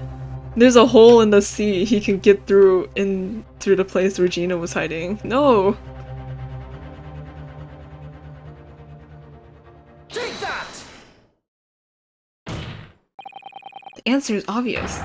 It could have only been the skylight. I say the skylight. What? Objection! Your ludicrous proposal almost has me lost for words. However, Objection!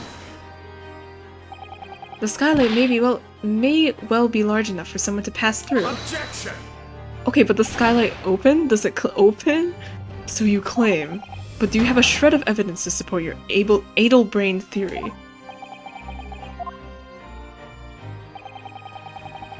Both Mr. McGill, both Mr. McGilden and Miss Lestrade said the same in their testimonies. They each claimed to have heard a loud thud, such as was the noise made by someone falling to the.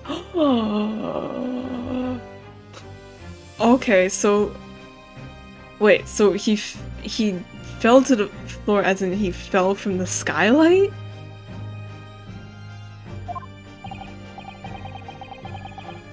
You know, Yonosuke, I hate to say this, but I'm kind of siding with Van Zeeks on this one. What the fuck are you talking about? Yes, which had already been explained, as the sound of the victim falling from the seat having been assaulted with the dagger. Yes, it has, but would a man slipping from the seat onto the floor really have made such a loud noise as the witnesses describe? A noise loud enough to cause Miss Lestrade to let out an involuntary cry, in fact. Good gracious! Perhaps, in fact, that was the moment the victim made his entrance into the cabin. No, let me rephrase that. The victim didn't enter the cabin as such. He fell into it. Objection! You're now suggesting that the victim fell from the skylight onto the cabin? That's simply impossible. How can you be so sure? Because if the victim had fallen inside through the skylight, as you say, the passengers on the roof deck would have seen it happen. And yet, not one person made mention of such events in their testimony. Well, yes, that's true, but...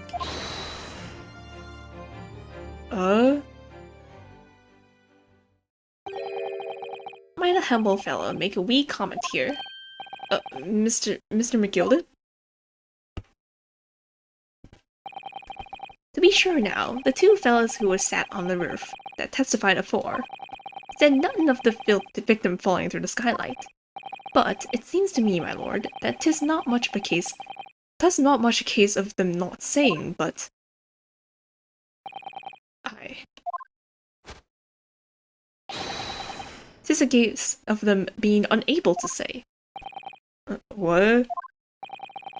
I think perhaps the two fellows do be having something of a compelling reason not to mention what happened. Would yous not agree, fine ladies and gentlemen of the jury? Oh, can you stop being a shady bit? Oh my goodness, surely not. There was two chaps on the roof. She types furiously. You mean the ones who struck the knife in the man were?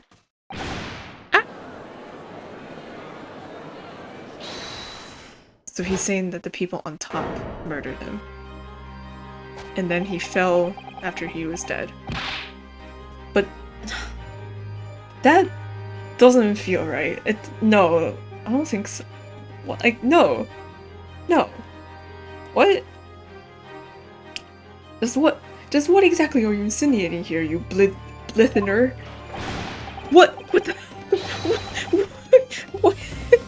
What is this? What are you doing? Huh? You rotter, he said, you rotter. What are you insinuating? The fuck? This is a flaming outrage. I have good mind to give you a blinker in a minute. What is this? He'll give you a shiner in a minute, he said, and so will I. Mr. Fairplay, you're effectively accusing me of a silly gentleman and well-respected banker. It's kind of silly. It's not just kind of silly. It is very silly. And me, a very angry hatter. What? Suggesting that someone like me could have stabbed that man in the guts. It's a disgrace. It's scandalous. It's I protest. I protest in the strongest possible terms. That's right, I protest too. About you, you rotten scoundrel.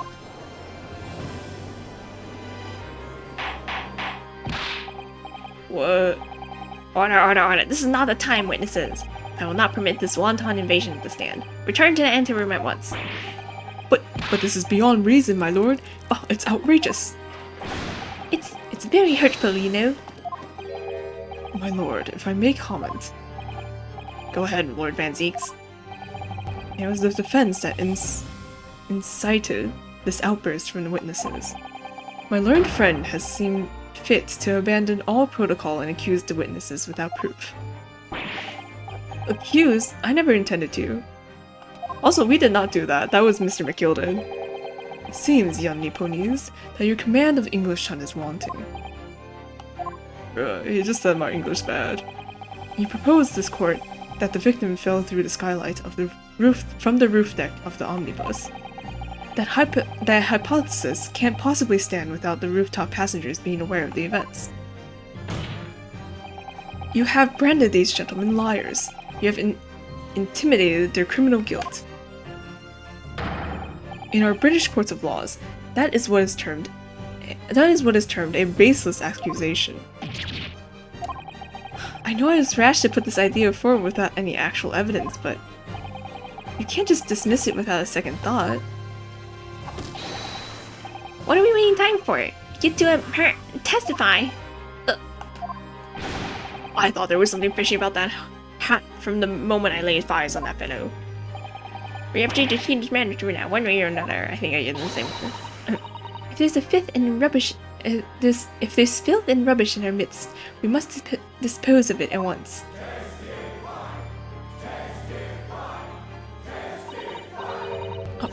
What's happening, Miss Naruhodo?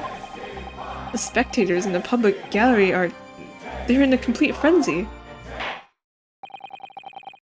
Mr. Fairplay, Mr. First. My lord? You will take the stand again and make another formal testimony. In reference to the indictment brought by the defense. Yes, my lord. I didn't come here for this.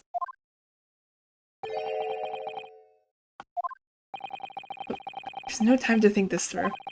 All I can do is keep pushing forward. Okay. Refuting the accusation. We were only 2 people up on the roof deck, dead or alive. We were the only 2 people up on the roof deck, dead or alive. I can swear to that. If anything happened where we were sitting, don't you think one or the other of us would have noticed? In any case, neither of us know the first thing about the victim. We had no reason to kill the man. The skylight was shut the entire time, I tell you. We couldn't possibly have opened it. If you were so sure that the victim fell through the skylight, where's your proof? Okay. I'm guessing it's the blood stain on the floor? I must say that on listening to this testimony, it is somewhat hard to imagine how either witness could have performed any malevolent act on this open rooftop deck without the other noticing forthwith. That's right, you see? We're innocent, I tell you. Although logically, of course, the argument falls down if the 2 of you were in collusion with one another. What? Eh? According to investigations by Scotland Yard, The two witnesses share no common dealings. Ha! Well, I don't trust coppers any more than I trust the stinking rich. So something doesn't feel right here. The trial is going in our favor, really. So why do I feel so uneasy? Yeah. What? Counsel for the defense, over to you. Your cross-examination, please. Oh, yes, my lord.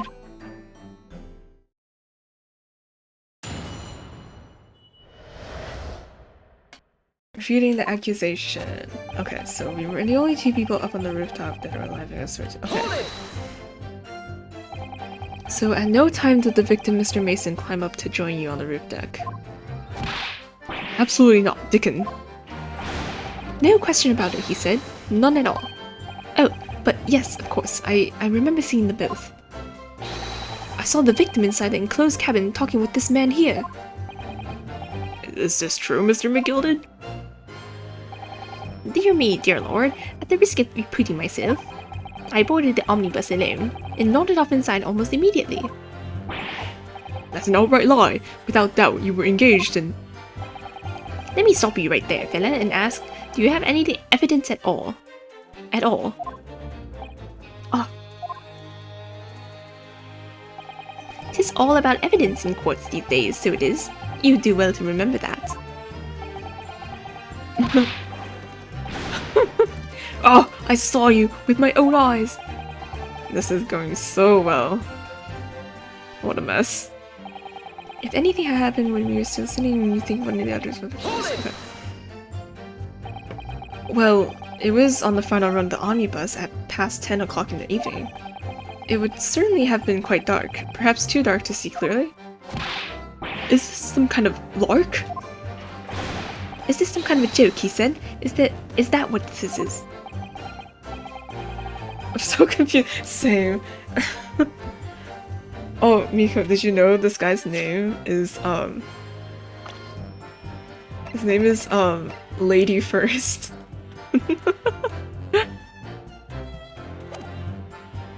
Or perhaps one or the other of you fell asleep briefly? Are you fair dinkum, sir? Are you serious, sir? That's what he said. It's impossible, I tell you. I'd give you the keys to the vault if you could fall asleep in that bitter cold. And if you did manage it, your eyelids would freeze shut and you'd never open them again. That's extreme. It was extreme, I tell you, and we had to put up with it because this man had locked the door. Any true gent would have unlocked it and let me in when I knocked. I'm dreadfully sorry about that, young fella. But you see, I was away with the fairies and I didn't hear you at all. That's a lie. I saw you through the glass. You were talking to someone. Now, 'twas a cold night, so it was.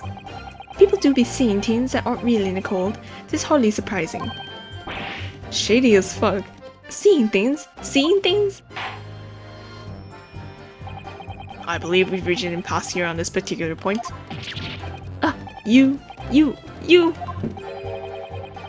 Don't take it personally now, lad. If I'm a suspect in this case, then 'tis only fair that you and the other fiend are, too. Open and free competition is what a capitalist society is all about.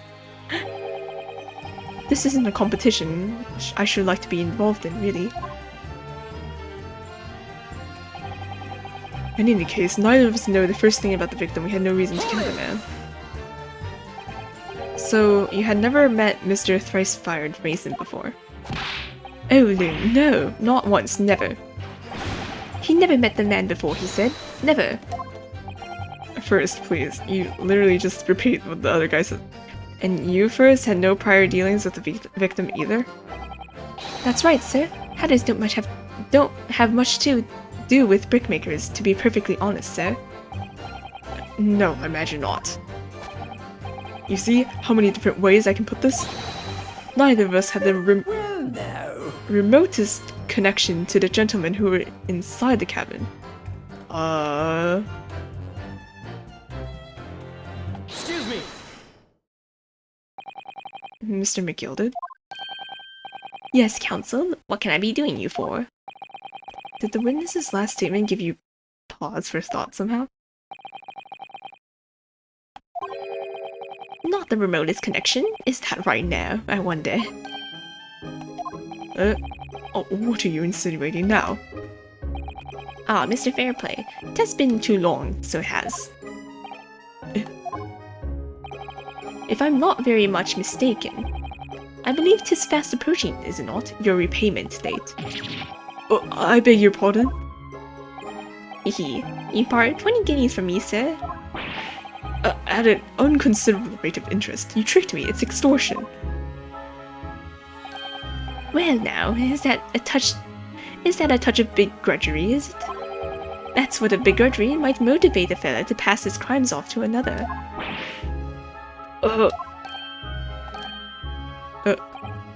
And young Mr. First. Me, sir? What do you want with me, sir?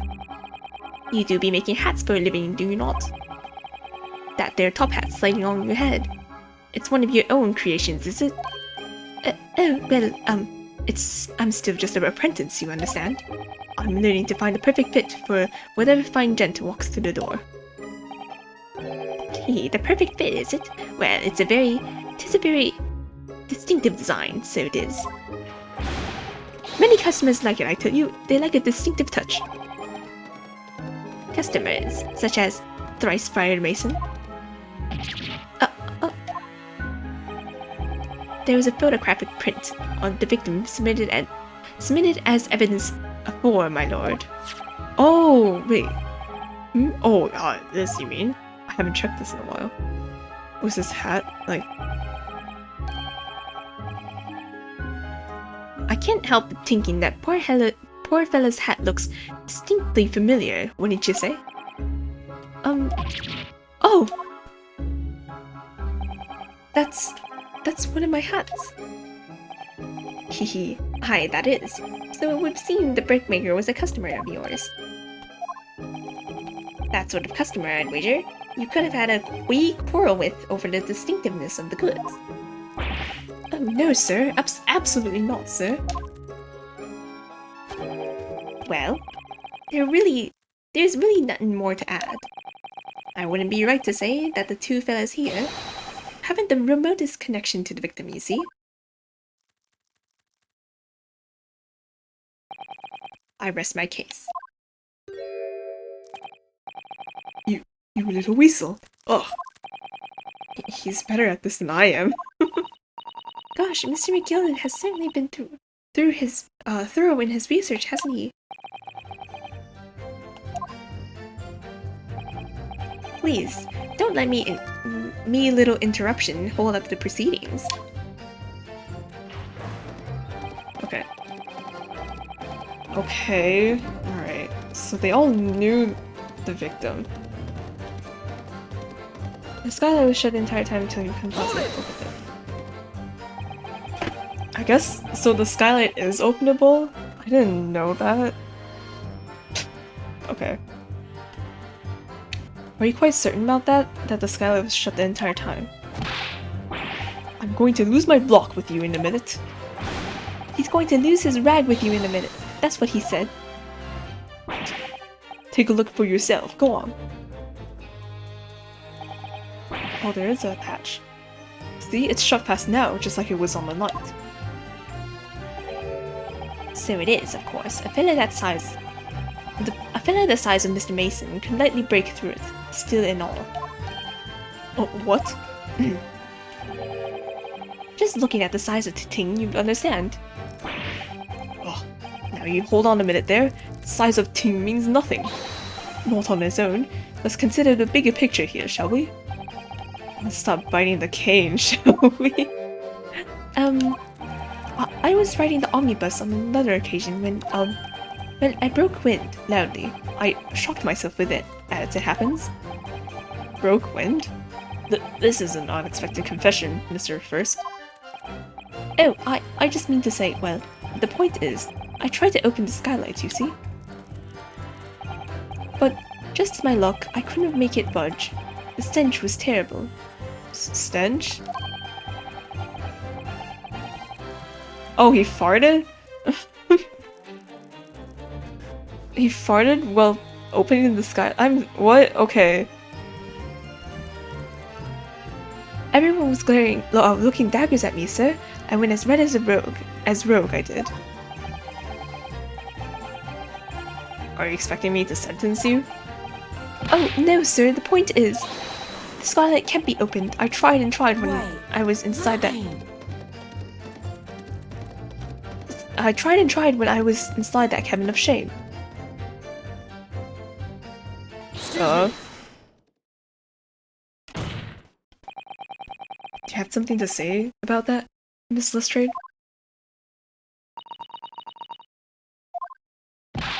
Miss Lestrade!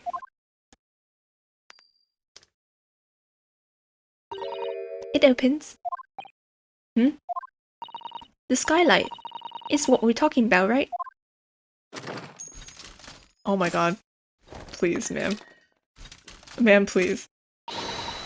All of them skylights open, dead easy.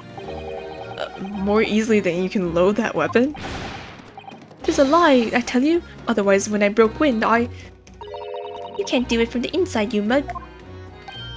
Oh. Gina is pretty.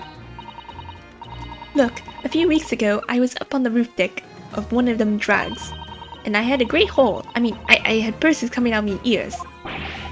Miss Lestrade is not the forum to be eulogizing the subject of your criminal activities. Well, anyway, I had a bit of scare.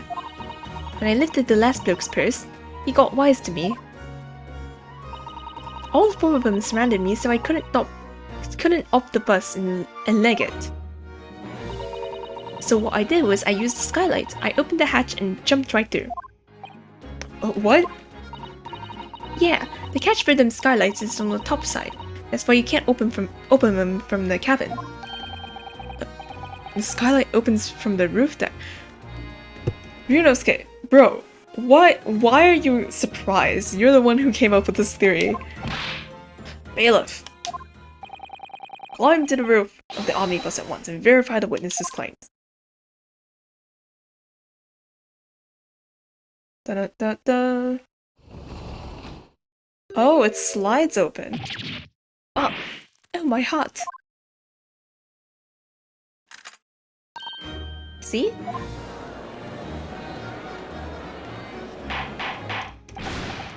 Order, order, order! So it appears the street girl's statement is quite true. I don't know why his voice changed. I don't believe it. The skylight opens, and from the roof deck. Mr. Naruhodo. This could be the clue we're looking for. Well, counsel for the defense, please continue with your cross-examination. Yes, my lord. So the skylight opens. Perhaps I should investigate for myself. If you're so sure the victim fell through the skylight, where's your proof? Okay, let me... Okay, skylight show... Okay. So that's... Let me look at the thing. Oh wait, no, not from the inside. I do not want to go inside. I pressed the wrong button.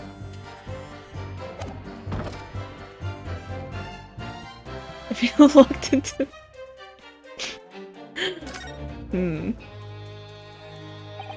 So the skylight was fastened shut before. But now the catch has been undone, so we should be able to open it.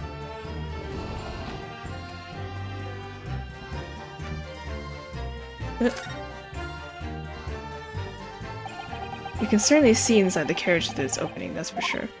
Yes, and there's a lamp in the enclosed cabin. So I'm quite... Okay. Wait, that's all the same. Okay, we opened it. Whoopie-dee-doo? Like, what? Let's go inside then, while it's open.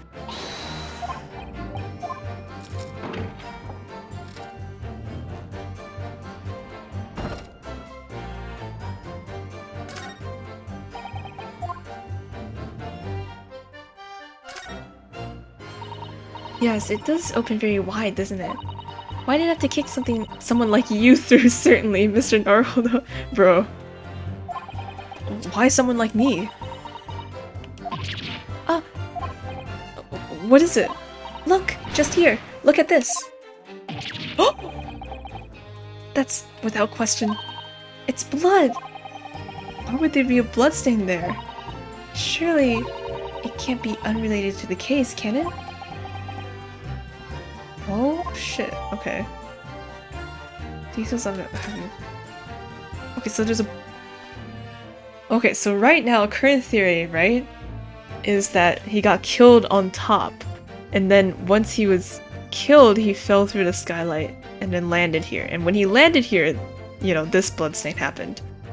And then it woke up the guy over here, our defendant, Mick, whatever his name is. And then he sat him up onto the seat, which then made this bloodstain. I think.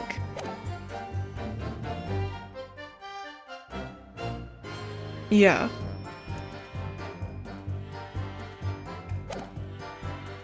Well, that's our proof, but I have to press this, because I haven't seen it yet.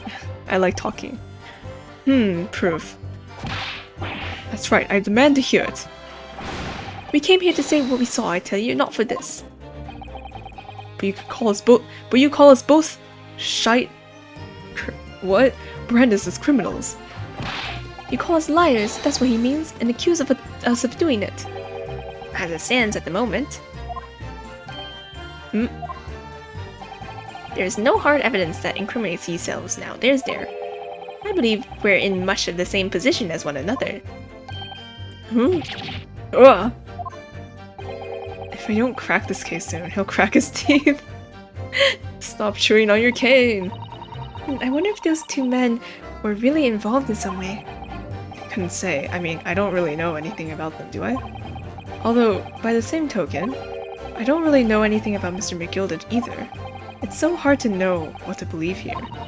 I think we should try to remember that it's evidence alone that can truly determine the outcome of a trial. Evidence. No one can argue against decisive evidence, including the members of the jury. So you're saying that what we need now is to find a conclusive piece of evidence? Yes, Mr. Naruhodo. Precisely. Okay, let's go present that thing onto the guy. Okay, here. So... fell through the skylight. Where's your proof? Why, it's on here. Oh, fuck. Here! On the night in question, the victim was fatally stabbed in the stomach, and immediately afterwards, the victim's body was pushed through the skylight in the cabin below. Those are the facts, and the irrefutable proof remains clearly visible in the omnibus that stands before us today in the very courtroom. What? That's utter humbug. Oh, you can't possibly have any evidence. No, you can't. I mean, we didn't do it, I tell you. It's impossible. Irrefutable proof. Here in this courtroom. Counsel. My lord. I believe everyone would appreciate a little clarification here, Where exactly within the omnibus is this evidence to which you allude? You will point out what it is that proves the victim fell from the roof deck onto the skylight, or through the skylight. Okay, it's here. If I can position it correctly. Here. Wait, eh? What do you mean? It's here, isn't it?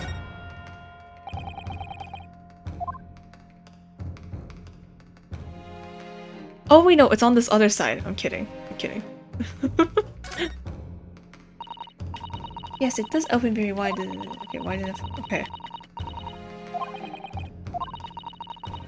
That's why before I didn't see it when I was just looking for it. Open your eyes. Stop. Wow. Racist comment. I mean, I'm joking.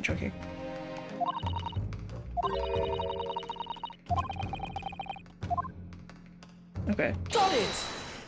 You got it! By Jupiter, is that blood? This bloodstain proves two things. Firstly, when the incident occurred, the skylight of the omnibus was open. What?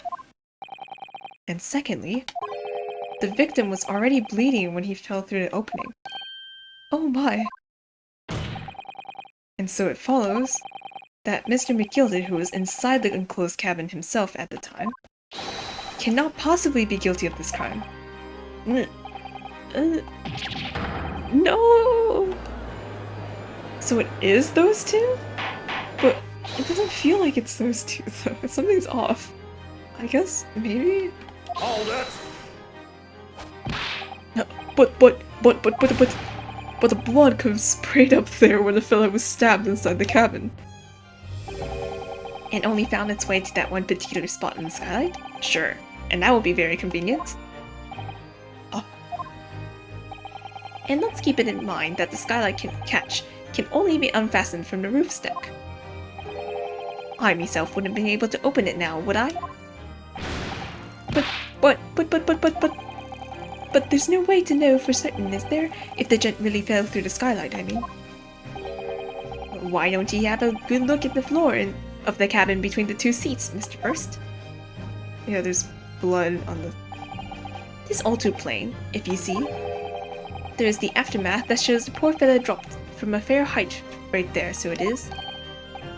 What? No. But it can't be. It's all lies. Hold it! My fellow jury members, I think we can agree that this is clear proof that the defendant's innocent, can't we? I believe we can, yes sir. It's clear to me now that where the filthy rubbish can be found in this courtroom. So, they thought that they could pull the wool over my eyes, did they? She's typing so fast. I won't tolerate any of the girls' carriages be sorted with women. I can't tolerate it. Oh, I always knew that nice gentleman who gave us that delightful part couldn't have done such a thing. Juror number 2, cute. Miko, you're so easy. On 3 then, everyone. 1, 2, 3! Objection! Oh! Fancies. And a chilling performance, Mr. McGilded. Oh, and what would ye be referring to now, Lord Van Zeeks? A bloodstain on the frame of the skylight. Such evidence is null and void.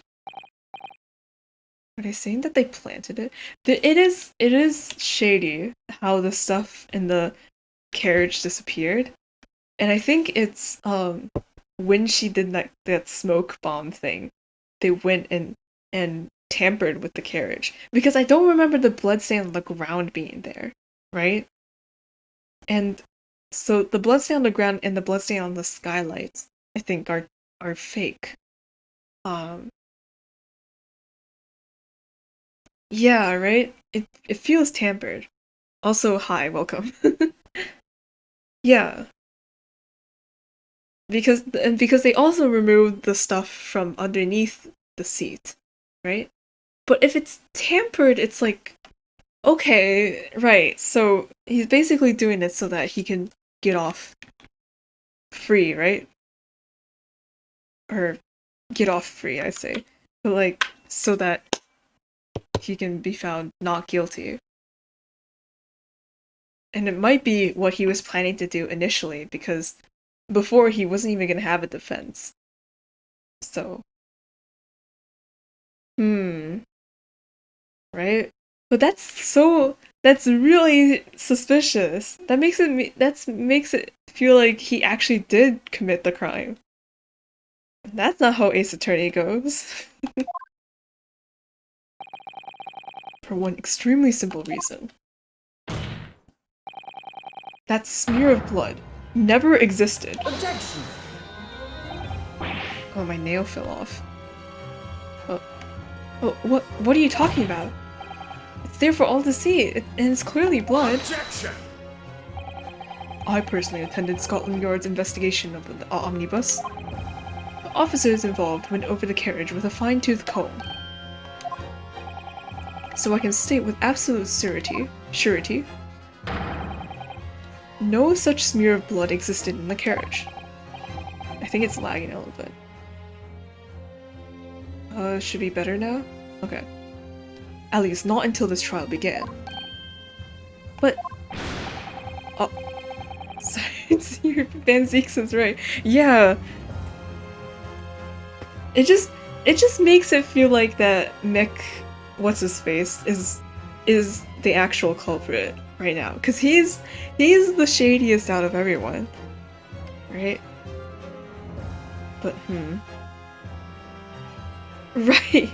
We also did say that the cabin had stuff in it under the seat before, and then the stuff disappeared. But then we just kind of forgot about that topic. Are you suggesting, Lord Van Zeeks, that the stain of blood was fabricated, my lord? Yes. And while the court has been in session. What? Come on, Ryunosuke. Hehe. What a palaver. What? I must say, I didn't expect such a crude reasoning from a prosecutor of your standing, Lord Van Zeeks. Your accent is fading. But I'm Magnus McGilded, a fellow known all over the capital for his fine contributions to public life. I don't take kindly to slander, and I'll fight it to the bitter end. Even if it's rolling off the tongue of the Reaper of the Bailey.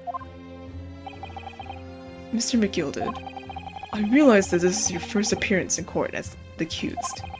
However, I am well aware of your involvement behind the scenes in many great affairs of dubious nature. Don't you have good observation? Yeah, right? Come on, you. You're very adept when it comes to avoiding getting your own hands dirty. And each time it happens, that a case you're involved in is what? Adapt, okay. And each time it happens that a case you're involved in is investigated, you also adapt the facts. Adapt the facts? What does that even mean? When you wield fortunes the size of Mr. McGriddles, Mr. McGilded, not Griddle, I'm hungry, I want the McGriddle. McDonald's win. When you wield a fortune the size of Mr. McGilded, however ill-gotten it may be, nothing is impossible. Tampering with evidence, manipulating the scene of a crime, bribing witnesses. I toast your ability to concoct the most convenient of stories, sir. Tut-tut, Lord Van Zeeks. This will not do, to be sure. Will it now, counsel? Huh? Oh, no. I think it's fair to say, this does all sound like a rather far-fetched excuse by a desperate man. The blood on the skylight didn't exist, you say? But, if yous will all cast your minds back, is it not true that the omnibus there had been in the courtroom the entire time? How could anyone possibly have put a smear of blood in it without the world and his wife seeing? Isn't that right now, counsel? It's true. The omnibus has been in full view the entire time that the court has been in session. Please don't drink in the court. No, if I was him, I would drink too. Like, dealing with this shit? Fuck no. My learned friend. Here's to hearing your opinion on this matter, in your own words. As you wish. Could someone have tampered with the omnibus during this trial? If you're asking me, I think it could have been possible. Everyone's like, what are you doing? Ryunosuke, you're ruining your own defense. As a defense lawyer, it's my job to advocate for the defendant as best as I can. But still, I feel as though there's something even more important at stake here. Yeah, like your good conscience. Pursue the truth. Yeah.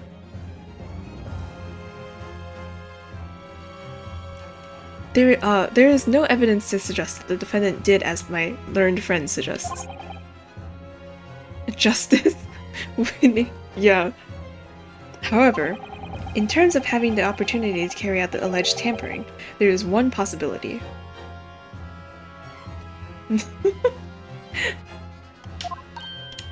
Oh. Good gracious. Explain yourself, Consul.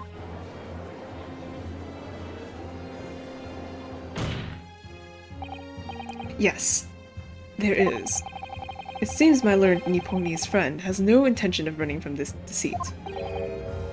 Deceit? I'm sure everyone still remembers clearly the recess that we were forced to take. As a result of the smoke grenade fired by the witness currently in the stand, Miss Gina Lestrade. Bang!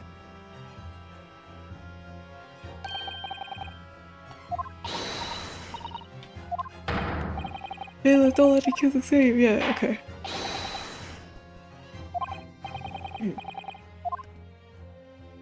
Right.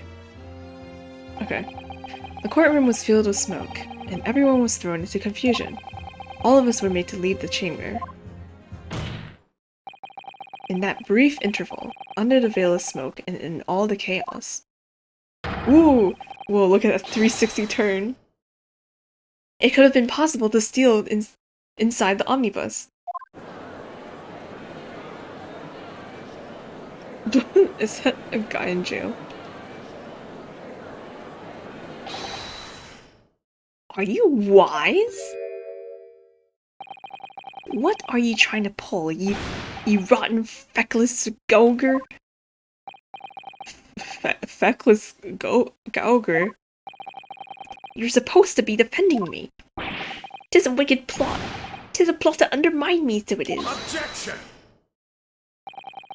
Whatever you think this is, it changes nothing. The facts are the same.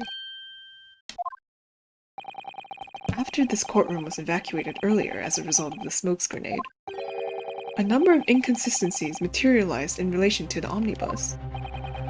Inconsistencies, such as... To start with, the storage compartment underneath the rear passenger seat. Yeah. When the police investigated the omnibus, this compartment was full of the driver's items. Secondly, we have the smear of blood on the edge of the skylight. As I have said, this was not present at the start of the trial this morning. Also the blood on the floor, too. Unfortunately, Lord Van Zeeks, no one is able to corroborate your claims. That's true. When the omnibus was first wheeled out, both the storage compartment and the skylight was shut.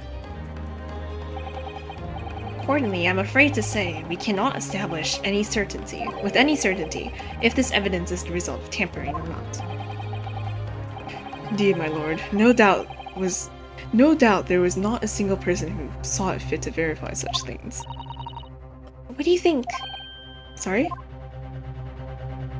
We're finally talking about this. Yeah. About the omnibus. Is there anything else unusual about the omnibus? I have an inkling. I don't have an inkling. I'm guessing the blood on the floor? I don't know. My lord. Yes, Counsel? There is one further inconsistency. A mark that surely could not have been present at the start of the trial. Oh, maybe the mark on the floor because it's not hidden, like the storage compartment and the skylight are. What in the devil's name are you going to say now? If you dare betray me, you little maggot, you better start watching your back. Objection! Oh my god, I'm so scared. Silence, McGilded. The court awaits the defense clarification. Grr. This trial keeps swinging one way then the other. I have no idea what's the truth and what's deception. What am I supposed to believe here? I shall have to ask you to elaborate, Consul. Okay. Where exactly is the ledge mark that you claimed to appear at some point during the trial? Down here. This blood stain. Got it! Got it! If we consider that the victim fell through the skylight onto the floor of the cabin, you would certainly expect to find signs of blood where he landed. But as far as I recall, this bloodstain on the cabin floor was not there when the omnibus was first brought into the courtroom. Good lord!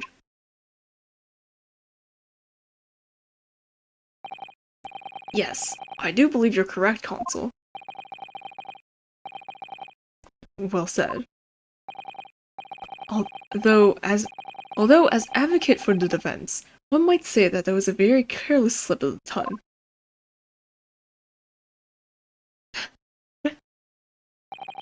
I believe that bloodstain on the floor is a decisive piece of evidence.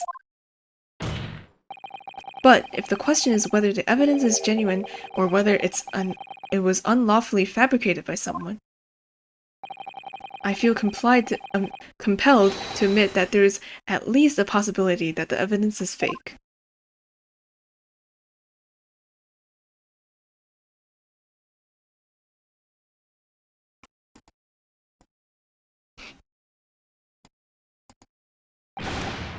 Ah!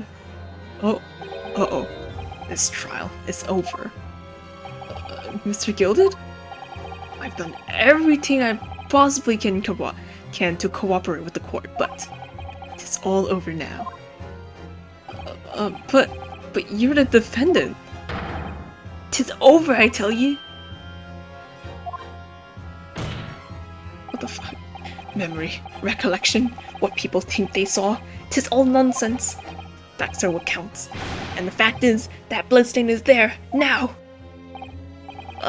Well... And over the course of this desperate trial, long and extremely drawn out as it's been, that good-for-nothing Reaper of the Bailey has failed to present any decisive evidence at all. I'm scandalized, so I am.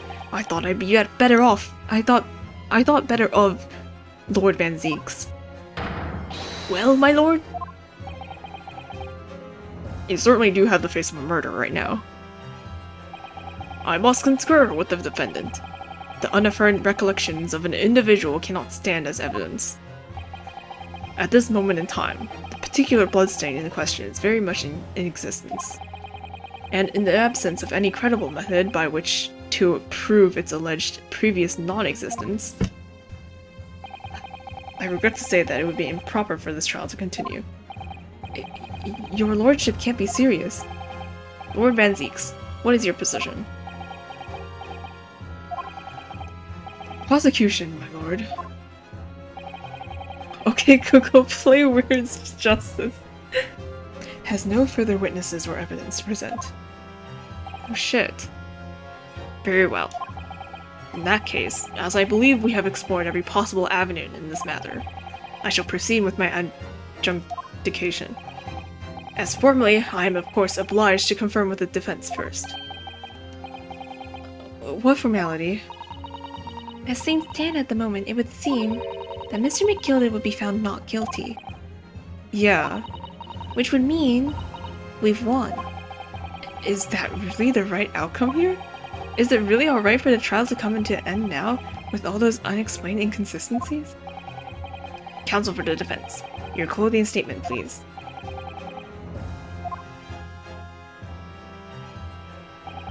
Yes, my lord. The defense believes. Are they really doing this? Are they really doing this? Really? Really? Really? Really?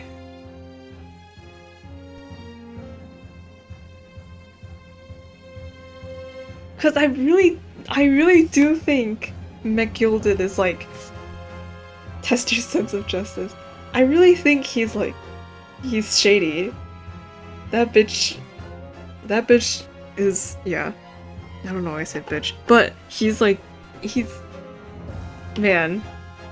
Right? The thing is, like, does this lead to two different endings, or... Tell me where's the justice, if there's any justice.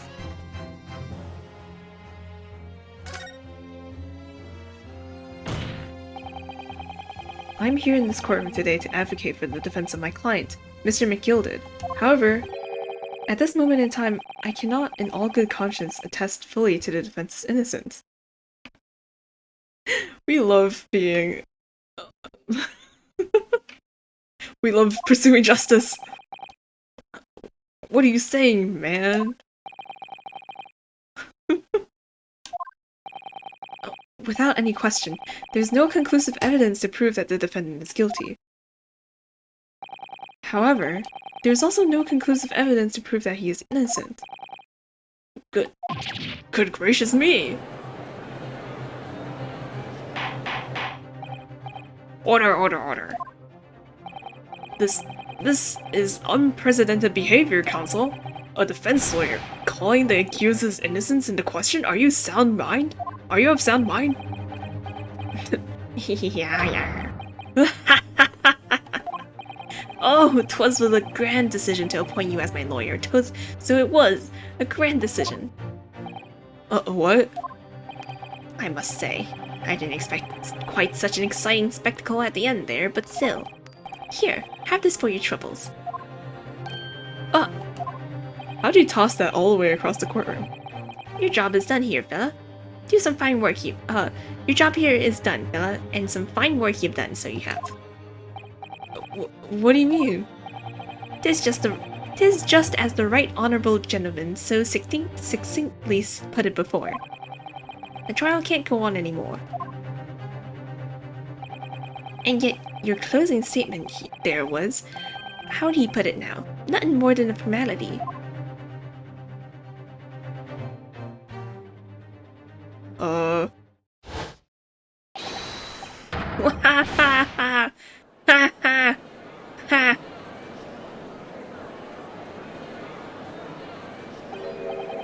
I really don't know what to make of all this. Was the evidence we seen genuine? Or was it fake? His lordship would be fuming. Any unsightly rubbish should be disposed of promptly, as I said. The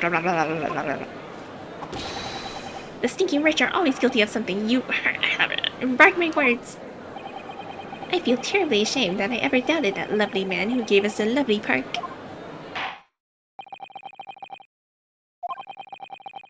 Now that proceedings have unfolded in this way, I am compelled to declare a premature end to this trial. what?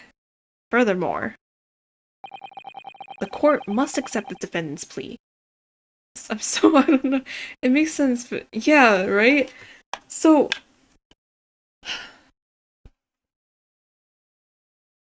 what?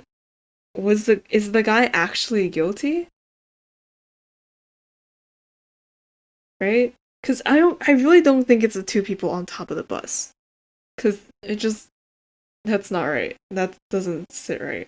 And also the evidence that was forged too, like, the fact that, like the bloodstains and the stuff being moved out of the compartments. Like that just makes it super convenient, you know?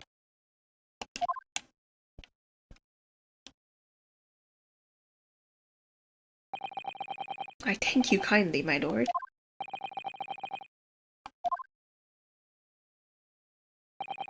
I hereby pronounce the verdict of this court. Objection! But we still haven't determined if the bloodstain in Omnibus is genuine or not. We don't know if these witnesses are telling the truth or a pack of lies. We have no idea about the truth. Lord Van Zieks. My lord? This case made by prosecution was flawed. Plain and simple. If indeed the omnibus presented as evidence was tampered with, the prosecution is at fault for allowing such a disgraceful perversion of justice to take place.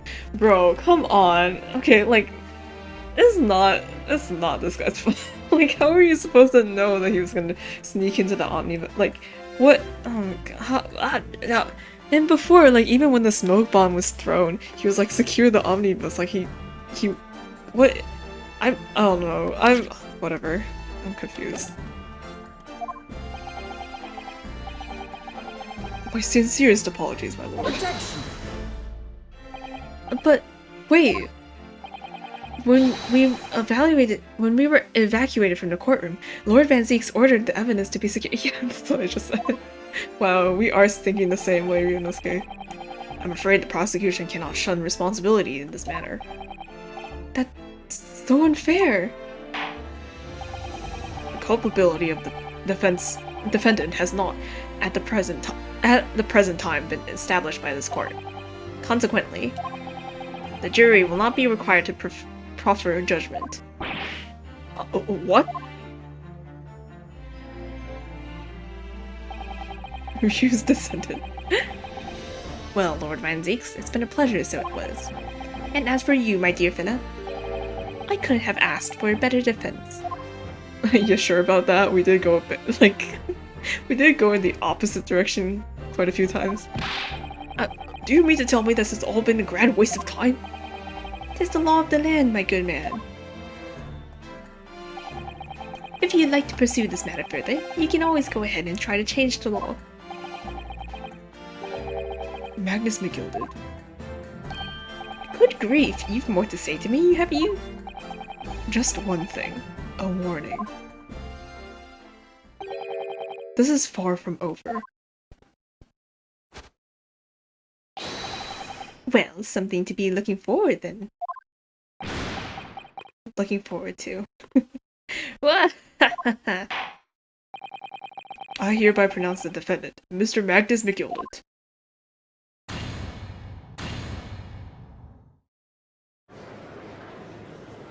No! Shut the put that confetti away! Fireworks!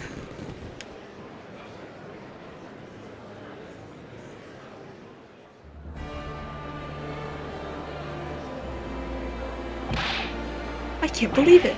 This is an outrage. They should have examined the evidence more. What are you talking about? The man's been cleared. He's innocent. Dude. I have never seen a more unsatisfying case ever. What? With the courtroom in pandemonium for the second time that day, the judge delivered his verdict. It's definitely incomplete. We don't know what it is, what the truth is at all. And my first ever trial in Great Britain came to an abrupt end, with the defendant being found not guilty. Ostensibly a victory for us.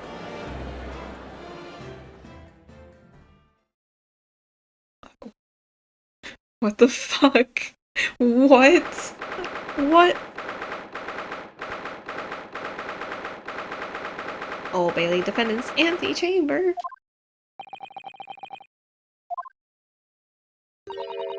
That certainly was a long trial. Yeah, it was. Your first ever trial on foreign soil, and your first victory. It was a wonderful performance. Was it? My heartfelt congratulations. And to you, Miss Susato, thank you for your assistance. I suppose we should be happy. The trouble is, we're still completely in the dark about what actually happened. Well, we didn't have enough time. But isn't it wrong? I mean, who was actually responsible for Mr. Mason's death? We don't even know that. The sole aim of the defense is to obtain a verdict that exonerates the defendant. You carried out your duty to perfection. I bet you did. This bitch. I'm gonna smack you. I'm gonna punch you right now. Knock that hat off your blue hair. Oh, and that girl is with him too. Well, it seems that the stories are true. Oh, what stories? About the 6 enormous fireworks they do letting off when there's a verdict of not guilty. I'm sure you must have seen them now. Spectacular, wouldn't you say? You're focused on the wrong thing. Yeah, definitely. I've heard it was a sight to behold, but to be sure it was. And I've got you to thank, I suppose, for having an opportunity to see it. Oh, I don't know about that. I'm not sure I really did anything. What on earth are you saying, Philip? How did I walk out of there a free man then? I don't think it was so much thanks to me as down to your planning.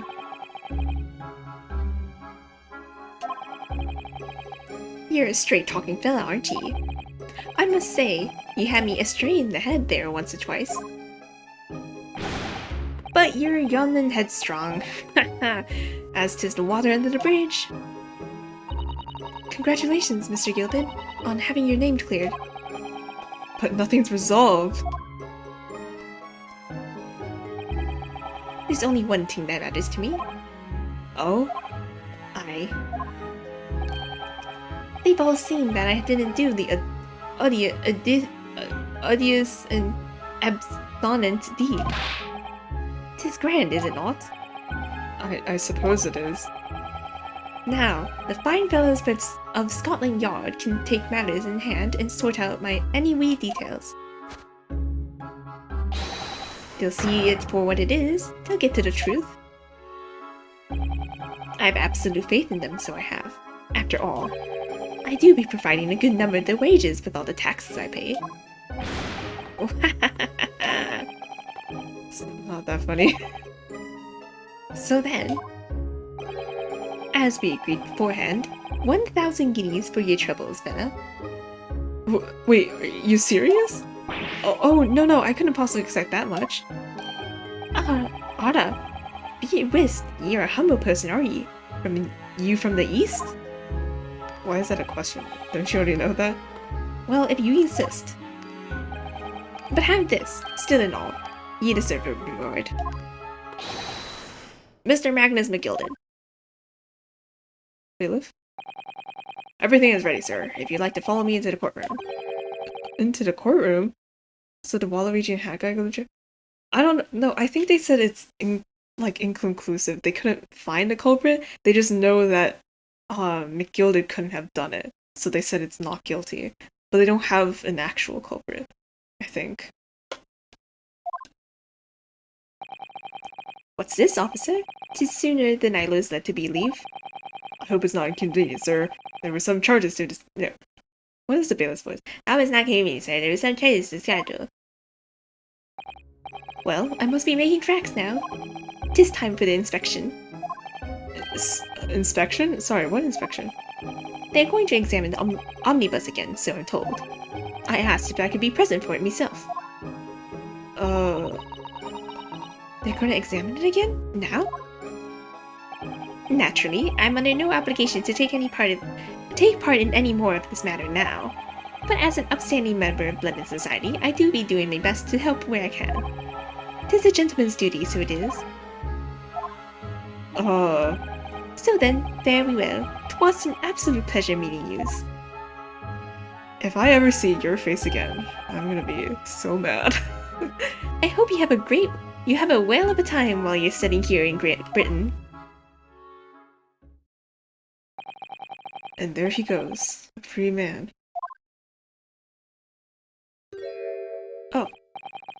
Oh, I forgot she was here too. Oh, whoa. Girl, come on. It's time to be a prosecutor. Don't move. Whereas, I want to say, get a move on. She really does take forever to load that thing. Yeah. Miss Lestrade, would you mind putting that thing down? You're a grown-up. Sorry? And I hate all grown-ups. I hate all grown-ups. Oh, there you are.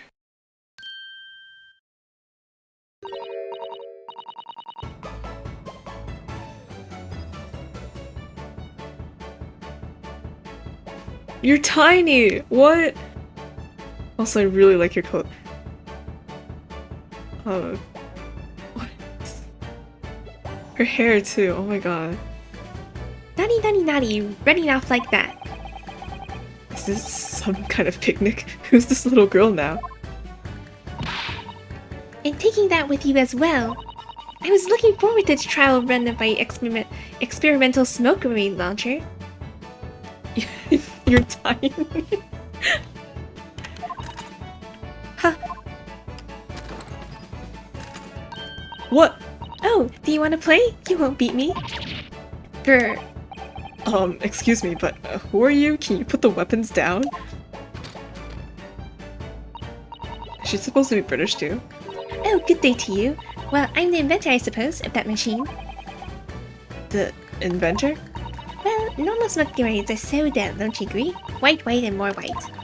If you had to be shrouded in smoke, it could at least be a pretty color, I thought to myself. Do we have to be shrouded in smoke, though, at all? I just took my eyes off it for a moment whilst I was changing into a different omnibus, and she pinched it. Luckily, I fitted it with a telegraphic beacon. A what's it? What? I have no idea what this girl is talking about. Anyway, you're coming with me now, back to my laboratory. What? What for? To apologize, of course, silly, to my technician. What? You mean say sorry? You must say sorry when you've done something wrong. Surely an adult has told you that before. An adult? I don't listen to no adults. Come along then, follow me. I mean, she's clearly not an adult if you need... Fine, have it your way. Oh good, you see, I knew you wanted to do the right thing in the end. I'm fairly sure what she wants is not to get shot by that massive gun of yours.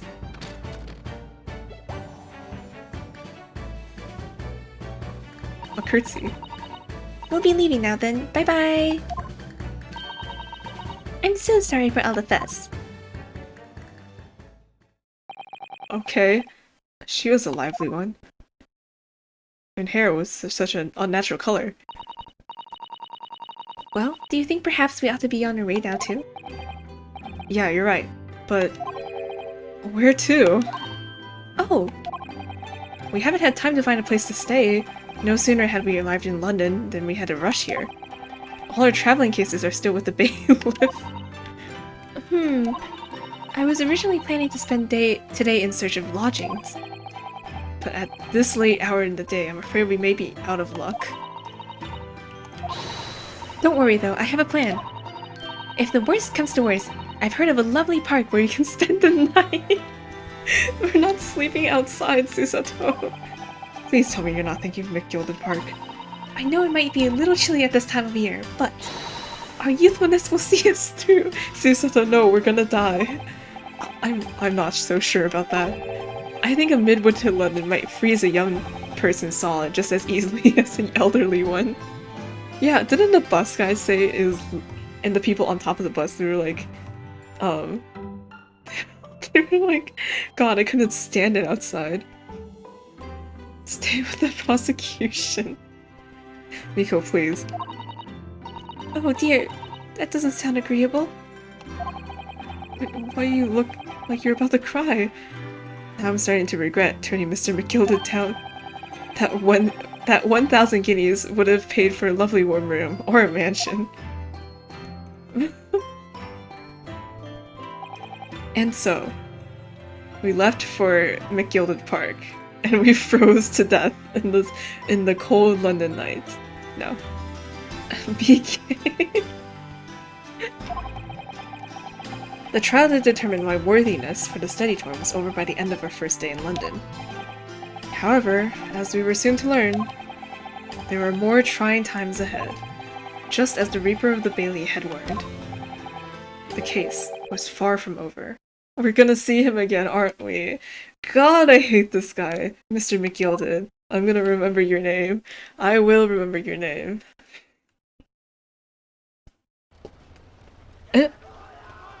Oh, what the hell is this? What's going on? What? Oh, he set on fire? How did this happen? I don't know, sir. By the time I got here, it was already engulfed. No one was supposed to be allowed in here before we started investigating. Wait, someone's in there? No. Oh, good God.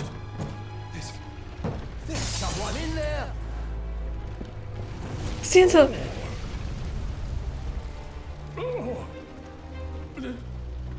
This can't be.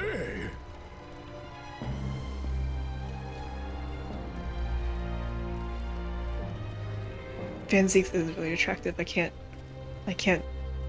not say that.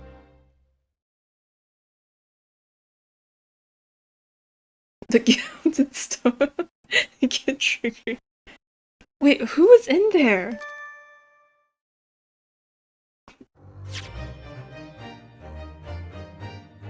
Hottie Hotter without fire in his face.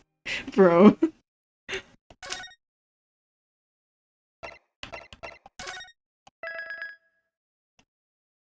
Adventure of the Clouded Kokoro. Ooh, I wanna see,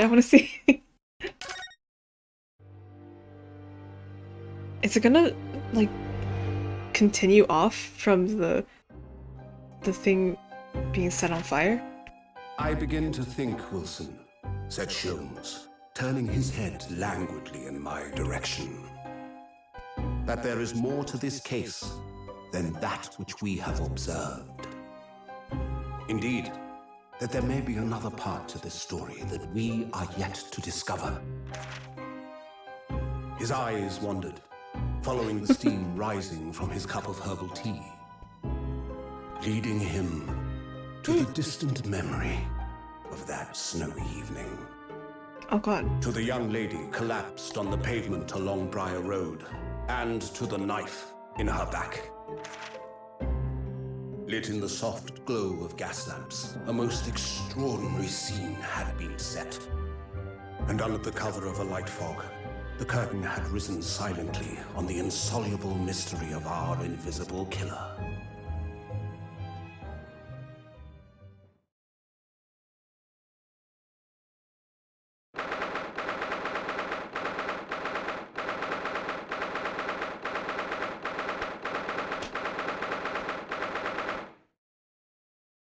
Okay, I need to stop here though. But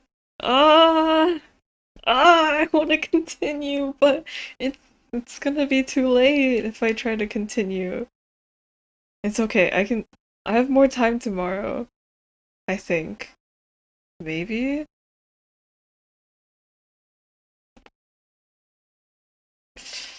Maybe. Maybe I don't. I think maybe I'm busy tomorrow. Shit.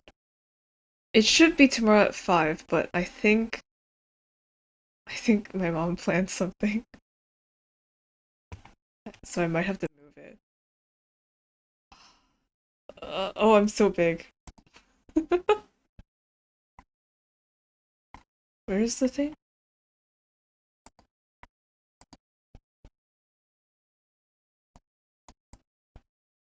Now I'm really small. So, wait, no. 'Cause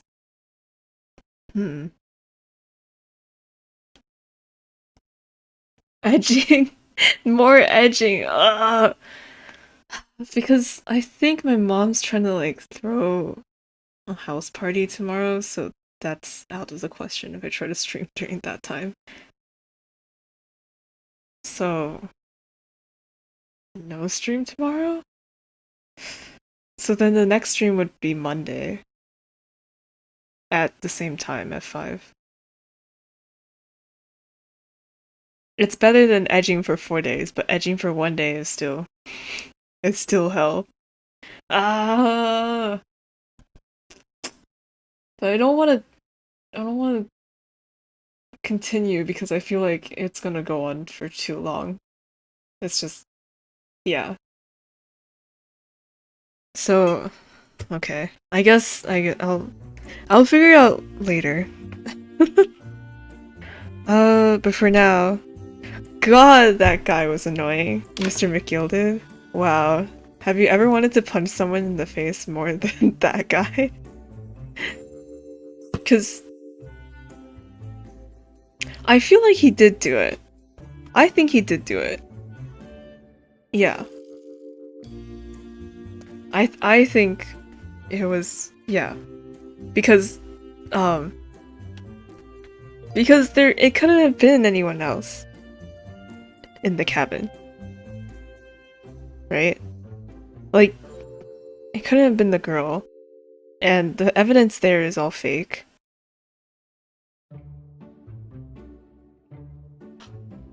I don't know, it's too confusing because we don't know any of the wow, so frustrating.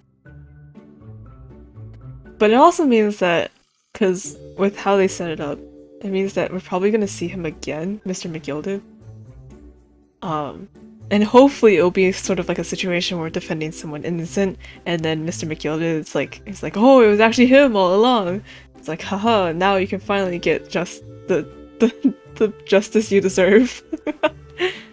Yeah. And also the other thing was that the omnibus being lit on fire was probably his doing, but it also showed that someone was inside it. Yeah, I was gonna say, it's like, what if he's the guy who was inside the omnibus and he got burned? It's like, okay, I mean, I'm not crying at that funeral, but... Right? Yeah. Oh well, I guess we'll just have to find out on Monday, because I think we're busy tomorrow. Yeah. Serves him right. Exactly. Yeah, die in the bus that you tampered with. Ha ha ha. Somehow I doubt it though.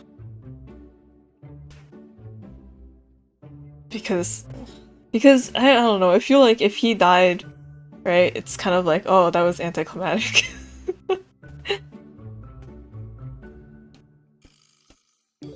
Yeah. Oh well, alright. I'll see you on Monday, I think, then? So, thank you for sticking around. It's an hour shorter than last time's stream.